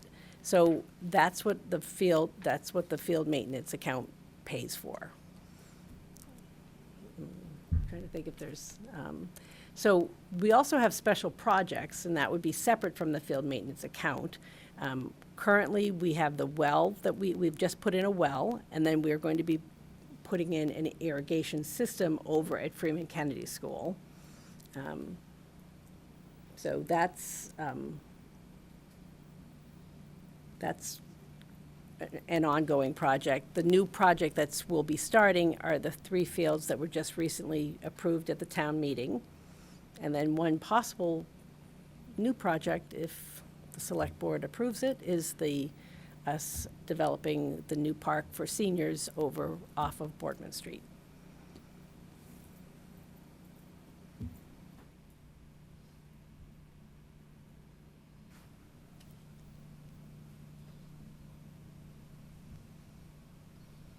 Do you have any questions or? Chris? Yep, so I'm trying to understand. So the revolving fund, how much does the revolving fund take in a year? Or how much do you take in a year in revenue? In the recreation revolving fund. Between all your different sources, your field use, all that, is that, I don't know if it all. It's two separate. Well, it looks like it's two separate yeah, things. It's two separate. One of them looks like you're taking between 24 and 36, which is your revolving fund. Is the field maintenance. That's your field maintenance, Field okay. maintenance. The recreation revolving fund pays for all the programming, and it's about 400,000. 400,000 a year. Yep. So we're taking about 436,000 Yeah, roughly. Yeah, the field maintenance might be a little bit higher than that, but yes. Yeah. And then our costs are the 130, or your budget is 130,000. Plus there's the other costs, which are the seed, all these other things that we don't see here, that aren't listed here, right? Because you just said you pay for the fertilizer, you pay for the seed. That's Right, not- that comes out of the 36,000. Okay. So let me jump in here for a second. So the general fund only covers Ann's salary, a portion of Kathy's salary, and, $2,300 in expenses. That's the general fund taxpayer impact. The revolving funds, money coming, the rec revolving of charging for programs and paying to deliver those programs is the approximately $400,000 a year. You understand where I'm trying to get to. Yep. I'm trying to understand is it a net positive 250,000 to the town every year? when you take it all into account? Rec revolving money stays in that account Okay. from year to year. It doesn't come into the general fund at all. Okay. And separately, the field fund also is separate from the general fund. Money comes in from people who want to use the fields, and then recreation pays for those materials and some contracts to maintain the field, supported by the work that Public Works does. But the only actual cost to the resident for recreation is what you see here in the general fund, unless they choose to go and participate in a program, they'll pay separately. And the groups that use the fields pay separately for that, and we turn around and use those monies to take care of the fields. Part of Public Works' mission is to take care of green spaces, so they mow fields, put down fertilizer, and I'm sure other things that I'm just not thinking of off the top of my head. So in addition to what DPW does, some of the things they don't do, or the deep tine aeration, or the special projects, and that field maintenance fund pays for that. Okay. So there are things that DPW isn't equipped to do, nor are most DPW departments, and that's what we outsource. And that's what that field maintenance also pays for. Yeah, so that's not in the general fund at It could also be all. putting up netting. It could, if, for example, there was a storm that blew over some fencing one time, it was $5,000. We covered that cost. I mean, it could be, could be a variety of things. But it sounds like the revolving funds are not covering all our costs, because we just spent No. $90,000 at fall town meeting for 3 fields. So I'm trying to understand is the money we're collecting covering all our costs? And what I'm hearing now is, no, it doesn't cover any I of think our for major projects like that, that's where we have, I don't know if it's typically or have in the past gone to CPC for those funds.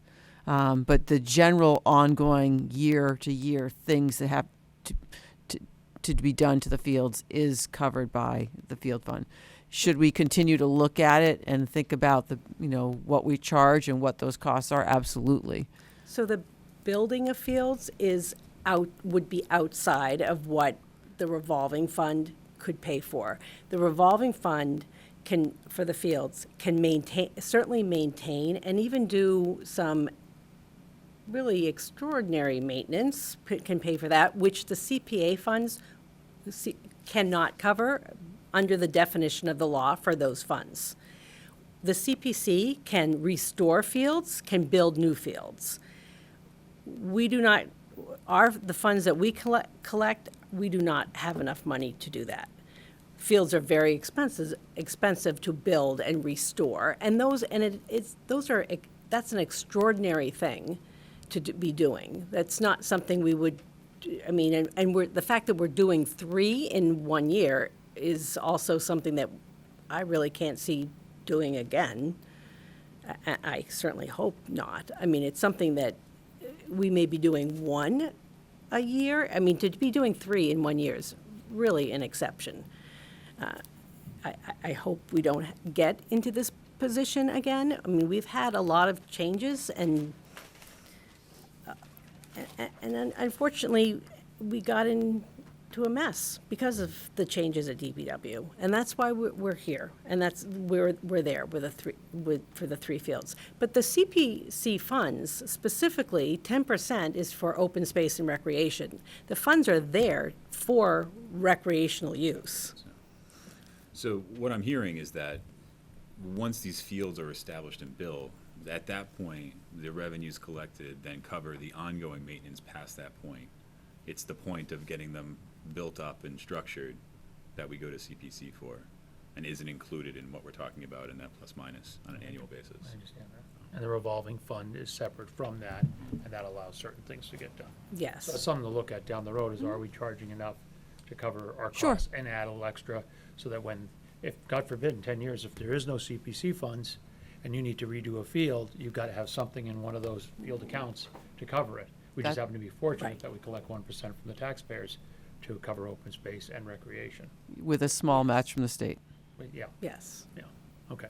What That's are you what I- spending the CPC funds on? My lord. Hmm? What are you spending the CPC funds on? As far as what do you mean? You just said we're going to be out of money with CPC in a couple of years? Can't wait to hear about that But- project. Collected, I said we may not collect CPC funds. Well, if the town voted to not Right. tax itself anymore for that, you can tax Right. yourself between 1% and 3%. We have chosen 1%, but if we decide we didn't want to tax ourselves for those things anymore, We wouldn't then have the that would funds. not be a source of funds available to us. Right, that's When what we I'm saying. first were at 3%. Right, I remember Then- going yeah. down, well, I don't Then we remember, went- but I heard about going Then down we from went 3 to down to 1%. 1%. Right. But, so just so I understand, I know this is kind of external of the conversation That's we're having fine. right now, but if town meeting was to vote to not collect that 1% anymore and collect nothing, we don't have access to the funds we've already collected up until that point? You have access to the Yeah. funds themselves, but not Yeah. going forward. But not going, they're Right. not Right, an ongoing yeah. basis. So Right. that's more what I was talking about. Yeah. We have a Wouldn't pretty get good amount of state money in there match. right now. And, Yep. yeah. Yeah. Okay. So my question, with the understanding that your men's over 30 basketball league is very dangerous, very, very dangerous. It was interesting to see that the Or the 20 players are very clumsy. That could be looked at that way, too. The players are very other clumsy. players, that's right. That's right. Create a dangerous I never broke environment. anything. Seeing the total 2019 attendance numbers for each of the age groups was fantastic. If possible, are you able to submit that in a historical basis so we can see what the trending data looks like? I can. That would be helpful. Yeah. Because it goes back to my question of, is there a desire or a distinct need to expand on programming from your perspective? So I can tell, so I've been here 20 years. When I started 20 years ago, the staffing there was a full-time rec director, and there was a person that was not quite as many hours as Kathy is now. I think it was about 20 or 24.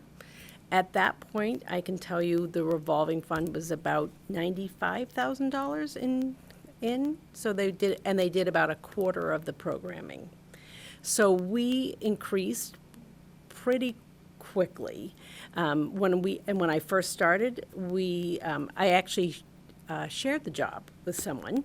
I worked for the recreation department. I wasn't the fun recreation person. I was the person that taught SAT prep. So that was how I got connected with recreation.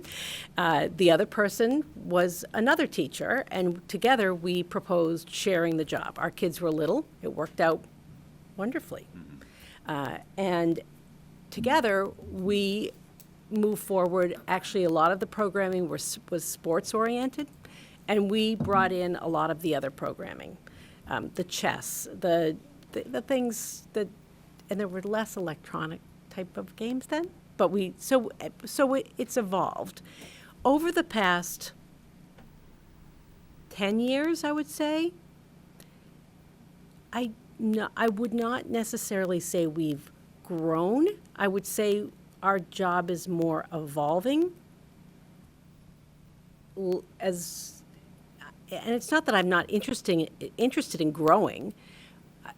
I'm most interested in offering what we need to offer.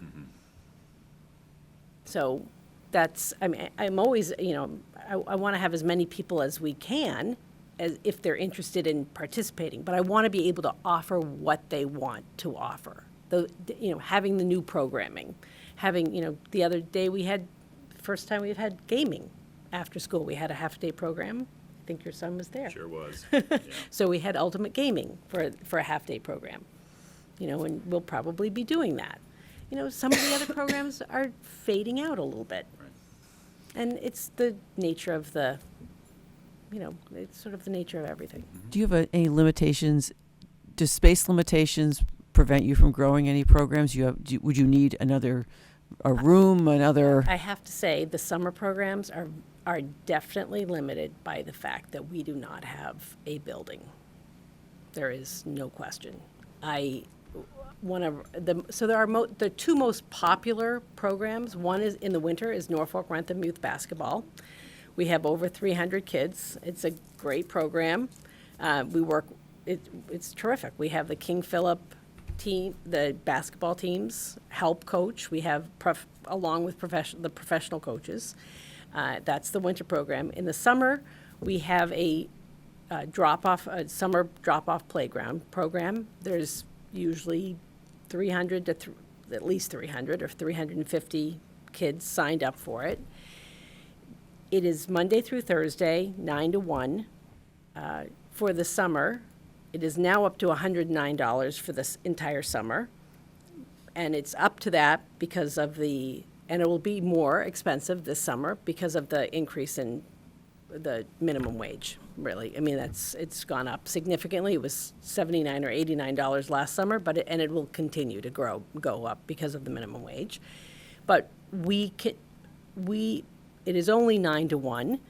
we would do a full day, but we don't have any place to go inside. We're under the pavilion, which is not a safe space if there's any rain or any really, or any, thunder or any, or such. If it's excessively hot, which it can get in the middle of the afternoon, we really can't run a full day program consistently knowing that there's a safe space if it becomes 95 degrees out. Are there any grants available? I mean, we have Old Town Hall, even though the building itself probably couldn't be used, but we have the land, obviously.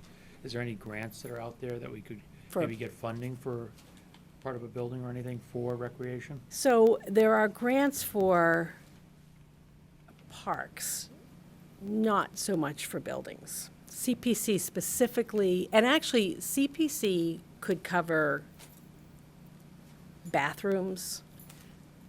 It could cover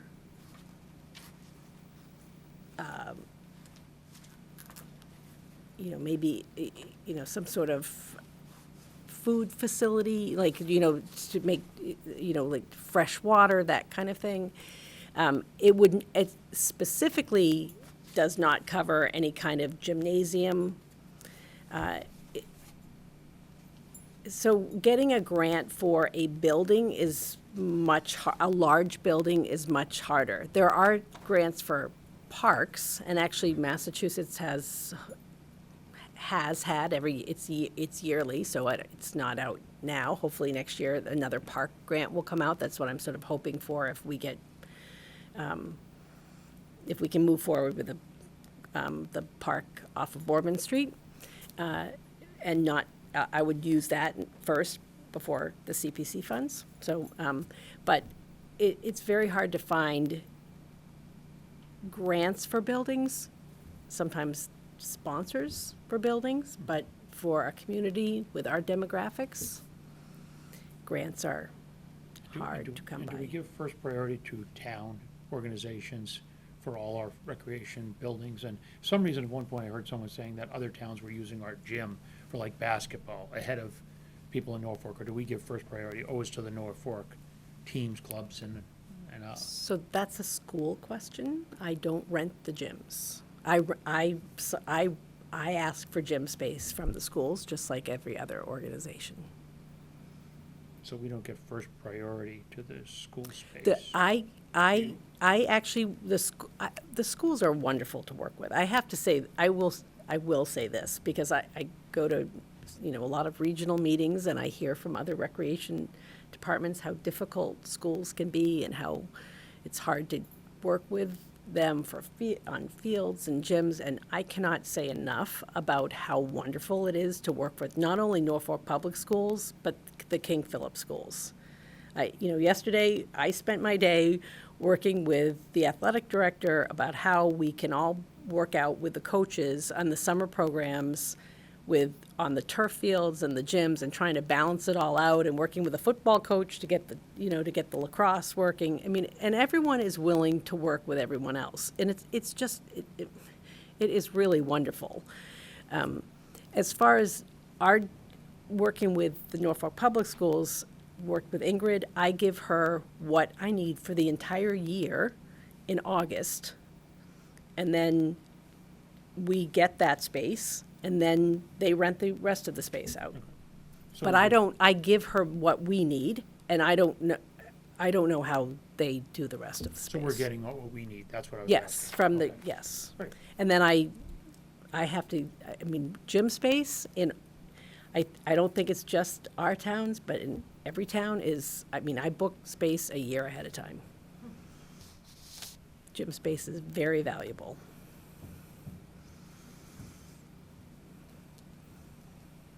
Anything else from your perspective, Chris? That's it.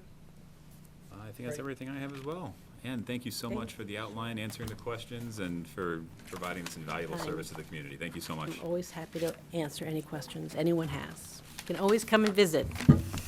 Thank you so much.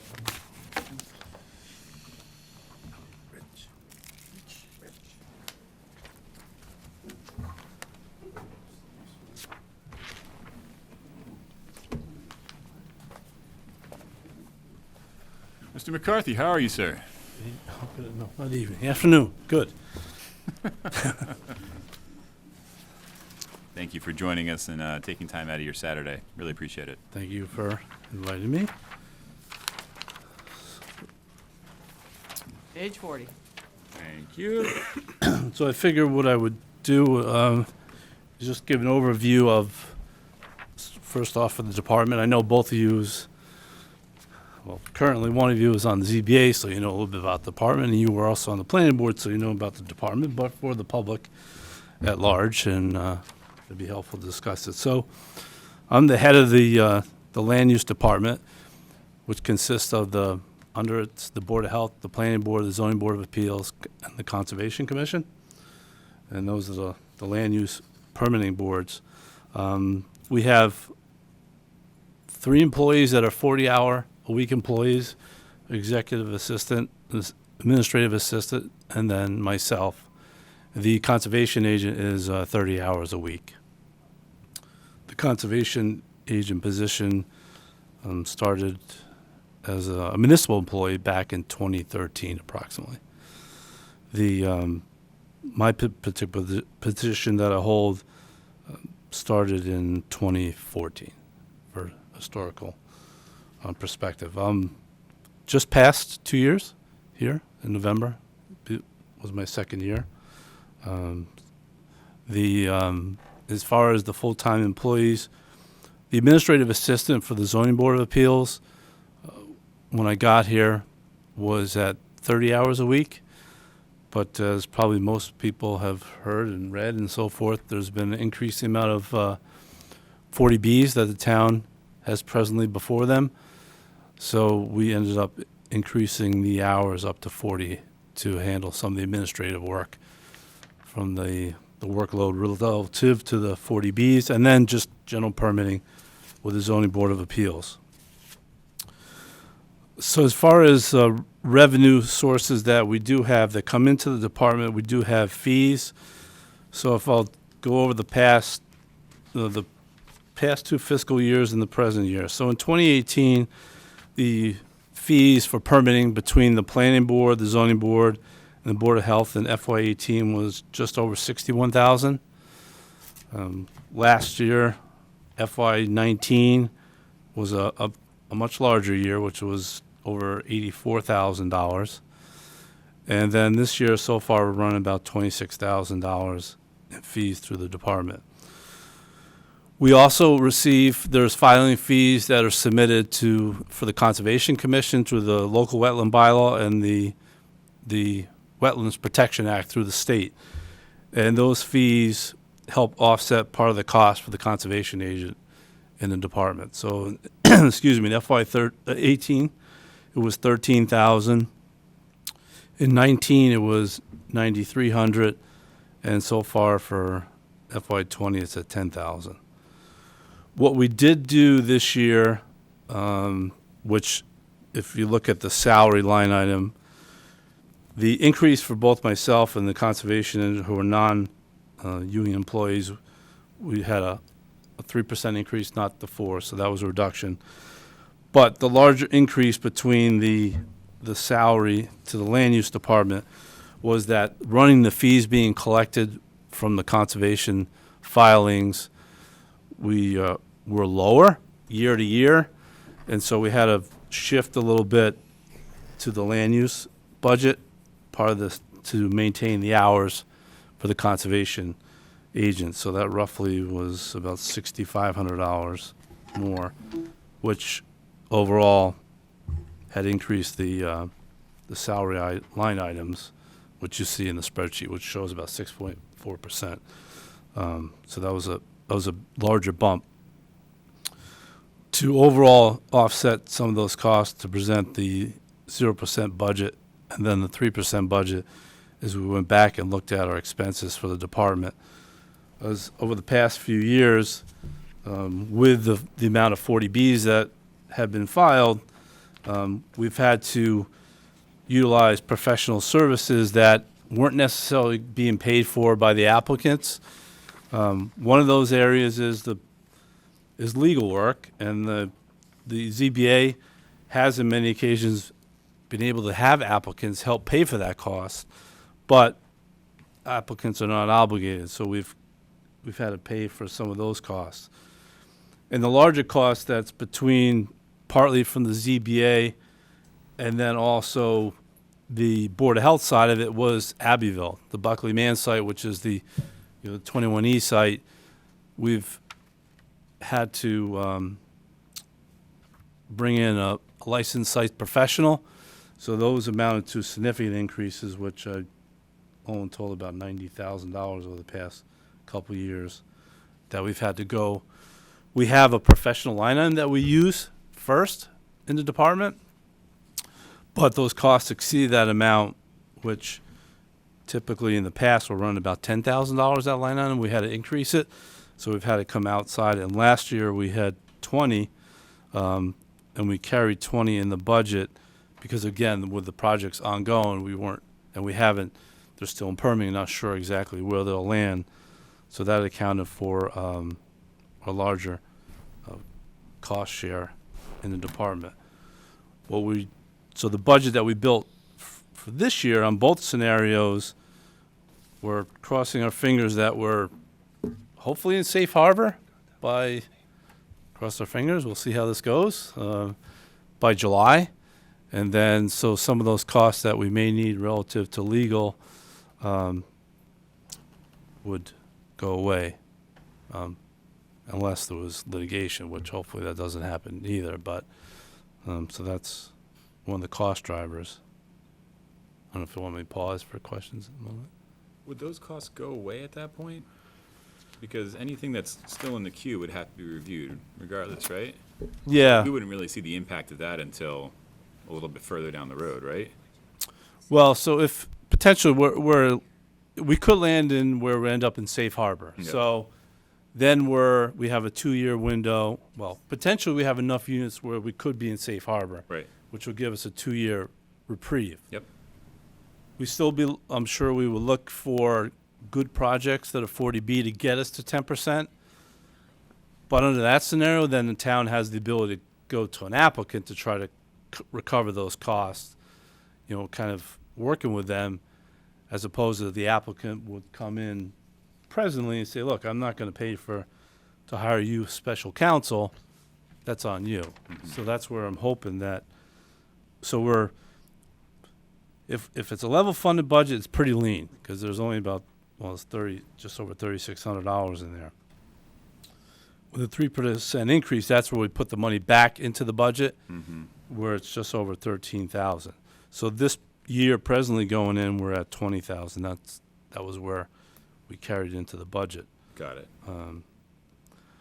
The one thing that is in our budget, although not used by our department necessarily, is the Crosstown Connect, which is the communication system that, when you get those emails and phone calls and text messages when events are going on, we're carrying it in our budget, but we don't actually use it. It's a townwide service, but for budget, it started from many years ago before I got here. Betsy Fidgel, through the Board of Health office, applied for a grant and was able to get the money for that that phone service. And so that's where it's resided since that time. And since the inception, after we got the program, she's applied for and has gotten a grant for about half of that cost. So it comes in about $3,250.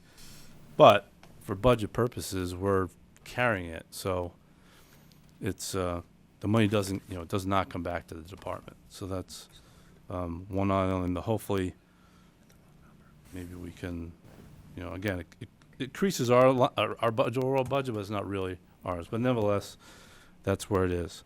One of the things that we just got done doing this year, so in the Springtown meeting, we established the revolving account for the Zoning Board of Appeals and the Planning Board for advertisement costs.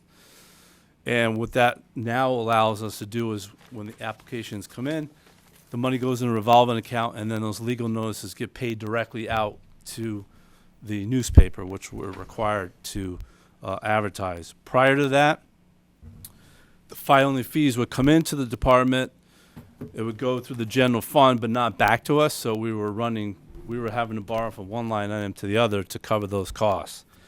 So going forward, we will not be in that case anymore. Application comes in, they pay the ad and be done with. The filing fee that we collect will go directly to the general fund as a straight revenue to the town, not accounting for the advertisement cost. The cost covering as part of the fees will cover, we do buy stamps and envelopes for mailing them and the administrative time to support that, and that would support the filing fee that's being collected. I think in that printing a line item, when we if we have regulation changes, that zoning changes and those kind of thing, that's where we go to that line item for the advertising those changes. We just updated both planning board and ZBA filing fee. We had to advertise it. We paid for it out of there. When we did the zoning changes, we paid for that out of there. So it kind of varies a little bit, but not paying for the notices for applications, that's a line item that I think we'll have to kind of monitor where we might be able to, it could fluctuate year to year where we could potentially see some cost savings there. The office supplies are pretty consistent year to year, the $4,100, which is, as far as expenses go, like I said, envelopes, paper, printer cartridges. We do pay for some supplies for the plotter that's in the building department that actually we use, the building department, other departments like DPW, they don't have a plotter, so they plot out of that plotter. We help pay, we partly pay for the cost of those. So those are some of the administrative. We'll pay for, if board members want to go to that, we have the dues and line item. If board members want to go for continuing education, we pay for manuals, and then for membership organizations like the Mass Association and Conservation Commissions, and then the Board of Health. So those are some of the expenses.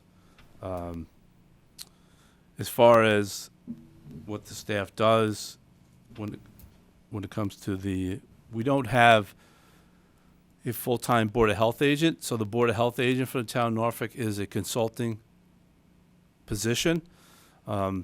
Those fees for his services, they're not application related. We have a $13,000 line item there that covers that cost. So if there's Board of Health related matters, there might be calls that come out. So it could be a septic issue, it could be, we're just talking about this the other day, if there's litter concerns that go out, we may have to go to that line item for paying for the Board of Health agents that come out. So that would be a general expense, wouldn't necessarily be project related.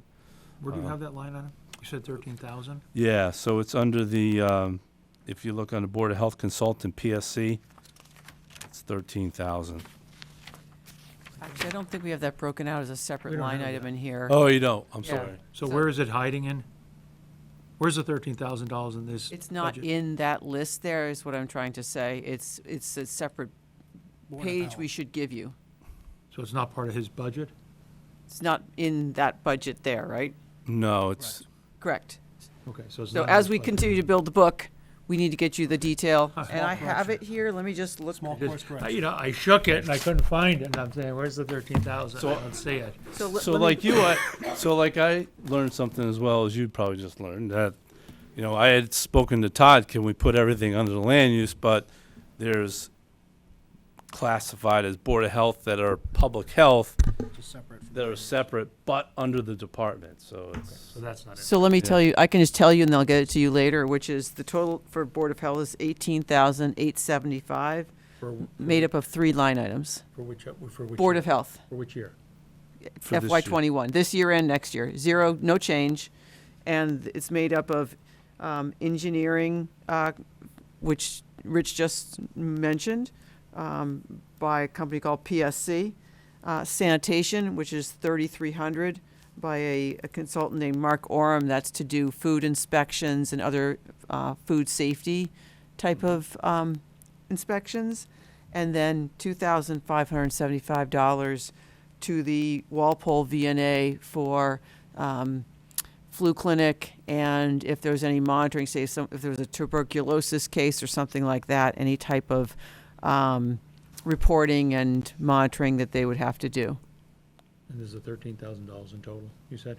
18,875. 18,875, those three numbers together. 18,875. The Board of Health, I mean, has expressed some interest in expanding the capabilities and that they have for public health initiatives, but haven't come forward with a specific plan. And I guess, so Rich, so the printing and advertising, a good piece of it is picked up in our general fund, the cost of that from the fees we're collecting, correct? The printing and advertising costs, Yes. here, a good part's being picked up. The engineering, the PB engineering is including our technical, you call it planning board engineering, but it really includes our legal fees as well, correct? Yeah, so So you're showing 0 legal fees for for fiscal year '21. So what we did, we reclassified it for this year. So before, if you look down, it said PB Engineering. Yep. That's where I was going to that money before. So to really represent what we're using, it's now Land Use Technical Assistance. So we just moved it up and renamed it. Okay. So we have about 3,600 budgeted Under the one, yeah. under the 0 increase. And then Which isn't 13,000. an awful lot of money. No. We're making a educated guess that some of these issues will resolve themselves in this fiscal year, and we won't have the same level of need in FY21. Remember, this is not just, this is legal for applicants coming in with 40Bs as well, the town's review of those. In other words, for like a Dan Hill, the applicant doesn't always pick up his costs. Right, but if we're in safe harbor, then hopefully FY21 will be a lighter year in terms of need for those services. If we're in safe harbor, we don't have to accept any new applications. But it doesn't mean that applications that have already come to the boards are not heard. This is what I was So in other alluding words, to earlier. there's Pine Street, there's a 40B application that has come to the town. That will have to be heard, which means there will be legal fees against that. So that's part of what we hope to Yeah. talk about in these meetings is, this is our first pass at these things with what we think, and we need to refine that to the final budget. And in years past, we've also made transfers in to cover some of the legal bills that we didn't Well, plan that's why I or said it's one of those anticipate. ones you gotta put a big asterisk next to, because Yep. Right. I think this one's really one that, I hate to say it's going the other way. We're gonna probably see this needing a greater deal of funds. I mean, and you look where we are right now with 194, and I don't even think your 14,000 includes all the billing on that probably yet. No, so we're covering, so we have, I'm so the, thinking at Dan's Hill office, because 194, unlike Abbeville, we are paying for the legal review. I understand. Yeah, so I think it's one of those ones that needs to really be watched closely. so, yes, definitely point taken. So where we're at with right now, we have, between the two accounts. So we had the 20,000 for this budget, the FY20, and then we did get a transfer in the November town meeting of another 20. So we have about 15,000 right now rolling forward for this fiscal year. So, yeah, I mean, I'm hoping that we're there. To piggyback on Chris's question, if you look back to the actual costs that were associated to planning board engineering back in 2018, it's listed only as $3,300. Does that capture all of those legal fees that were associated that year, or were they falling somewhere else? We didn't have them. I'd then. have to research it, because this is going back almost 3 years now. Yeah, They could have been included in some of the town council fees. yeah, okay. Just for trending, Sure. yeah. Hmm.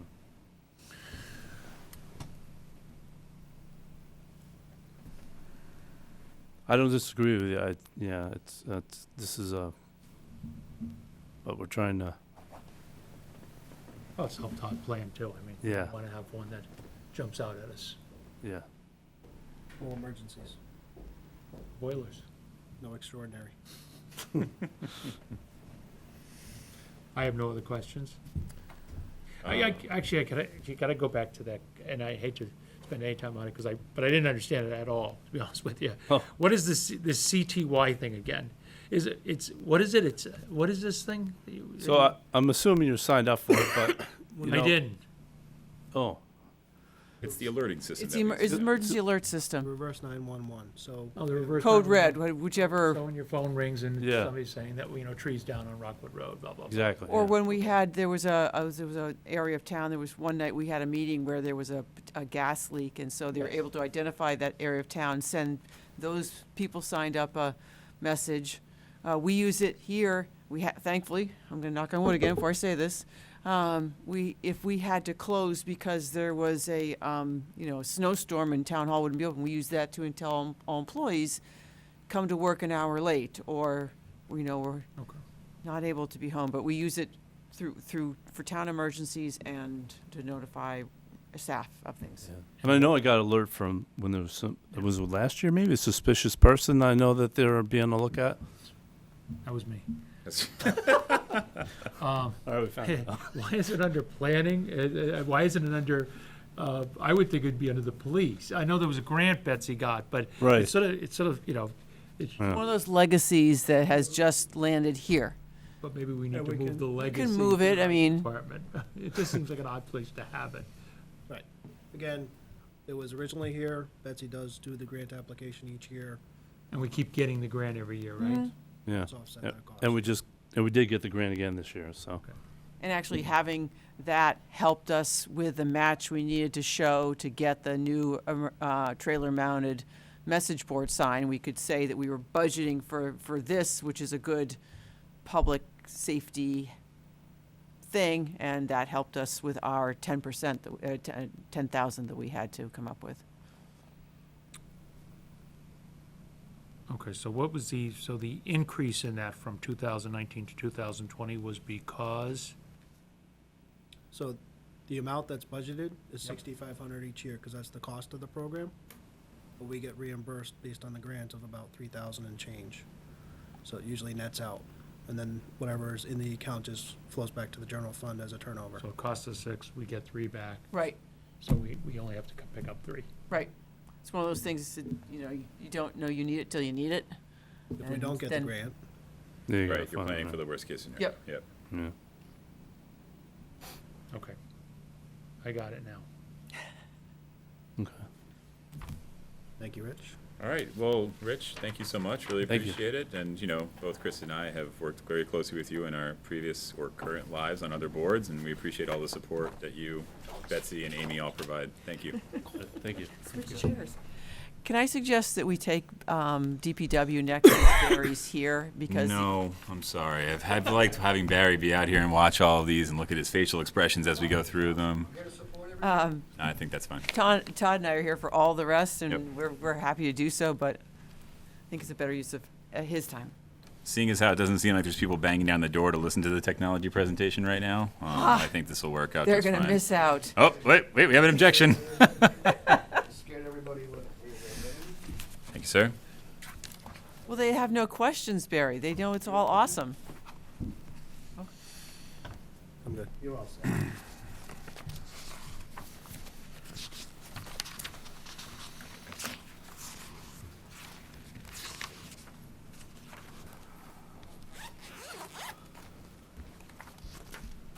What? Oh, it's on, sorry. 86. 66. Thank you. 6. Here's, Oh, you have numbers on here the yes. whole time you have it. Yes. No, I'm wicked smart. I memorized it. Now I don't need it anymore. Thank you. Sir, go right ahead. Thank you for joining us. Go right ahead. Thanks for having me here this afternoon. Just going to kind of go over quickly the discussion agenda we're looking at. I want to give you a quick overview of the Norfolk DPW. We're going to take a look at our organizational structure, our current structure, and what we're proposing for FY21. Our budget process, the ins and outs of the process that we went through at the DPW. Take you through each division so we can see the 0 increase and the 3% increase general budget. Take a look at the enterprise budgets, and then we can talk about it as we go along.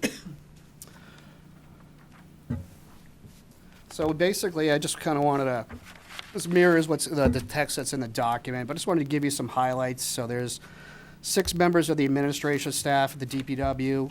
The highway division has 5 employees. That equals to about 200 employee hours per week. On average per week, we need 265 hours of employee time to do the work we have. Grounds and maintenance and cemetery division, I have 4 employees there.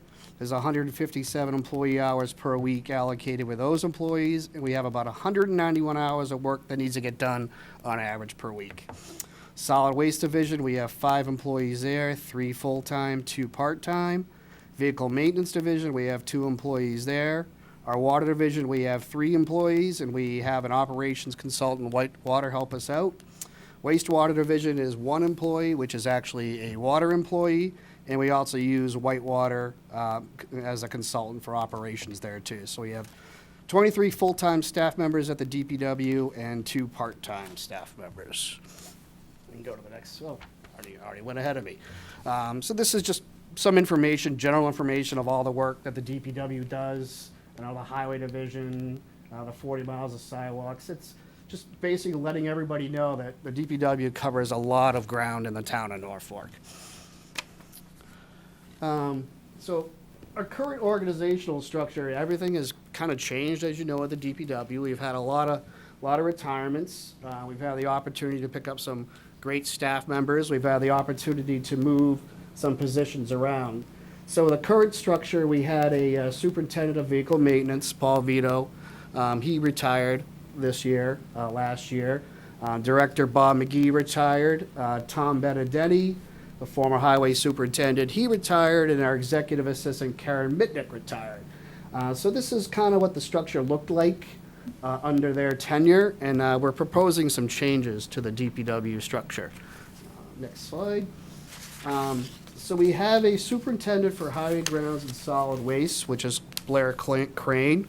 We want to make him actually superintendent of vehicle maintenance as well. So that'll give our vehicle maintenance division, Charlie, our foreman, does an exceptional job. He just needs that little layer above him for him to go to and talk to about things. So we want to bring Blair in as a superintendent of vehicle maintenance.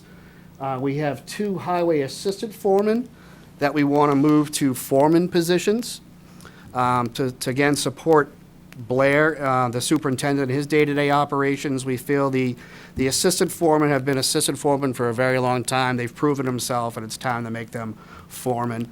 We'd also like to look at adding a skilled labor position in the grounds division, along with 2 seasonal part-time helpers for the grounds division, just to help us bolster the ground division and the hours that we're short per week to try to get things done. Any questions about that, guys, or good? So I'll kind of take you through the budget process. So our first thing was that we really wanted to do is do an overall analysis. So everything lately at the DPW is we're getting into the nitty-gritty. Looking at ways improving things in each division, looking why things were done certain ways. So this was a great process to really go into the budget and see how everything worked. So the first thing we did was try to level, so the DPW, we have our own budget tracking protocols. We have like spreadsheets that we use, and we use in Munis. So our first step was basically to level our budget with what we had in Munis for our starting point. So that gave us our baseline values to move on. I wanted to bring in the internal staff. So we brought in management and senior positions in each division to go over individual line items for every budget. Using the historic data that we have, that was one of the great things about the DPW is I have information going back to infinity. It is unbelievable what we have. So we went through every single line item and adjusted things up and down based on historical spending. Once we did, well, first step to that too was as we set our baseline salaries, and then we kind of worked everything out. So our zero increase finding, so staff changes and planned retirements over the past few years resulted in a decrease to overall department salaries. The decrease in salaries allow for the reallocation of funds from salaries to expenses to offset any major changes that would have occurred in implementing a level-funded budget. No significant budget changes were realized in the level-funded budget. No service-related line items were underfunded. Service-related items did decrease in some areas. So for example, pavement markings went down from $25,000 to $20,000. So that means less roadway striping will be done, less stop bars will be painted. Catch basin cleaning went down from $25,000 to $20,000. That means less catch basins will be cleaned. It'll put us further out of our current MS4 compliance that we're trying to achieve. Drainage maintenance went down from $10,000 to $5,000. We'll have less money to fix drainage structures. So the zero increase we're not doing anything. We're not doing anything. We're just doing less of what we should be doing. The 3% increase, the same thing. The staffing changes and planned retirement allowed us to move funding around. With a 3% increase, all line items will be restored to full funding, and some line items were increased. The overall breakdown for the DPW is 55% of our budget is salaries and 45% is expenses. This is just a quick look at the overall DPW budget by divisions, and then the following slides we can get into the finer details for each division.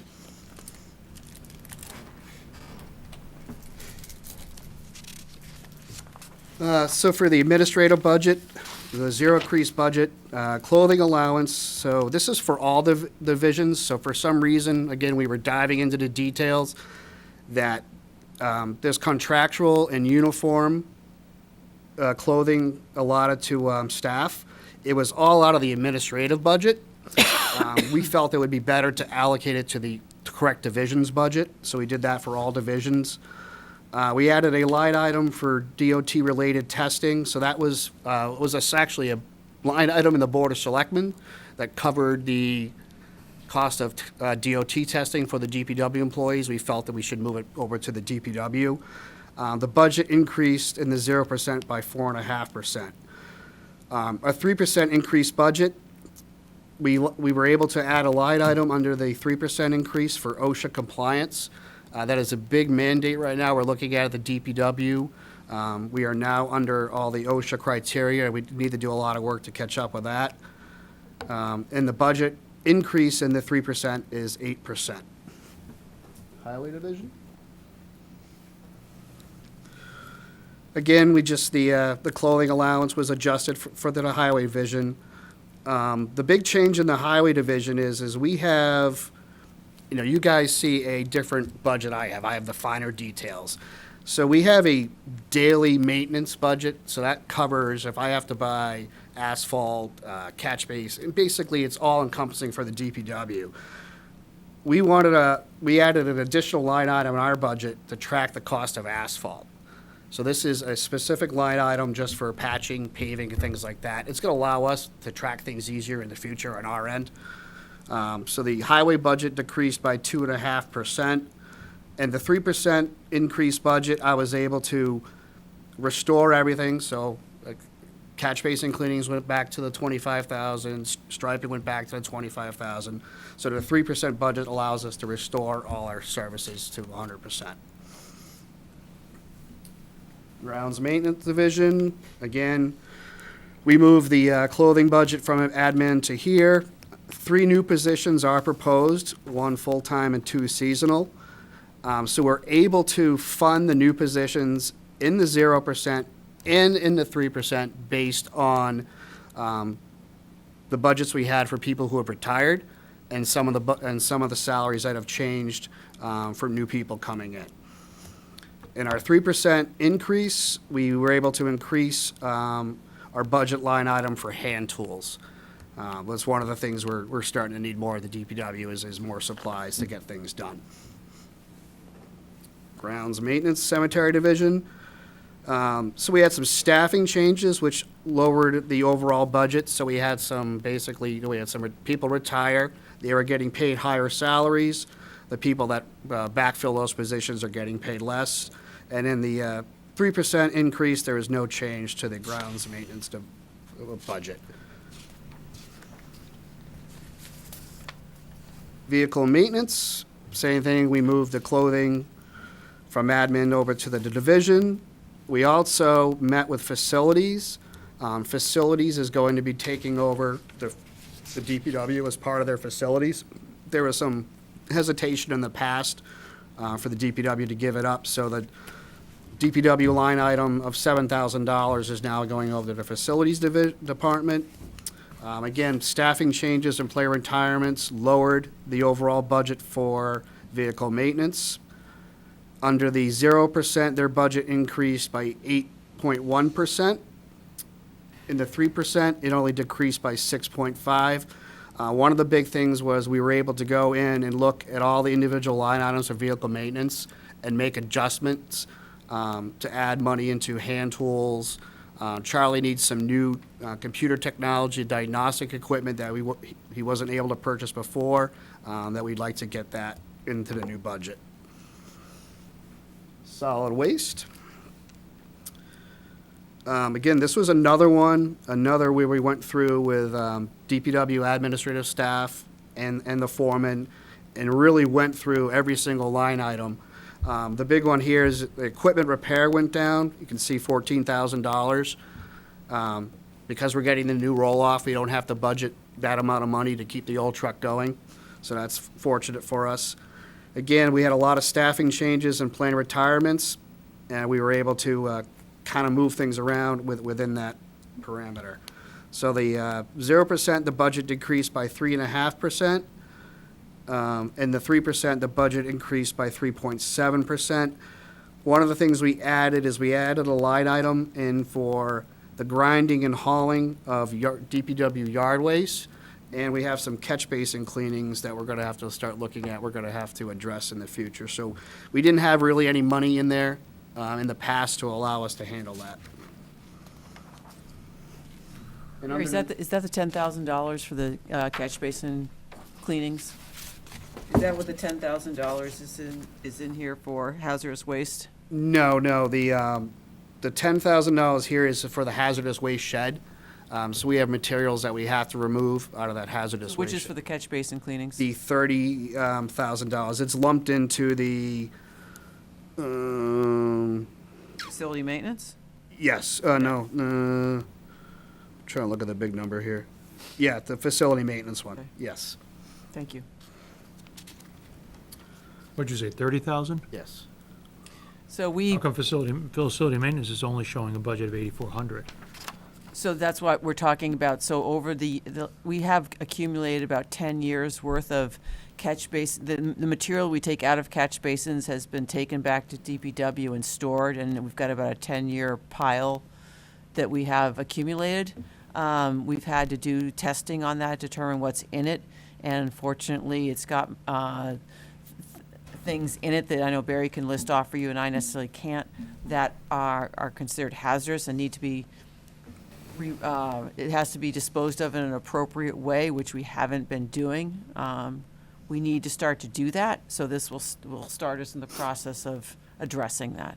Yes, we can't address that under the 0 increase. We don't have the room in there, but if we do the 3% increase, we can cushion $30,000 in there to help us. So where do with we that. have the 30,000?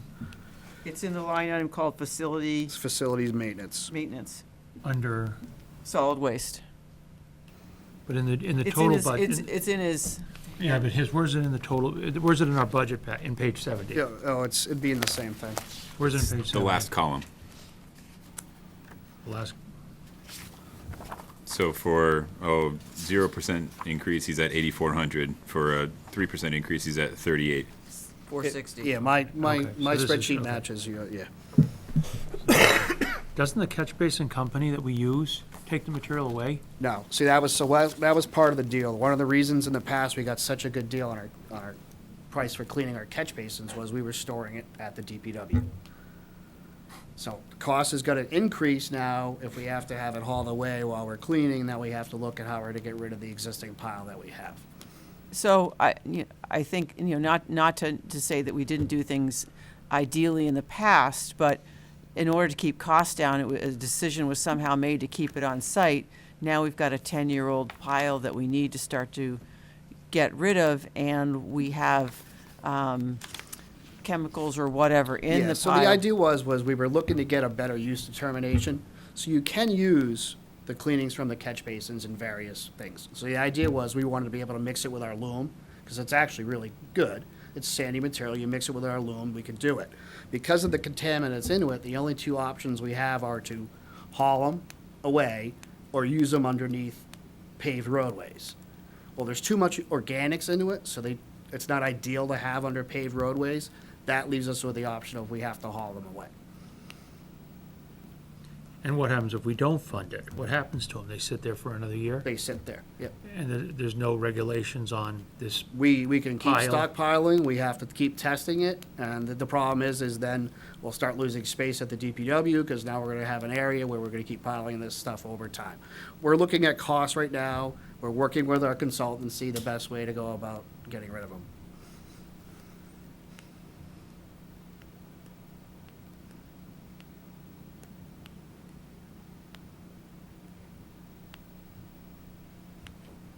So we just wanted to identify for you, this is an item that hasn't been addressed that needs to be in the future, and this isn't necessarily going to resolve it for the whole pile, and we need to look at how we're going to perform that work in the future, 'Cause we have but to it's look something at- to start to There's address. only certain places that we can haul it to, they use it for capping of landfills. We have to see if there's any landfills that are taking it, if there are, other towns could use our material on their dirt roads.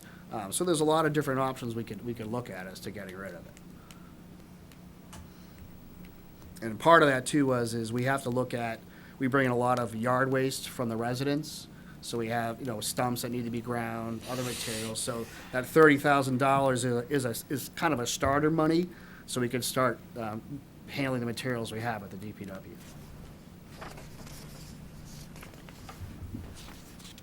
And we also need to talk at another point about the revenue overall for solid waste and how we start to address the shortfall that we really have in what we collect versus what our costs are. This being dump stickers and Everything, the whole nine And yards. whether we have stickers for trash bags or bags themselves, or how we monitor what people are dropping off, and options to make it easier for them to be in compliance, or heck, grow our population of people who want to use the station for various things. So we've taken a hard look, Blair and myself, we've kind of looked at the highway division, see what we can fix in there, streamline things, get things working in there. Grounds division, same thing. Right now, we're looking at the solid waste division, looking at the transfer station. What things can we do better? How can we better bring in more revenue? So there's a lot of information we're pulling together, because we need to know it. But we also want to make the place more profitable for the town. And then finally, so DPW has a few other various budgets. So we have our snow and ice budget, our landfill budget. So those are expenses that we incur operating the capped landfill. Right-of-way lighting budget, the town vehicle fuel account. What we found with that one was that account was historically underfunded and overspent. So we increased that light item to fix that a little bit. The offices are Veterans Grave. That was an interesting one that we dove into too. It was funded, but it was never fully utilized to its full extent. So we were able to back down the dollars there a little bit as well. And then water.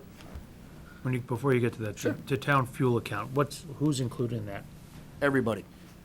Except the ones you bill out separately, who are? Oh, I don't have that list. I can't remember that. Facilities is separate, they pay separately. Facilities, I don't have that list with me. Yeah, I didn't bring that list with me. I can get you that, Chris. I don't have that off the top of my head. that'd be good. Find out what's in that account. It's actually surprising about who pays and who doesn't pay. And we'll figure that one out, but I have that information. So the police budget does not include any fuel, correct? Blythe? I'm going to say no, but I'm going to check. Would you check? Yep. I know we had dug up that information, I just You didn't. did, I don't think I brought it with me either. Bring it with me either. We can definitely have all that for you, not a problem. Who's using it, yeah, and what's included and what isn't. Mm-hmm. Yeah, again, as, over time, as we migrate these to the way it was done, to way it more accurately reflects what it costs for each department, that's something we want to look at and adjust. And Barry, what's your other facility maintenance? Other than, I know the catch basins, so if we don't have the catch basins, what is that facility maintenance? Facilities has taken over the DPW, so what's in that number? The $7,000? Yeah, So basically, historically, the DPW, we have a septic system that needed to be pumped. We took care of that. There's a tight tank. yeah, but all that's gone to the facility. That's But all you're going- still showing 8460 and a Oh, no, zero-based that's budget. that's under the Solid waste. solid waste. So what on top of 30,000 is, what are we spending 8,460 on? Oh, that's just daily upkeep of the whole place. If we have to do line striping for the parking lot, Of what, of the transfer station? yeah. Yep. There's money in there to fix, any of the buildings that we have over there. It's just, really, it's a fun for the odds and ends to keep the transfer station looking good. But isn't that included in the facility management budget this year? Isn't No, that the part of that? facility management is the management of the DPW building. Building, Just the building? Yep, So nothing over at the landfill? no. no. So the OSHA compliance that we were talking about has nothing to do with this either? That'll be both. So some of the OSHA stuff is gonna be through the DPW, some of it is gonna be through facilities. We're gonna have to work together on that. We can get you a list of the repairs that we've identified per OSHA that we need to make and how we plan to go about addressing them. Some of them have been quick things we've done already. Some of them are going to need to be planned. So we had Maya come in and gave us a safety check run-through first. So I've contacted the Division of Labor Safety to have them come in and do an audit. Maya came in first to do a precursor run, kind of gave us the low-hanging fruit, the things that we need to fix before DLS comes in. DLS is backed up right now. I talked to them 6 months ago, and they haven't come in yet. But we're well on our way to taking care of what we need to do over there. And what street lighting do you pick up? What's the? So street lighting? that'd be anything. So what happens is, a lot of times, the light poles over here near Daly's will get stuffed by a car. So anything downtown, we take care of all the ornamental lighting. So that's the repairs and So that's maintenance. repairs to street lighting? Yeah. So any of the street lights, like you see hanging from the telephone poles, that's not us, that's Eversource. It's the ornamental stuff downtown, It's just a cost of repairing them. repairing them. Yep. Seems like a lot. Had we repair that many every year? No, we hardly ever really touch that number. It all depends what kind of year we have. You just repainted them recently, though, right? Well, repainting is a little bit different, but we actually have, there's a, right over here at the circle, there's a mast arm out off the top that fell down last year. So, we contract with Island Lighting and Power. They come in and they repair and place them for us. And luckily, what happens too, a lot of them are, because they're accidents, it goes through the, Munitech is our company that goes through the insurance for the vehicles. So we really don't have to spend a lot of money out of pocket. But it's one of those things that comes up. It may cost a few dollars, so we're budgeting. Yeah, that's, historically, that 5,700 has been what's been carried, and we left it as is, we didn't adjust it. And what's the library services? So that goes with maintaining Town Hill. So the mowing, so basically, going through the grounds maintenance budget, there was separate accounts for Town Hill, Pond Street Rec, and Library. So it looks like there might have been, in the past, again, this is some of the legacy stuff that we've kind of inherited that we're looking into, where I asked the same questions, Chris. I was kind of scratching my head. I'm like, why do I have a line item here for library? So that just goes to help maintain the grounds around the library. A lot of it gets used for irrigation repair. Similar with that line item for Town Hill, and similar for the line item for the Pond Street Rec Complex.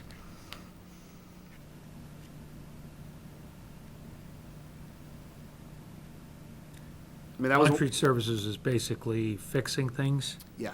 but isn't that what Proto has in?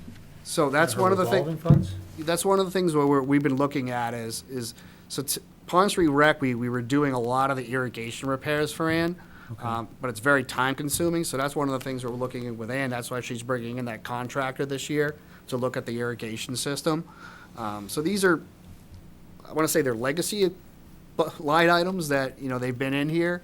Maybe it is time to take a hard look at these and see if we really do need them in here. I think until we've had the chance to go through and really rethink what's in each place and what the field maintenance fund can afford to take on with, you know, and charge a reasonable fee of the people who use them versus, the general fund. I would say we want to leave them here for now as we continue to work on that. And with a new director coming, I think we also want to make sure that we haven't left ourselves too short to take care of the business at hand. Yeah.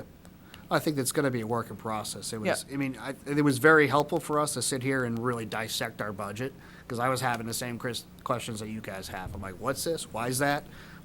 It was very helpful that we did this. But I think overall, just, before we get too much into the enterprise funds, I think I'm actually excited about the fact that I think we can start, if this is the model we're definitely going to go with, it starts to help us address the shortfalls in man hours that we have to get the work done that we've perennially had. I mean, you've said it yourself, Chris, maybe grounds is the place that we were the shortest of what we really needed to get done. And the one thing I have been pleased about with DPW is because folks are cross-trained, and at times when we need someone in one division versus another, we do move people around a little bit. But overall, we haven't been able to keep up with the workload, and if this is the right structure, even in a 0% budget, we'll be able to make up some ground there. In a 3% budget, I think we're in a good place to start moving the department forward and making sure that we're taking care of the responsibilities that we have, maybe a little further than we had in the past. And I think the good thing too is by kind of dissecting and getting into each division, we're really getting into the man hours. We have this many man hours, we have all this to do, this is what it's going to take for us to get things done. We're really analyzing it and getting it a lot deeper than we were before. So very quickly, Barry, before you move on, and it could have been that I just missed it, because you've No gone problem. over quite a bit of detail over the course of the last 40 minutes. The equipment repair line under solid waste had a 2018 actual of 17,000, 2019 actual of 15,000, budget of 19,000 for this year.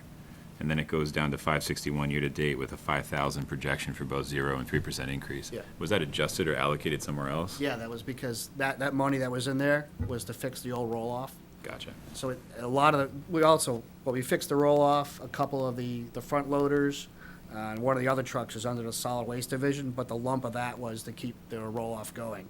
So now we have the new roll-off coming in, we're able to pare that down a little Are we bit. going to trade in that roll-off? We are. Yes. We are, so we're gonna auction it off or whatever they do, or? No, we're trading it in. Trading it. Yep. So part of the net cost we approved at town meeting included a trade-in, I think? Did it? Yes. 190? Yeah. 190. We're under the 190. We're Yep. probably about 2 to 3 weeks out before we get it in. I think we have to make a decision going forward about whether or not we want to always trade vehicles in or we want to auction them off, because we budgeted the net, and if we're going to budget to buy a vehicle at the full price, we'll need to do that if we're going to auction it off, because we can't take the auction proceeds and put them towards the next vehicle. It has to go into the general fund. So in some cases, we may be better off selling the vehicle on our own, but that's going to mean we have to be correct about how much we ask for whatever the new truck is. Yep. Because you can't offset it. The only, trading in has a value in terms of you don't go through any effort to get rid of the vehicle, but you may not get as much as you should for it. Mhm. So. You ready to talk about enterprise funds? Enterprise. So for the water, so we added a line item into water budget to expenses to cover asphalt for water-related road work. So in the past, if any repairs or anything that needed asphalt that was done through the water division, came out of the highway division. So we just put in a line item in there for the water to be able to cover their own asphalt. DPW highway division will still do the work. It was just the asphalt should come out of the water department. This is the expense, is this in your expense line? Yes. Yep. So where did you pull it out of in your highway line? It didn't get pulled out of the highway line. It was just added to. So it's still in the highway line. Highway has asphalt for highway use. It was just basically, How did you know how much to pull out? How did you know?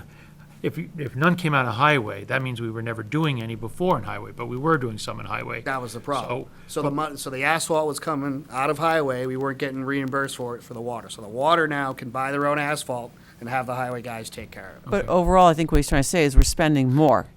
If we weren't budgeting for it in highway, but we're adding it to water, then we're actually overall adding. Adding, yeah. We're adding more cost. So where is that in our, okay, yeah. So it was in Okay, in so the it's an general increase. maintenance for highway, there was like $50,000. It would just come out of that. So it was short. It was Well, no, short. We're shortest on the highway side of what to do, but So where is it in FY, so how much was it? How much you got in there for this asphalt? 10,000. 10,000. Not a big number in the grand scheme of No, things.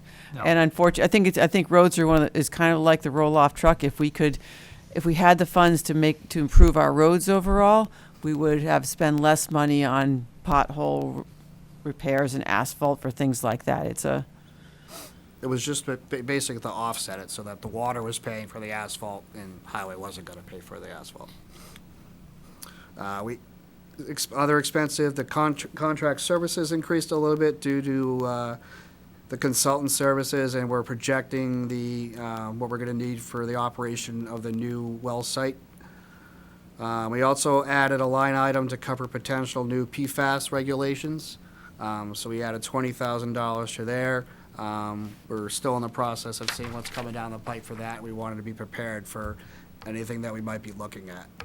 Overall, for the water enterprise budget, it increased by 2.6%. This is another one of those budgets where we sat with the water staff and the executive assistants and went through line by line what was in the water budget, and we were able to really pare things down. One thing I would point out is what we have not built into this budget was the recommendation by Andy Bakanowski when he came to see you last time, that we add dollars to be able to pay people an amount to replace at least their toilets. He has suggested $50,000. We have not put that in here because we just don't know enough about how we'd run the program to say we should add it to here for now. Yeah, it's something we definitely need to look at, plan ahead. What's in the, so what's our revenue for the water enterprise? Do we know? Well, we're going to have a rate hearing at the next meeting on the 18th. But prior to that, right now, what's our annual? How does this fall in? I mean, we got 1.7 in expenses. Do you know that off the top of your head? Are we running a negative or a positive, or what are we running? I'd say we're running a positive, but I just have to get you that. Okay. And the salaries in the water enterprise, is that is not people in the highway, that's Al and his crew, is that what's in there? Yeah, Al. I hate to use Al, but we know, yeah, Al. Al, Paul, Sebastian, percentage of my salary, and we have one of the office assistants up front. Percentage of her salary comes out of the water. And percentage of the director. And the director. Okay. We typically have charged, I'll pick on the directors because it's the top of the list. Directors split 75% in general fund administration, 10% in solid waste, and 15% in water.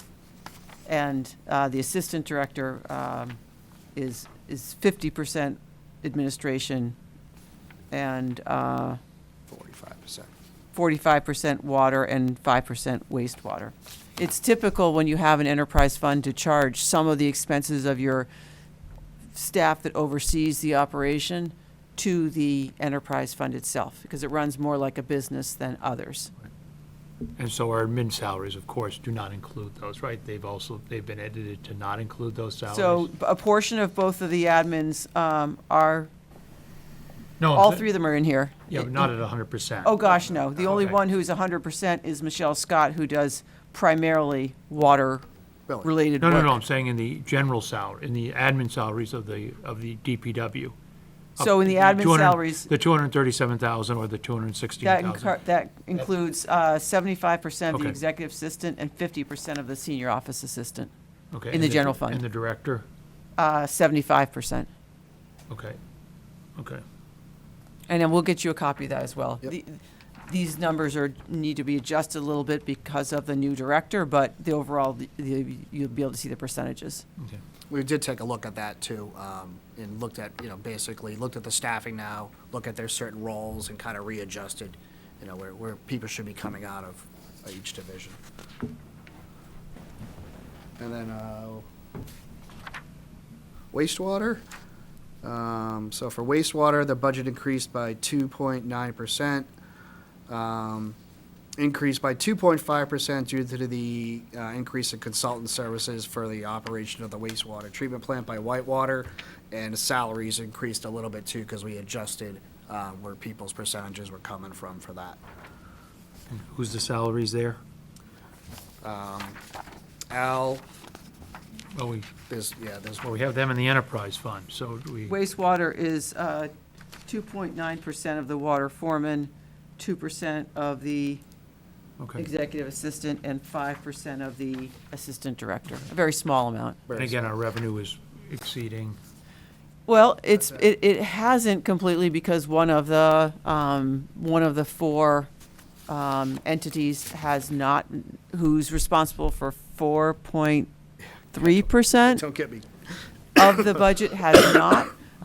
That's something that I've been working on a background memo for you about, and we need to talk about at a future meeting about how to proceed with recovery of that. Because it's the smallest amount and we haven't had some unforeseen expenses in some years, we have been able to meet the budget with what was planned, but it's something that we need to address.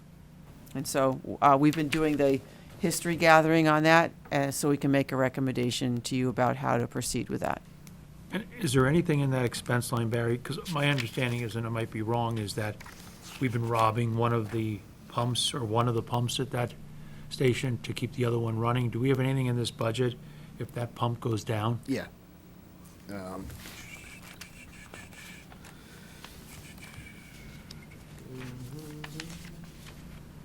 That's what the unforeseen expense line item is generally in both water and wastewater is, But we don't have that, right? well, I think it's included in expenses. It's all lumped in.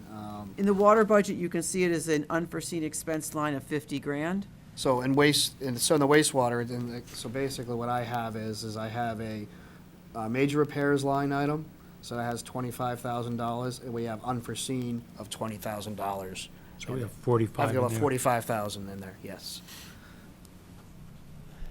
I think also, as we just got the Housing Choice Grant to study, develop the wastewater master plan. And I think as part of that, we want to look at whether the current allocation to the four entities is the appropriate method to continue with, or if zoning changes and a reallocation of those expenses would be a better approach in the future. I think that needs to be a major undertaking. It will be a major undertaking in that process. Yeah, I think that process is gonna be really helpful for us to figure out how we're gonna do this moving forward. Rich and I are very excited about working together on this one.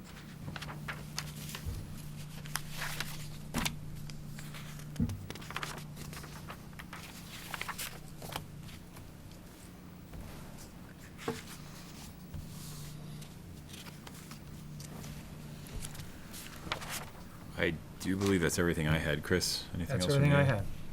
Barry, That's it. absolutely fantastic job, and that was very well put together, very well presented, and we really appreciate everything that you and the team do. Keep our town running smoothly. Thank you so much. You're welcome. It sounds like you're getting healthier. I am. I'm feeling better. Good. Trying to. His cough was way deeper. Way deeper. So I'll propose that we take a 5-minute break before we move Yeah. on to the last stretch. Yep. Is that okay with everybody? Yep. Chris? Yep. All right, we'll take a quick 5-minute recess and we'll be right back. Thanks, Barry.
Well, welcome back. We're in the home stretch. We have our last couple of departments to go through, which are going to be led by our town administrator and finance director. So our first area is going to be information technology. So I'm going to do my best to tell you what Mr. Tron would have told you, but unfortunately he's away today. Overall, looking at the staffing for this department, it's been consistent from FY18 and proposed through 21. But prior to that, it's my understanding that at one point we had a part-time consultant that grew into a person split between town and school. And for reasons I'm not completely aware of, that person came over from the schools to work with us. And when he left, he was replaced by Todd in late in 2017. And there was a decision made in the FY17 budget to have a full-time director and a 20-hour technician. It's my understanding that the town's technology needs had grown over time. They really weren't being adequately addressed on a regular basis to run everything that we either were running or needed to run. And a decision was made to have 1.5 people dedicated to it. Today, as of today, we only have one, our part-time tech, left in November, and we have not been able to replace him yet this year. Though we did recently have a conversation with another nearby town to see if we could possibly share that position for the benefit of both of us, since we both are looking for part-time staff. So what do? They run all the town's major applications, which include all the Microsoft Office products, the Citizen Serve that was talked about earlier during the building department, our water reading programs, water billing programs, the billing program used for the treasurers and assessors, some of the records management systems for police and fire, and a program called Red Alert, which for fire right now is being run until the MEC completely takes that over. There's the Sportsman's Recreation Program and a couple that I have probably left out. We do that through over 300 devices that we have in all the town departments. That includes 102 desktops, laptops, and other type of devices, 47 printers, label printers, plotters, 3 projectors, 92 phones, 51 switches, routers, firewalls, Wi-Fi devices, and 21 physical servers. So what? I'm sorry? What's a router? Router. Router. See, I told you I wasn't the tech person. Just ask the chairman about how my opening a phone, a picture on a phone one day, and you'll have all the information that you need. So Device that connects your email. I know what it is. I was just a router. So you just don't want me to be your IT director. I'm telling you right now. I know what I know, and I know what I don't know. So what have they been working on over time? I mean, the town has made progress in a lot of areas.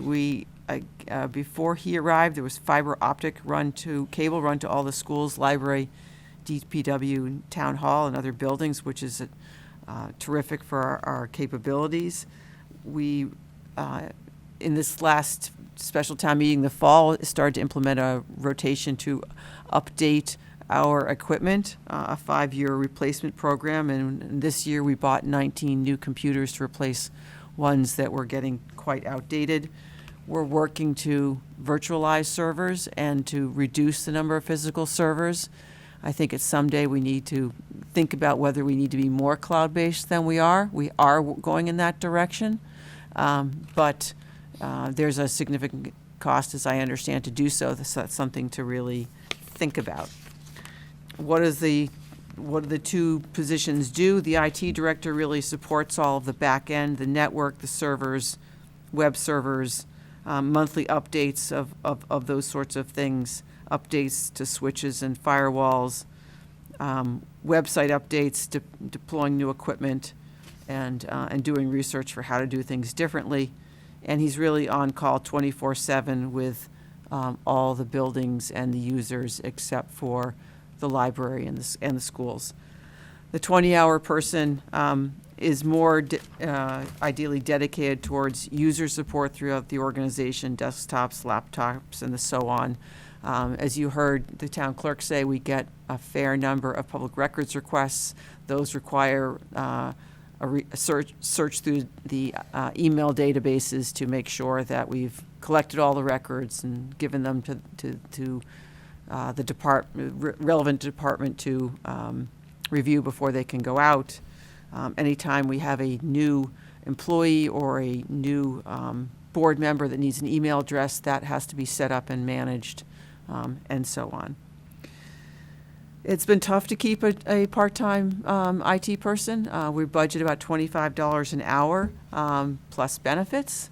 We have looked at contracting it out, but the companies that are in the area that would be best able to provide us that support are running $110 to $120 per hour to be on site. So we have chosen to continue to try to look for somebody and try to keep them, or like I say, partner up with another town or another location. We've reached out to both schools to see if there's a better fit that way, which would also help us keep somebody longer term. We break down the budget really into, the expense budget really into three areas, which is annual maintenance, monthly obligations, and just general expenses. The annual maintenance expenses, one of the largest ones is Citizen Serve at $24,000 a year for that cloud-based application.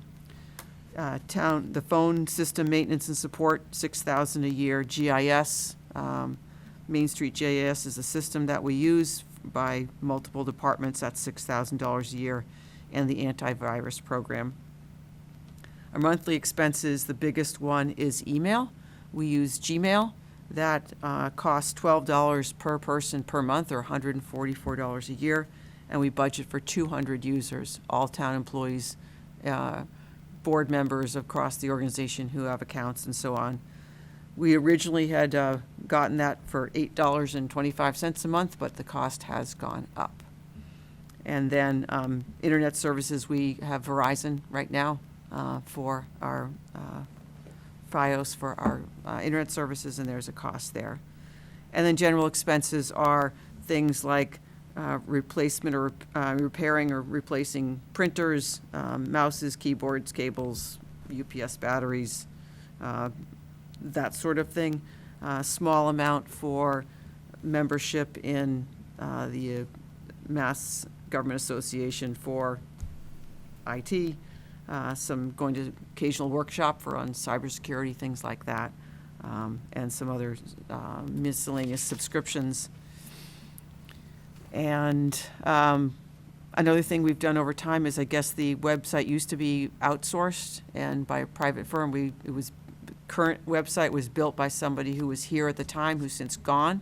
Makes it a little challenging to keep it up, but we have been doing that, and that's very low cost. And the difference between a 0 and a 3% increase, we had to look hard at some of our costs. The cost to renew the antivirus software system was $8,500 for 3 years. But if we did it on a 3-year basis, if we do it annually, it was only $4,300. So it's going to cost us more over 3 years, but it allowed us to achieve the 0% increase and some other small adjustments throughout the budget. What did I leave out? I think you covered it all. Well, I mean, I'm not going to Grill me? throw a bunch of technical questions on you, but I do want to identify, we did have the issue with the physical server last year where it went down and we had to go to the advisory for the money to restore that. Is part of the 5-year equipment plan to address any other maintenance of servers or potential migration of servers, or is that not part of what we're talking about right now? Not what we're talking about in this budget, No. but I think we need to continue, and advisory asked some good questions about it. Should we be, have any physical servers anymore? Should we be completely in the cloud? There's pros and cons to both. There's expenses to both. And so we have been migrating things like the assessor's vision systems going into the cloud. Citizen Serve is, we might love to move the water billing, but the system isn't able to be done that way. the recreation program is going to move to the cloud. So I think we are, and we'd like to get off of multiple physical servers. They're expensive to run. They require updates. I mean, it requires staff on the ground, electricity, but we also need to make sure that we can work consistently in the cloud, and, you know, having, say, one internet connection might make that difficult. So I think it's something to look at over time, and not depend on a, you know, insurance claim to replace a piece of equipment. Yep. Okay. Also, in reference to the increasing cost of Gmail, have we done a comp analysis against Office 365 or any of the other subscription email providers that are out there, or is it just too costly to even think about moving? I'll have to ask Todd. Okay.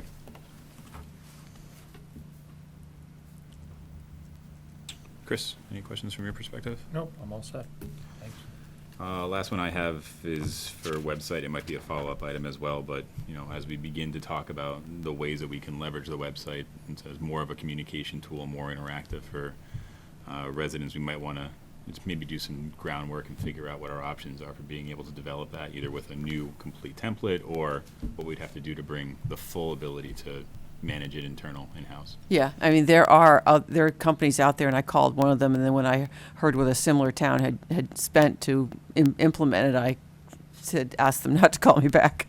So it was just way too much more money. I mean, I would like to add the ClearGov opportunity. That really actually is about $5,000 a year. Not a big number, but if we're talking about a zero increase budget, it's not in here. Yep. You know, that to me was one which would have an amazing payback in terms of residents being able to understand the budget. Right. And make that, and I saw their demonstration at the MMA. They're building other types of pages, like project update pages, which would make, helping people understand the rollout of, say, expansion of the Freeman Kennedy School, updates of how that's going would be really neat, but, it's just not something we add in a budget like this. Chris, have you seen ClearGov and what that looks like and what it does? I have not. It's very cool. It basically breaks it down into a visual of the budget. You can enter in, the value of your home, and it shows you how much of the taxes you pay go to individual departments, and you can drill into the individual lines. I think I sent you a link. I think you got back to me and said you thought it was a good idea. No, I didn't. I don't think you sent me the link. I will send it again. Yeah.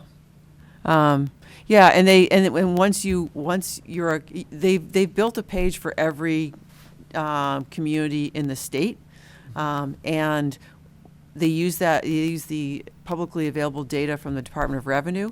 But if you sign up with them, then they drill down further. You actually give them a download from your accounting system, and they will then compare you at a more granular level to other towns, to show whether you're higher or lower in terms of fire department expenses versus, public works expenses. If you look at just the publicly available page, to your point earlier that we seem like we are maybe management heavy in the police department, I think if you look at their page today, compared to other towns with what the data is they have, they would say that we are. It's also that we are heavier than other towns in terms of expenses. We also have very senior people, I think 80 plus years between the chief and the deputy chief come with an expense. As you have retirements, they'll probably go down. But it helps people who don't do what we do every day get a better appreciation for how we rank compared to others. I think when I looked at it, our school costs are lower than our counterparts in other communities. So it's just interesting. Yeah, if you could send that again, that'd be great. Yep. The comparative nature of it is where the real value is, so people don't have to go to individual sites to look for publicly available information. Right. It's all consolidated there. In a way people can digest. Right. All right, well, I don't have any other questions. Okay. Great job filling in. Thank you so much. Where are we off to next? How about the select board? Very good. So this has been interesting for me to drill into because my first year into the budget, and I think staffing was one of the most interesting. For years, we had a town administrator and an executive assistant, and 2.0. If you look before FY18, it was 2.0 each year for years. And then in FY19, we had a lot of change. Town administrator going, town administrator coming, And what I understand is a recognition that the executive assistant, though awesome, was really tough for one person to do all the work that is required. And I think my staff believes that there were things that just wasn't able to get done. And so for reasons I don't fully know all the details on, there was actually 3 different people working in the office in the admin level at any given time during the year. The executive assistant that retired, Ms. Jacobson, who was there in a shared role, and then Nancy, who came on in about 5 months into the year. So that really accounts for the 2.62 FTEs in 19.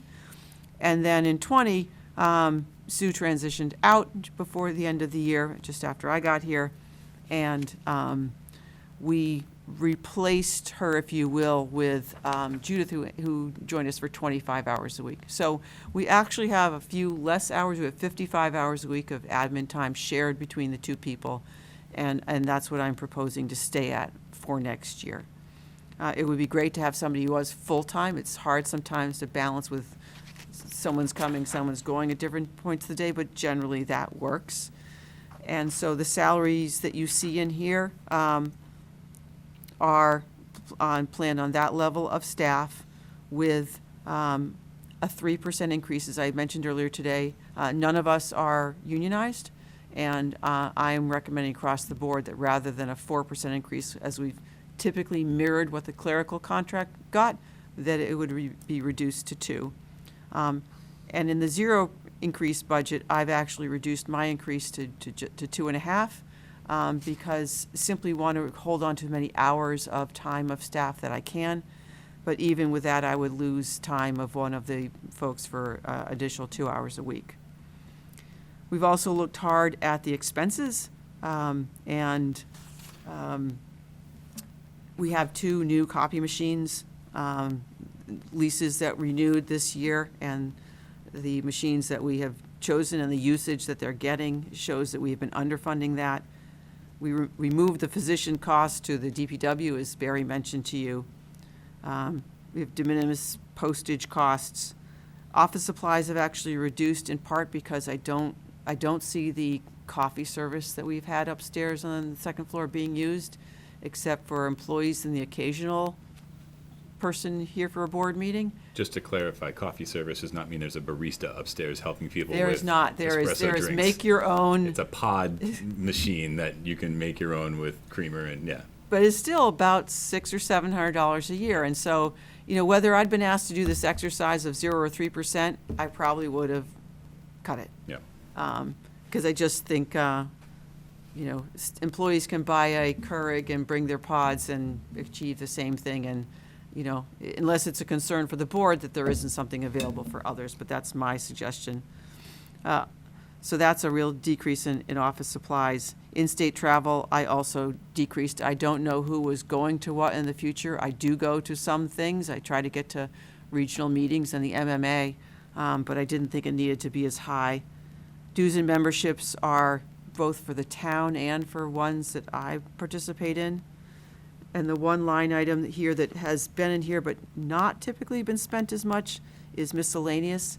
It really is a place to go for a priority of the board or something we can't fund somewhere else. I have not spent any of it.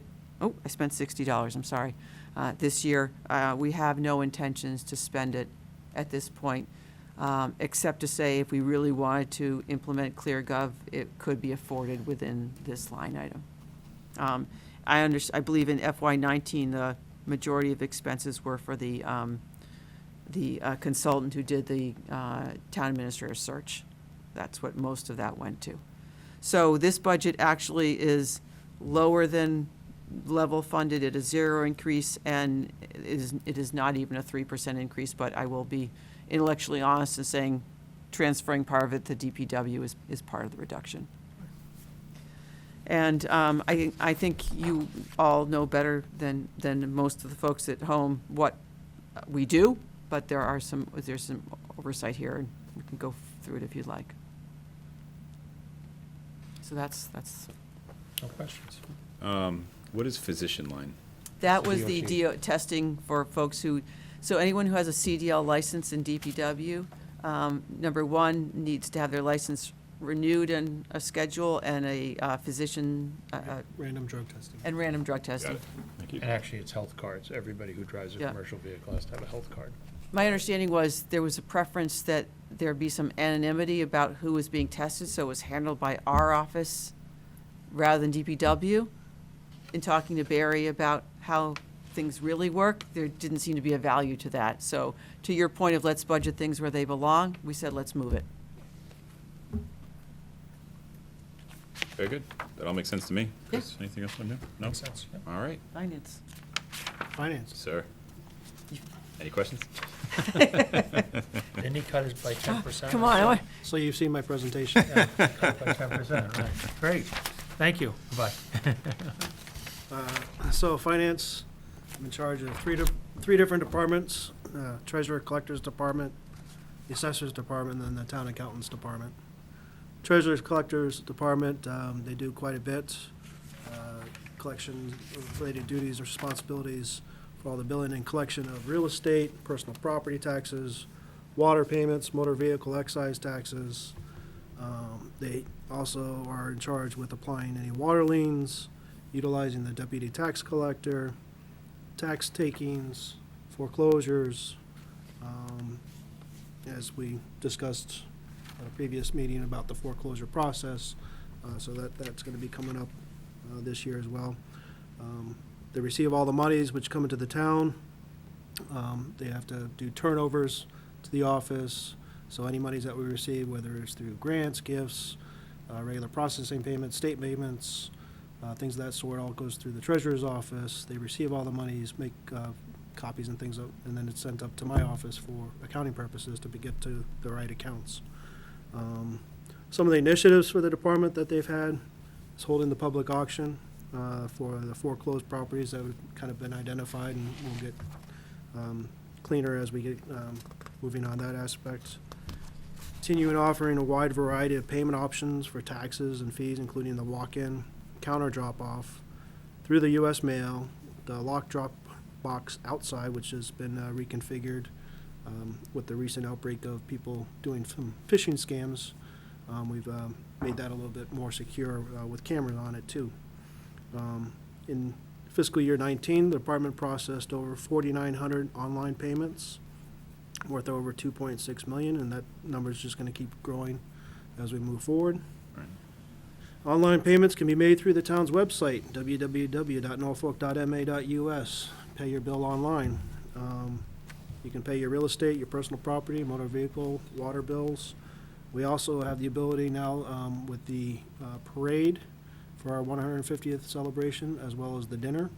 There'll be 2 links on that website to purchase your tickets and also make donations to the parade program that we're in process. Those are 2 new additions that we've done this year. Continue to invest the town's monies, secure funds, the highest possible rate of return, place outstanding taxes from the prior fiscal year into tax title by the end of March, continue a yearly cycle of clearing up outstanding checks, and continuing education for all the staff through annual school and or local seminars. The Assessor's Department, which is our actual revenue generation department for the town, has the fine capabilities of doing the assessing of all properties fairly and equitably, assess the tax burden to all Norfolk residents with the highest level of integrity, along with professional and courteous customer service. It's under a direction of a 3-member elected board of assessors, and the department is responsible for the complete tax administration, the entire town of Norfolk, including market value of all real and personal property in town, tax bills to be fair and equitable. Speaking of the DOR, requires that all properties be done at a full and fair cash value. They actually require us every 5 years. It used to be 3 years, but now it's 5 years to do a full revaluation of the town, which requires us in a very limited amount of time to make sure that we hit each and every property and each one of them gets assessed appropriately. And This year is our full recertification year. I'll talk about that a little bit after I get through all this. Some of the other things that they do, administration of statutory tax exemptions, including veteran, senior citizens, and the blind, tax abatement filings for real estate and motor vehicle taxes, maintaining and updating records following the registry of deed transactions, processing of betterments, maintaining the tax maps, exempt property, and any defense of values at the appellate tax board. FY19, the department mailed out 12,624 excise tax bills, conducted 856 cyclical inspections, reviewed 437 building permits for the new growth, and updated 1,700 property photographs. So they've been quite busy, and they continue to be busy throughout the year.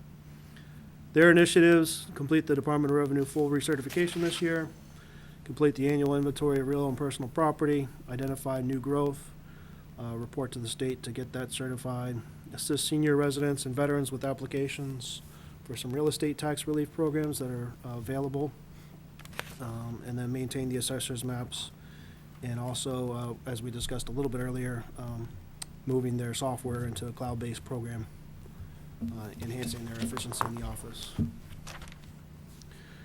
Then you come to my department. We do quite a bit up in my office. There's 3 people in my office. I have myself, assistant, town accountant, and an accounting assistant, helping with the processing of all transactions, both bills and receipts of monies.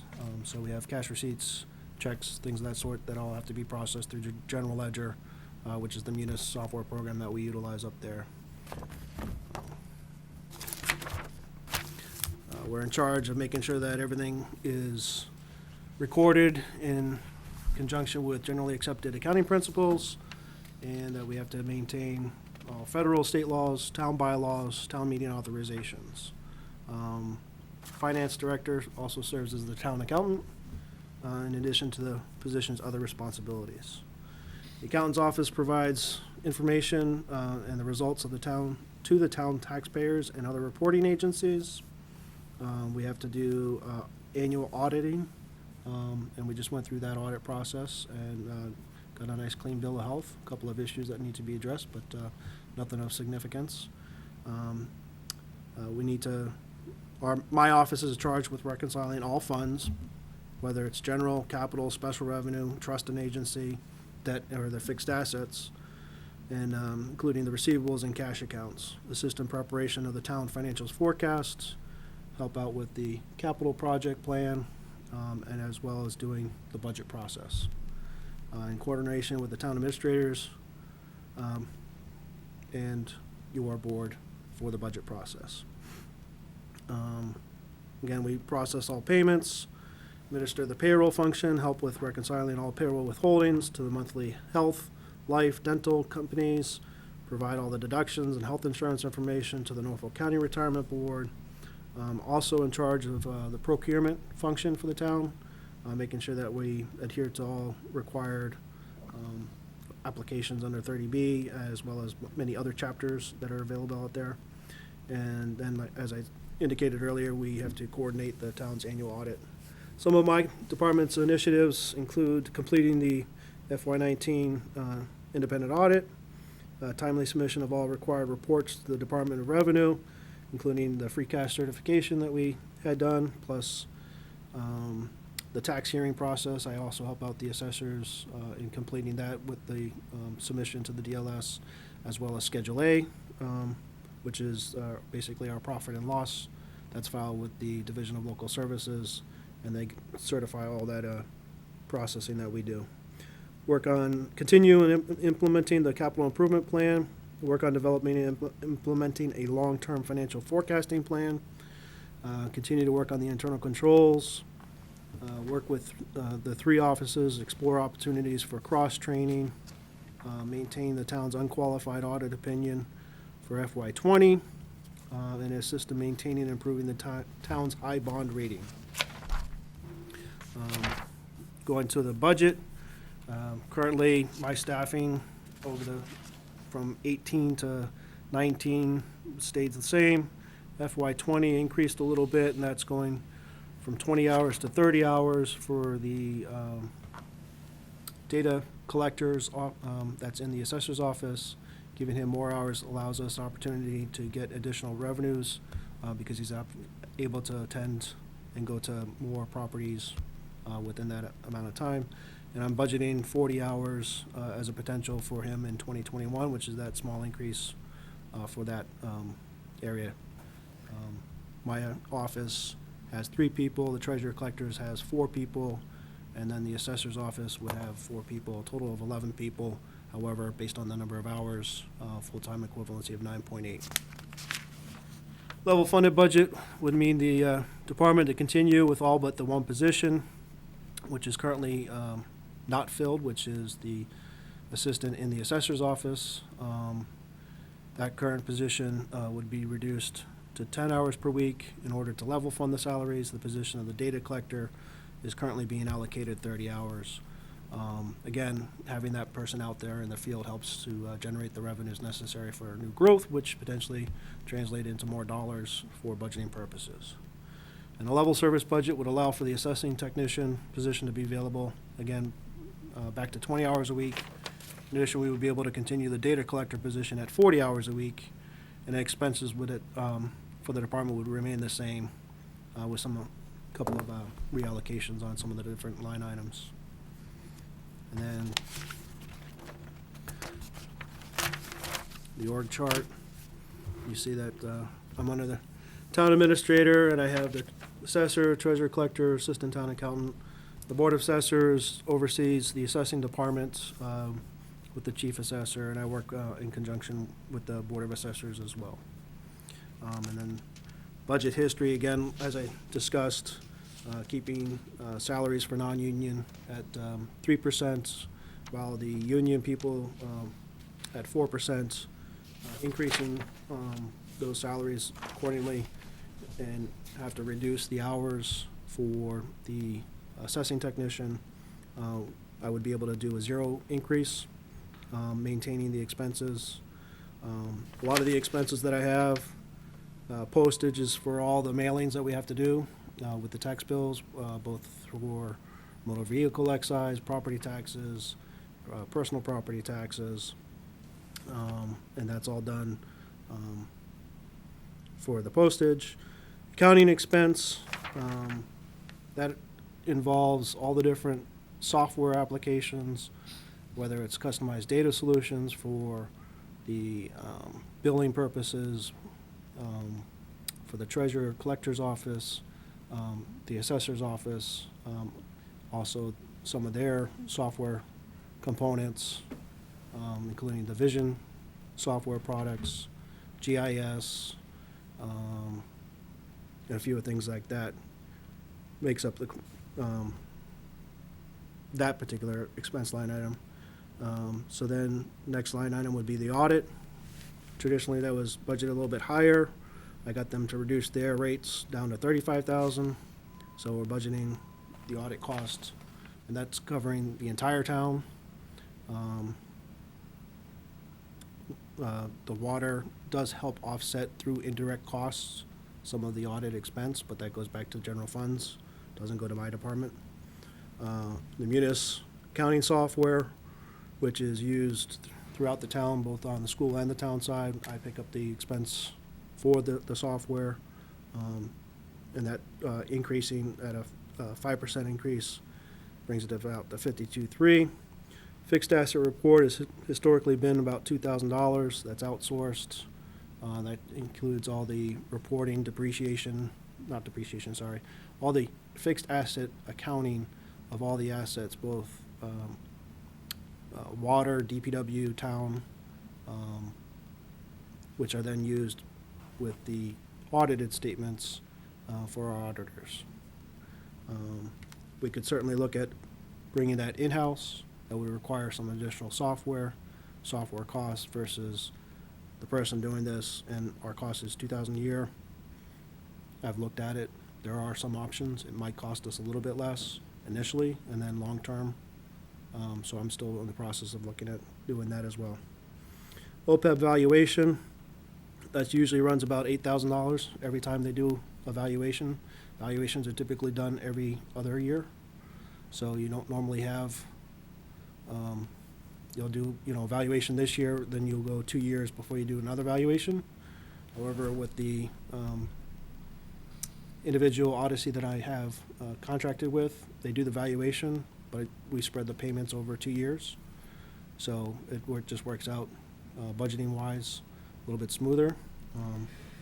And the cost is not, it's actually just spread out between the 2 years. So whether I paid it this year or over 2 years, so it's actually a savings for us.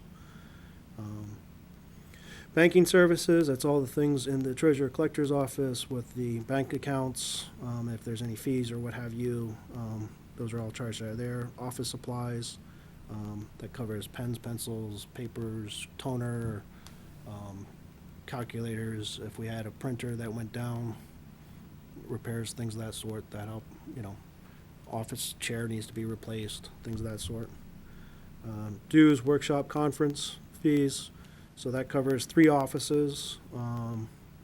Between myself, I go through a certification program every year out in March with UMass, and that's $350 just for the program for the day, hotel and things of that sort. Then you have Don, who's certified as an assessor, Chris, who goes through the assessing also as well. Anne Marie just got certified, so it pays for all those different meetings and certification programs and the continuing education that we have to do each year. Travel expense is the mileage, so they go to the bank, make deposits, they get paid for mileage. It's small. If they're going to a meeting, paid for mileage, things of that sort. The assessor software, again, that's annual basis. That covers about $6,000. I increased it because the service actually went up this year for 20. I'm a little short of $15. Not overly concerned because the assessor has miscellaneous line item. Again, that's for things whether they need a laser for measuring purposes or things that are just associated with just the assessing office. So it hasn't been utilized in the past too much. However, I could cut that a little bit, but again, it's not going to make too much of a difference or too much of an impact on that. So level funded, I'm able to keep the salaries as well as the expenses in line and do a 0 increase. Again, the position would be reduced in the assessor's office, and the hours would have to be kept lower on the data collector. With the 3% increase, I'm able to get the data collector to 40 hours and then reinstate the position for the assessing technician. Any questions? There it is. Yeah, I just had a couple. The first, I noticed this year when paying for my motor vehicle excise and water bill, there was an option for auto pay. Is that the first time that we offered that? I believe that's new, yes. Yeah, it's a great option. Is there any options for electronic billing instead of paper? We're exploring that. When I first came on, when I first came on in my office, there was actually, and you didn't have the pleasure of looking at the warrants at that time, but there was plenty of payments being made to the town of Norfolk. So a department would charge another department, i.e., let's say, Department of Public Works would charge fire for whatever. So Department of Public Works would charge fire department for whatever. Check would have to be issued, go to the fire department, they'd receive the check, they'd have to do a turnover, come back to the treasurer. Treasurer puts that in as a turnover to that department. I swear, I'm not making this up. That's when I first came on. And there was lots of checks being done that way. Wow. From all the different. So I implemented doing a departmental transfer form, which basically said, this department needs to be charged X dollars for whatever it is. And we do it inter-department. So department gets charged, it goes to their revenue, or vice versa, and it flows a lot easier. Both departments get a copy of the form, but there's no check processing, there's no additional check cost. That's not being turned over, all this other different paperwork that was ridiculous. So I'm always looking at opportunities to make things better. And I've talked with Anne Marie about different things, especially with electronic payments. We actually have retirees who were making payments to us via a check, so they would every once a month come into the office, give us a check, we deposit it and so forth. We've done away with 98% of those people. We all gave them the opportunity so they could do ACH. So basically, on a monthly basis, we charge their account for the insurance that they would normally pay via check, but it just gets processed behind the scenes. Doesn't So- come out of their Norfolk County pension? Some of them do, some of them don't, because they might not have the pension. Oh, okay, sorry, forgot about that. Okay.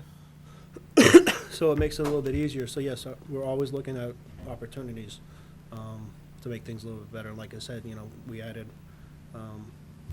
the ability for the parade, both the dinner and the parade itself, the ability to go online, and we can do that behind the scenes. It's cheap, it's inexpensive. And more The issue customer friendly. is- The issue is to try and make sure, how do you track it, record keep it, make sure that it's functioning properly. Yeah, you can make it work like it does when you go to the grocery store and it makes you force pop-up. How much will you be donating to the parade this year? Right. To close out. Other question I had was, you mentioned in the assessor's outline that one of the key functions is to assist the senior residents and veterans with applications for real estate tax relief programs. Do we have a breakdown of how many people actually take advantage of these programs? I can get that for you, yes. That would be very helpful. Thank you. Chris, what do you got? The only one I think I missed, Todd, was the consulting. What is that, the 4,000 in there for the So consulting? the consultant, before I came on here, we had hired a consultant, who's actually Todd Hassett, who's over at the schools. He would come over here and help Julie with closing the books or administering the books. When I first started, he was very helpful, and I utilized him. Of late, we haven't been utilizing that. Past couple of years, I've only utilized the consultant's amount in order to help offset or to close the books at year end for the 2 years past this past year. This was my first year of going through the complete process of munis and closing all the books by myself, so I didn't utilize the consultant to help me out. So the consultant there, while I may or may not utilize a consultant this year, Just want to have it in there. I never know, and, I might have a one-off, all of a sudden I need to hire in an accountant to come in and do, or an auditor to come in and review a particular account for whatever reason, I wouldn't have that ability. The Government Accounting Standards Board, GASB, is continually moving the needle with things that we need to report and statements we need to produce, and we may occasionally need the auditor's help to make sure that we are meeting those reporting requirements. It's not something that Todd would just know if it's a brand-new requirement. So we need some technical Good, but advice. I'm not that good. Yeah. That was it. Thank you. Else from you, Chris? Nope. Todd, thank you so much for the outline again, the detail, and, in addition to all of the incredible expertise that you bring, your willingness to engage with the residents who are looking for further explanations. We're not done yet. Oh, we're not done yet. I thought that was it for you. Are we? What else are you gonna do? You didn't want to do all the other ones? I was thinking we ought to, the ones I was gonna pick to keep going with were just touch on the MEC. We didn't really talk about that. Debt and insurances, because those are big numbers. Some of the other budgets are flat or fairly straightforward, I think. But I mean, we can go through all of them, or whatever is good for you. Well, to wrap up my thank you, appreciate everything you're doing. Thank you, Todd. Thank you. That goes for the entire department, Don, and everybody. Thanks. Pass that back to him. All right, so the MEC would be good to touch on from my perspective. Chris, is there anything that sticks out to you that you'd like to? I think the MEC, yep. So right now, the MEC, it's on page 64. The budget You- for that, 64? page 64, would be up slightly from FY '21, in FY '21 and this doesn't show a 0 or a 3%. We're one of the 4 towns that contributes, and, we pay a portion based on our population and the number of calls. The reason, the staffing is recommended to go up, but the funding really is not, and I'll tell you why. So the staffing, when it got going in May of last year, it was at 25 and a half people. And quickly through that time, the director determined that we needed to have one more dispatcher for police calls. Police calls are the majority of the calls that the MEC receives, more than fire, and that needed somebody dedicated on each shift besides the one they already have. So the request was made to the board to add 3 people to FY, actually in this year, that would be full on in 21. So you might wonder why the dollars aren't going up as much, and that is because when the MEC budget was built for this current year, without fully knowing all of the expenses, the budget included funds for contribution to Norfolk County Retirement, and the Norfolk County Retirement Board has confirmed that there will be no assessment of the MEC until FY22, and so the increase for the 3 people, as well as as you heard in police, the software programs that were all put in place and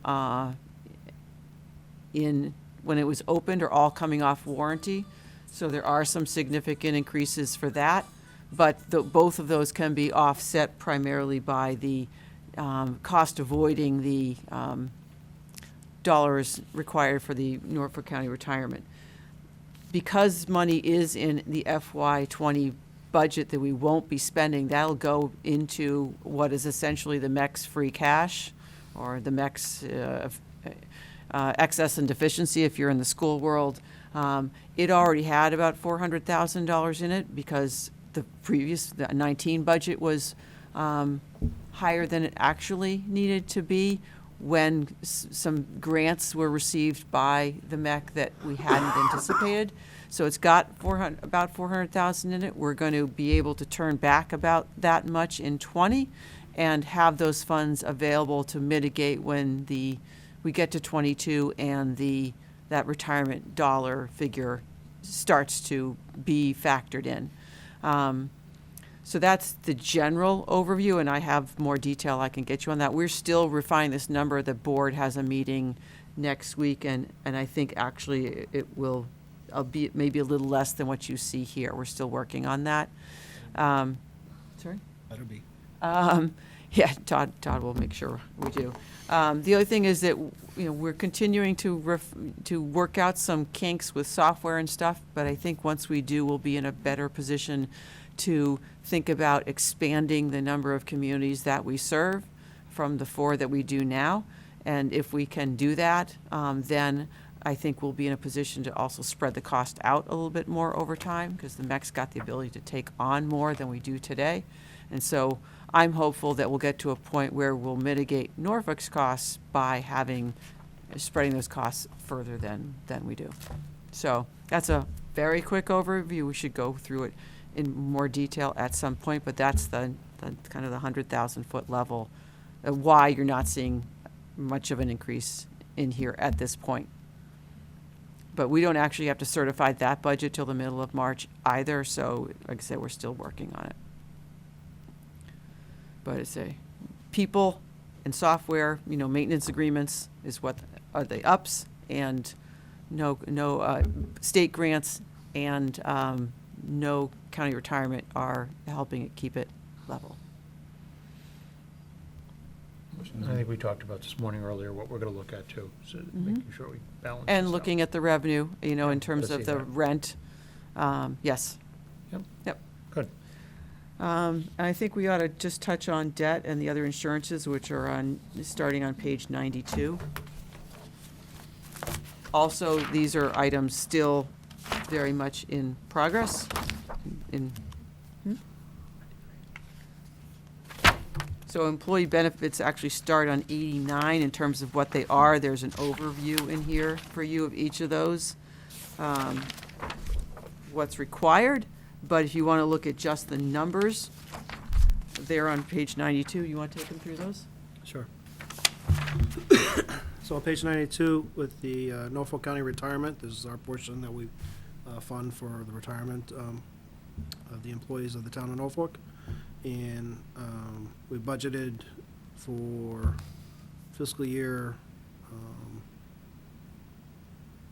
2020, I'm sorry, $2,210,845. But you'll see year-to-date of $2,214,000. Well, what's not factored in is we do an indirect cost allocation to the water department. So the next 2 quarters, we'll have monies coming back off of that number. So that'll bring it down to the $2,200,000 or less for the Norfolk County retirement. Because again, portion of this is incorporated into the water enterprise. Does that make sense? Okay. So the increase of $2,419,197, that's the actual amount that we would actually be paying. However, what's would be coming out of there is the portion that would be related to, again, the indirect cost for water. So we would reduce that amount by $60,000 when we do the final budgets. I just wanted you to see kind of how that worked mechanically wise and logistics between the indirect costs so that it offsets that. Health insurance, pretty much in previous years, we took the amount. You never really know what's going to happen year to year because people come, people go, people sign up, people decide, you know, my wife just lost her insurance, now I got to take our insurance, or, you know, my wife's insurance is better, so they go off. People come and people go. It's hard to predict what's actually going to play out. But historically, the trend has been pretty good with trying to budget to the right numbers. So looking at the actual numbers of current employees, the plans they're on, the cost of those plans, and the town's portion, running a spreadsheet based on that, and then incorporating a small percentage increase based on what we've been told from Maya as far as expectation of increases, the amount translates out to $2,435,000.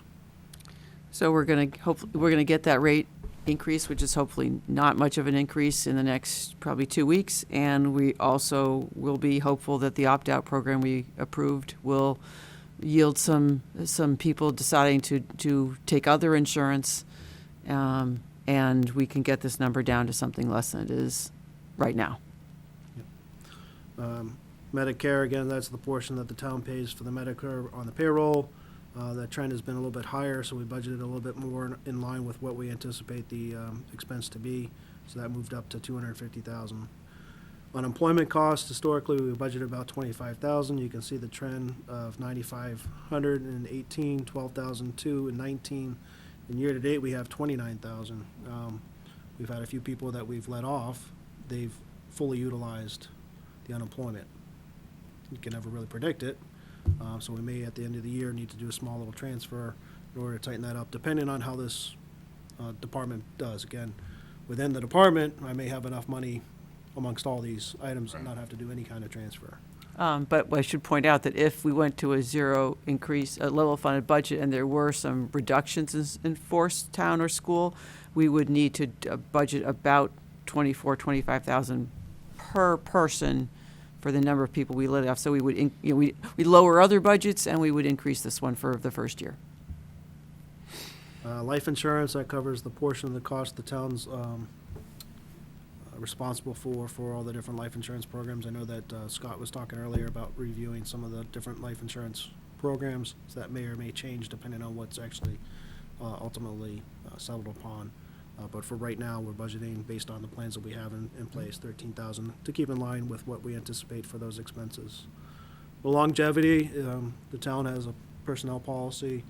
The longer you are here, the more monies you get. There's actually a schedule based on the information on previous couple pages. So after a certain number of years, you get a certain portion of your an amount attributed to you as a one-time payment, and that's usually done right up at the end of July when we do the new year. Adding up the number of people that we anticipate to continue to be with us and their current salaries, we anticipate that to be about $110,000 exposure. And then plan admin and contract, that relates to plan administration, because we have a bunch of plans over at the school with 403Bs. We have to pay administrator the fees to cover those plans. And that brings us to currently approximately, for employee benefits, 5.272 million. Again, we're gonna be monitoring the health insurance, to make sure that that number, is there. And again, if we have some people opting out, that would ultimately reduce it. If we implement a plan where we have the high deductible, that could possibly also reduce some of the exposure as well, because some people might take advantage of that, reducing our costs on a going forward basis. Any questions? The life insurance, that's actually fixed. It's in most of the contracts, right? That's why. It is. It's an older plan, and one of the reasons we're looking at it is that the benefit is terrible, the cost is high, and so we're out. We've bid it out through a broker to see if we can sharpen the pencil a little bit, get a lower cost for the town, and offer employees the ability to self-pay other increases in life insurance should they choose to buy it on their dime. And is longevity a common municipal? It is in the municipal world. I mean, Yep. you give people increases, but then you're giving them longevity increases too. It's almost. Back in the day when salaries in the municipal world were not great, Yeah. benefits were where the really were, and longevity is a legacy of those. You know, is it something we should look at in future negotiations of contracts? Yes, definitely. But it becomes a trade-off between what do you want to give in order to get back something else, you know?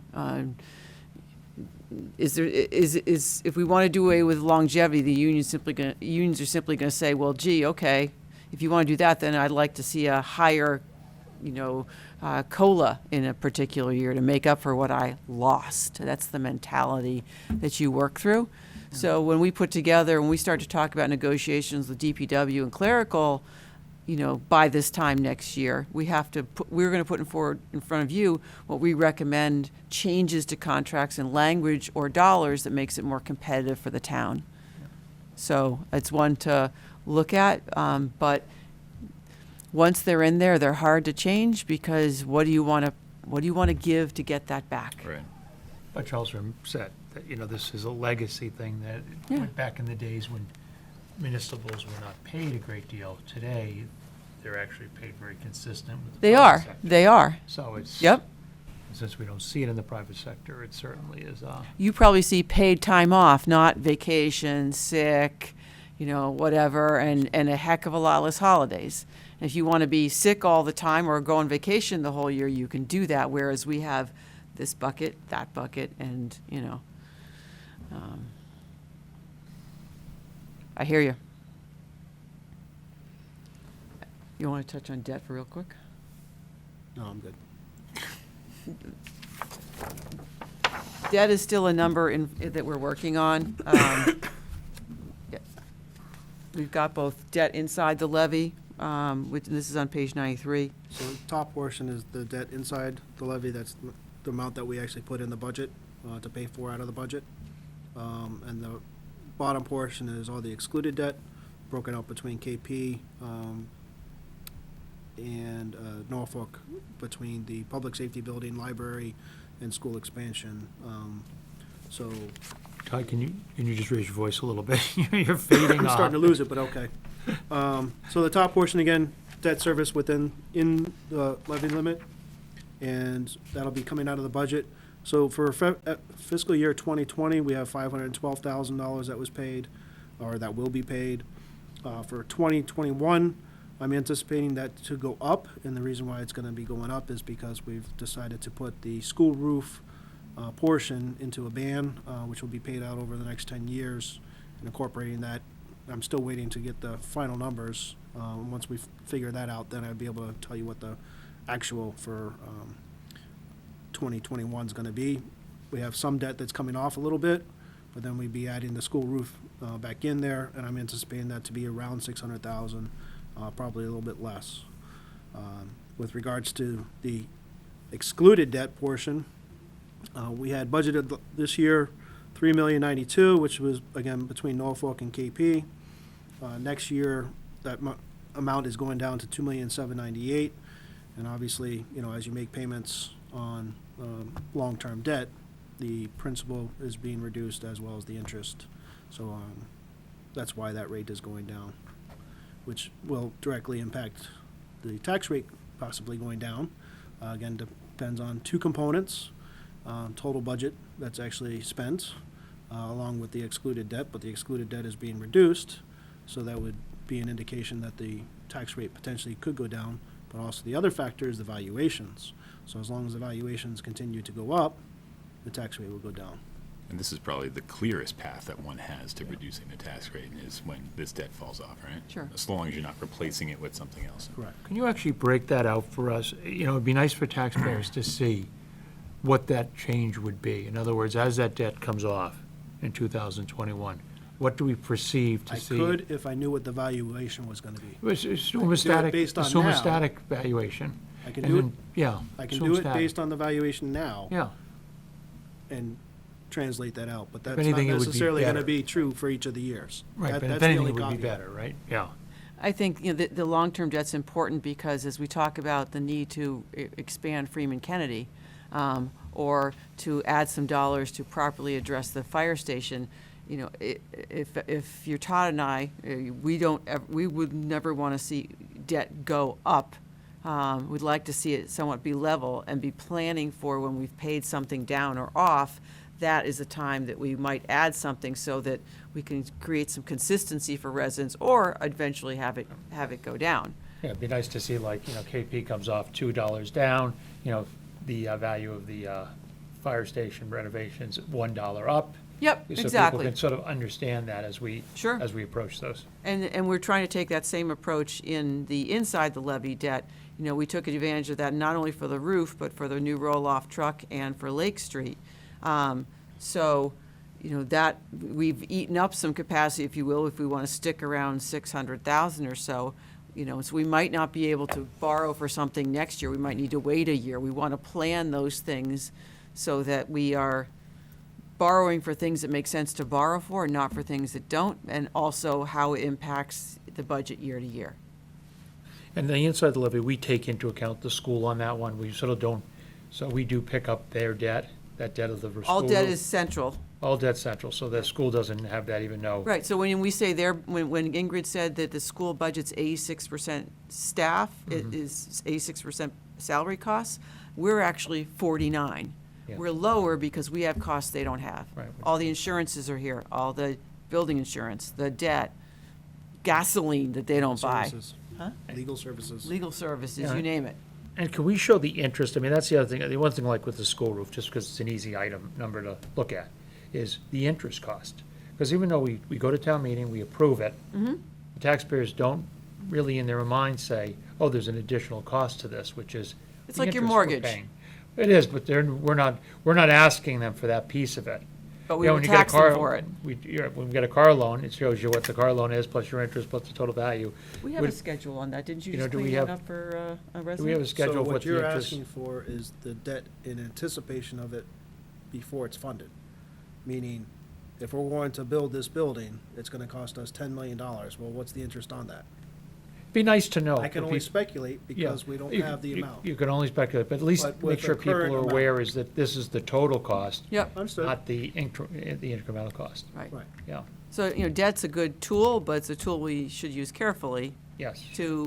because, deciding we're gonna go bond $5 million to attack the roads means that this number goes up significantly and something else will have to be adjusted because this is inside the levy. It means we can only raise taxes 2.5%, without an override or new growth.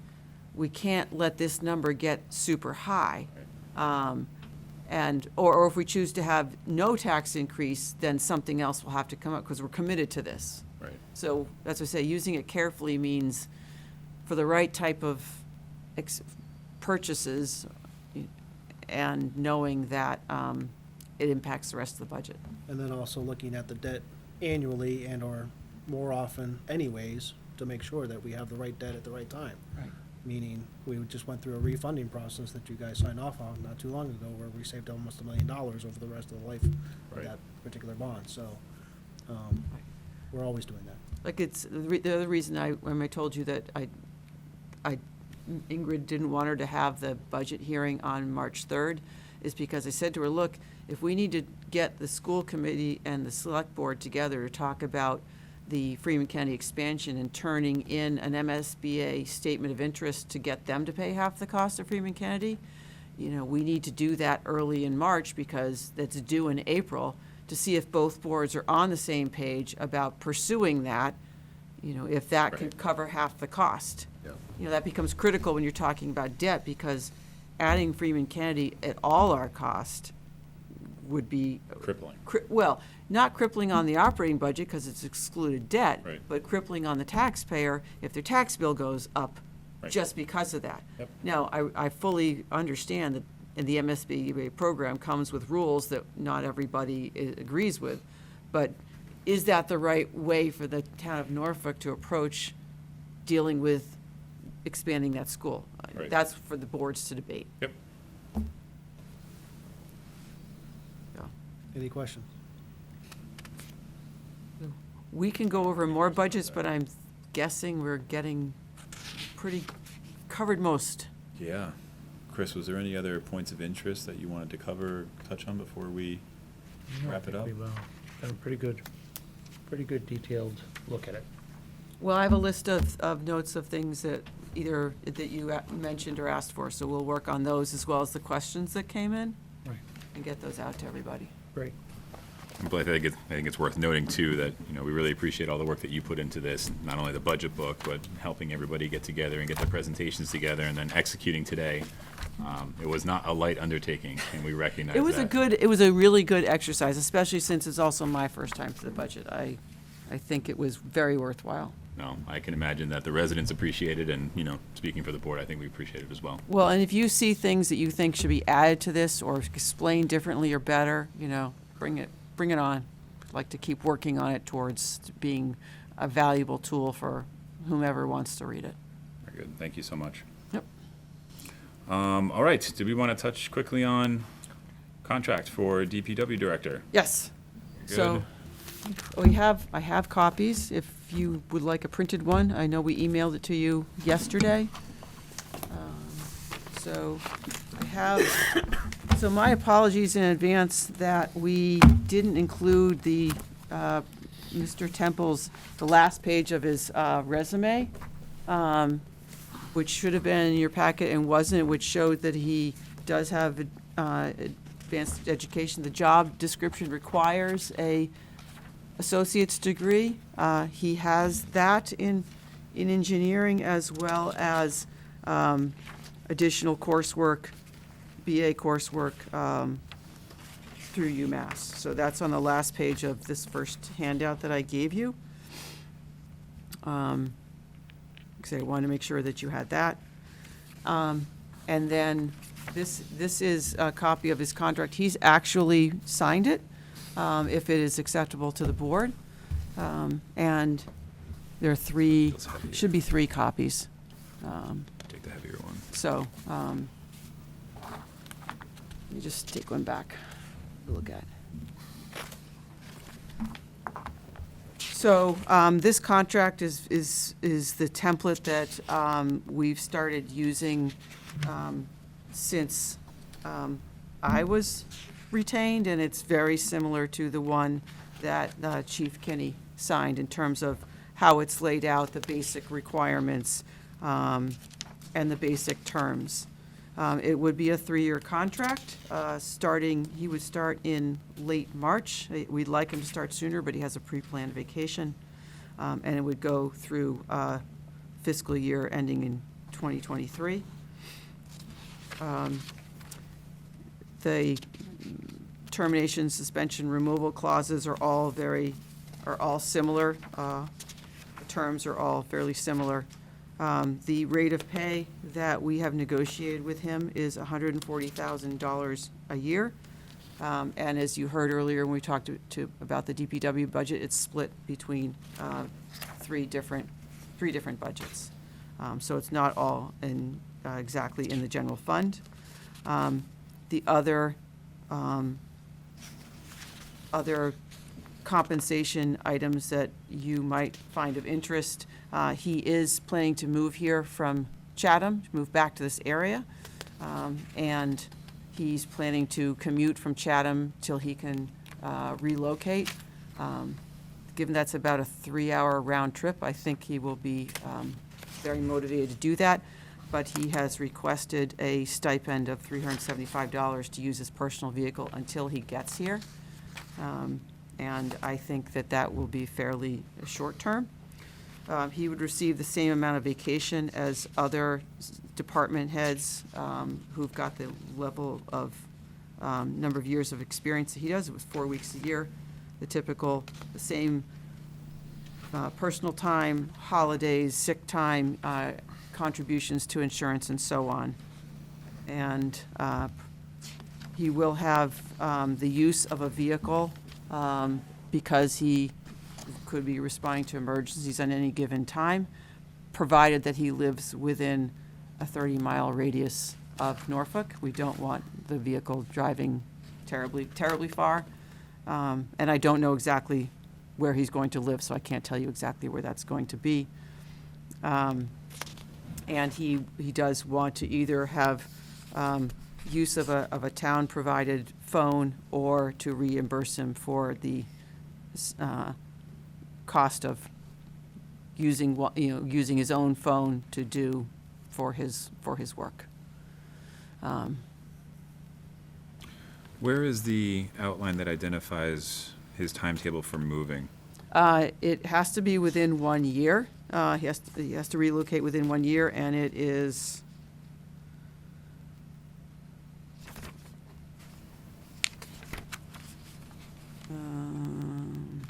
Oh God, I saw it.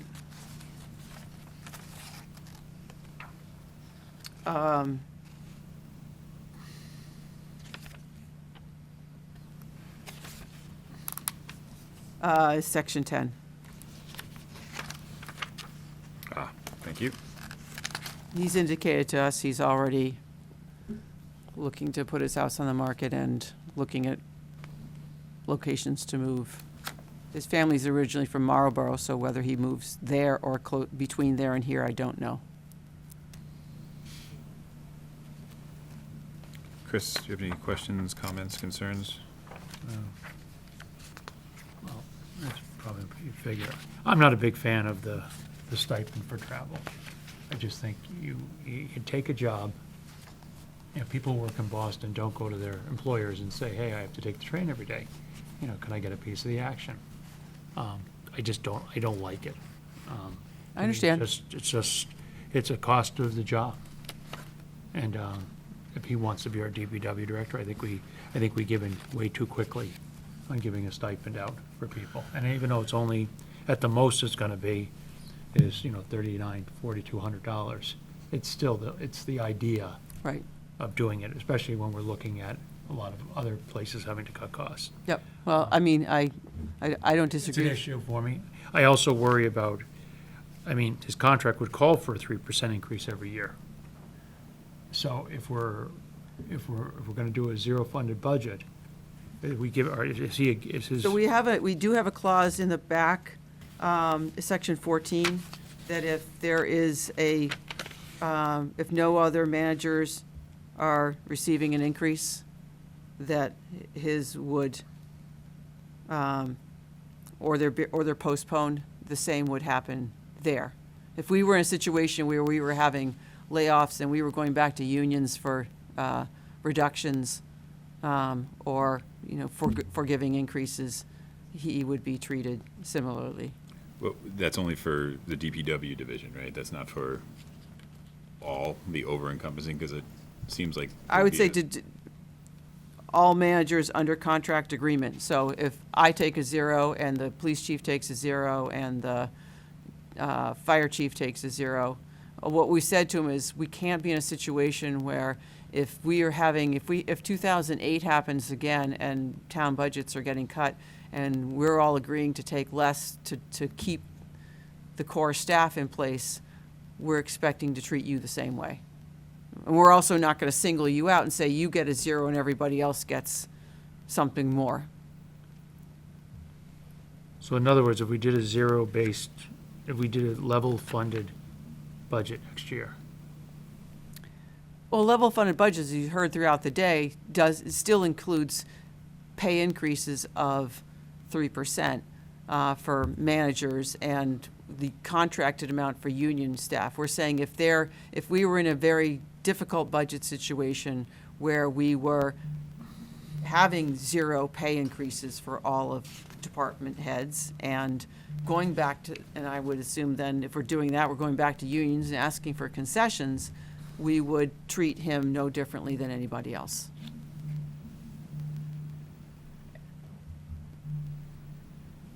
And I would feel very strongly about that.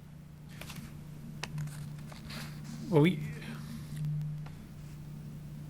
we've said that, right, but if we, in a level funded budget, like the clerical workers, they have a 4% or 3% increase. Correct. The management typically receives the same. They do, and so in the level funded budgets we've given you here, rather than getting 4, which is what the clerical union gets next year, Right. by contract, I've asked the managers to include 3. Right.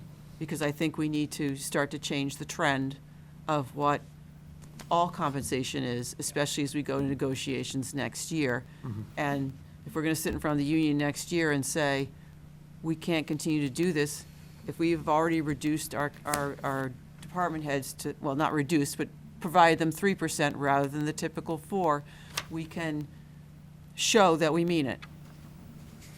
And that we're not asking them to do something we haven't already done ourselves. So say, and just for sake, say we decide that we look at this whole budget package and we look at the schools and we say, oh, yeah, still we can't do it. We need to only do a 1%, we ask our managers to only take a 1% increase instead of a 3% increase. What would happen?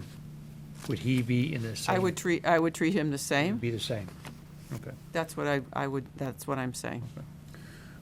I think we'd have to talk further about that scenario in terms of what's appropriate across the organization. Yeah, I mean, you gotta But, look and see yeah, where our but I mean, budget numbers yes, come in. I agree with your theory. Yeah. Is there any savings that we're seeing from him not utilizing a town-owned vehicle if he were living within a 30-mile radius of Norfolk during this time where he's moving in? That would Sorry, offset. say that again? So we're going to give him a $375 stipend a month, Mhm. right, for his own vehicle to go back and forth to wherever that may be. During that time, he's not using the personal vehicle that the town would provide normally upon hire. Is there any mitigation to that $375 per month that we're seeing from him not utilizing a town-owned vehicle? Fuel we wouldn't be buying, I suppose. No, that's it. It's not a big number. I mean, Okay.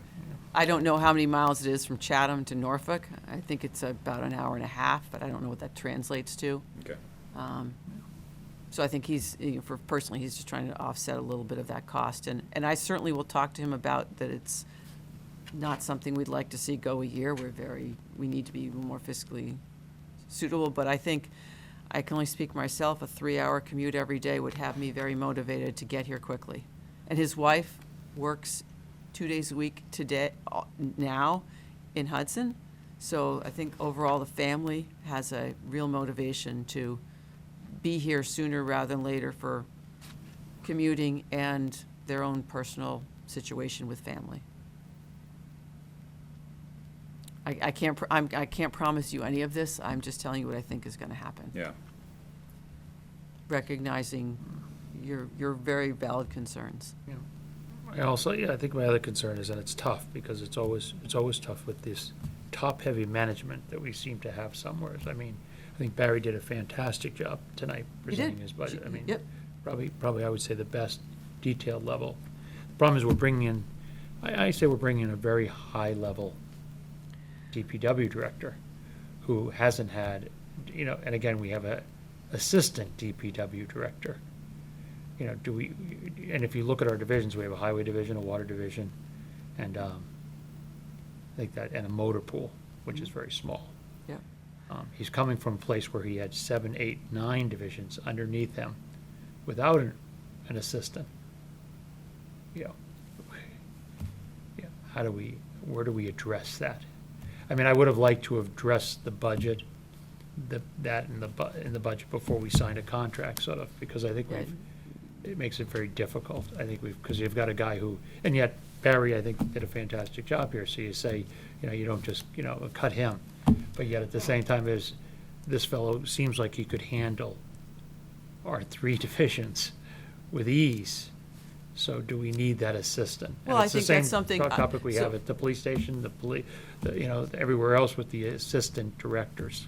What I would say is, and I told Barry this, I think he's on the right track in terms of what he suggests to reorganize DPW going forward, but I don't want him to do that until a director comes and looks at it, and with the experience that he will bring to it to say, is this the right model for Norfolk, or should we change it in some way? I think anytime you have a change, you should do that. But I think we need the level of person that Tom can bring to us, and I would liken it to what we just did with the fire chief. I mean, I was over the moon impressed with his presentation. Absolutely. And what he brings compared to, I'm just going to say, the past. And that's where I'm trying to get to in terms of if we're going to have to deal with less people in the future, and wherever it is, I want to have the people who can really get it done for Norfolk and figure out how to take Norfolk where it needs to go.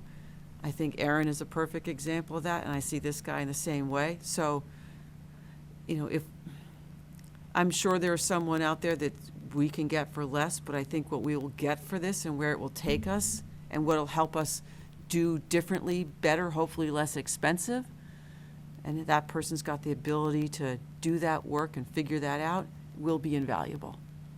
That's why it's really important to me. And I think it's worth, it's not a few dollars, I'm not going to minimize it, more dollars than another candidate might have cost. I just think, I just liken it to him, and I think that we're going to take the same step in Public Works, and that is an opportunity that we shouldn't pass by. No, I'm not questioning that. I Yeah, think my I question know. is, we have to decide that we need to, if we're bringing in this level of expertise, we've got to look at these departments and Yes, we say, do. Yes, we do. And it's a tough, you hate to do it, but we have to do it. You do have to do it. I mean, That's should we really look? why we're spending the extra money and the taxpayers' money, Right. is to get this, is to let them know, and not have as many layers of management. Well, I as we have think in the whenever past. you have, we're going to face a change in the police department in the next 3 years. And that is a perfect time to say, is the way we're staffed in police, perhaps if we promote from within, the right structure for police going forward? I'm not sure yet, because I haven't really looked at it. I can see where your concerns are. I think we look at it in other departments. Can we share an IT person? As you and I have talked about this week, is there a better way to provide animal control? Could we share that with another town and have it be done at a lower cost? Can we expand the MEC?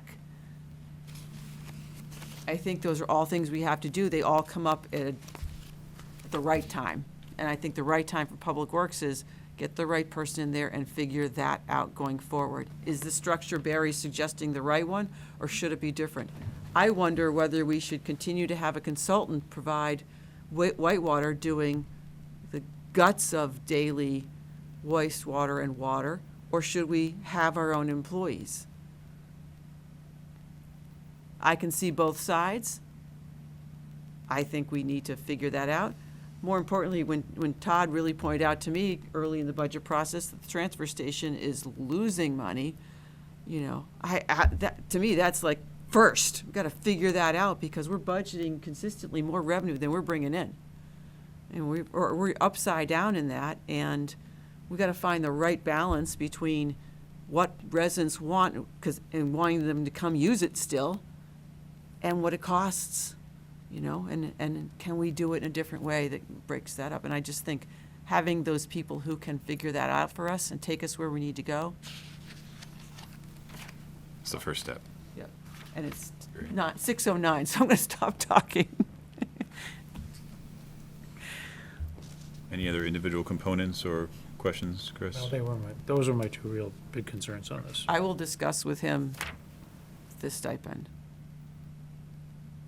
and see if we can't make sure it's I not, guess, yeah, it's not, just, to me, not is that one of long. those- It's, we're we're extending, we've done a good job with his contract. We're giving him probably more than not than we can afford, but right at the top of our level. Yep, I think everybody's got to give a little bit. yep. He's got to realize that Well, there was things he wanted that are not in here. No, I understand. I mean, from my perspective, I would rather see us cut down the time that we give him to move to the area as opposed to get rid of the stipend. I don't know how you feel about that, but Well, I was thinking that we could put a limit on the stipend. We could put a limit on the stipend. He still wants to take a year to get here. The difference in the 6 time. months of So if we $375. say, yeah, we'll give you 6 6 months? months, 375, you don't get it done, it's on you, fella. I will. I just have to me, the 375. I think is- that's a reasonable just is not one of suggestion, and those I will things that work I- on that. because once we hit summer, him going back and forth is going to be He might like it. a nightmare. He might like it. Well, I mean, he's in, if you listen to the real estate agents, your house should be on the market now, Right. especially if you've got a destination location like the Cape. So, So that's my biggest concern on that. Yep. I just don't like giving it away. I know that. I'm clear on that. So in that case, we would make a motion pending the review of the final item that you're talking about. Yep, I mean, I would like to move ahead on some level, just because next meeting is the 18th, and then March 3rd, so, But could you actually call in a quick, couldn't we call a quick selectmen's meeting, and that way we could actually have CC involved just to sign the contract once you talk to him about this? sure, it'd have to, Man. if she's, It could be Monday or Tuesday of this week. coming well, we'd up, have to right? post it, so maybe Wednesday or Thursday. Yeah, I mean, I could do that, if that's, that way we get CC's and I input as well. can, I can have Scott And then you call can him. ask him.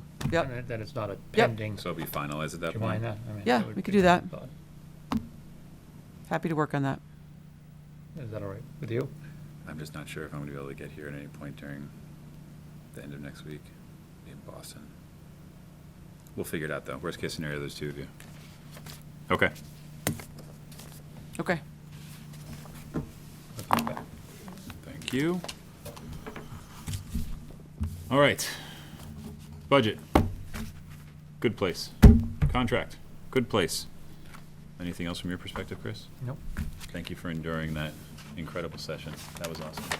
Yes, thank you both for all your time. It's very much appreciated.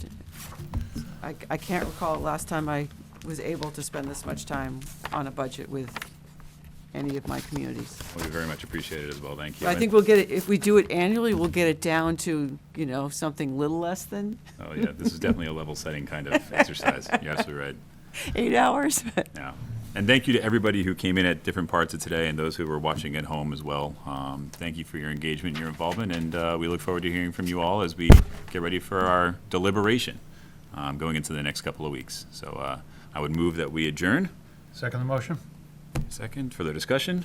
Hearing none. All those in favor say aye. Aye. Aye. Have a great evening and rest of your weekend. Thank you.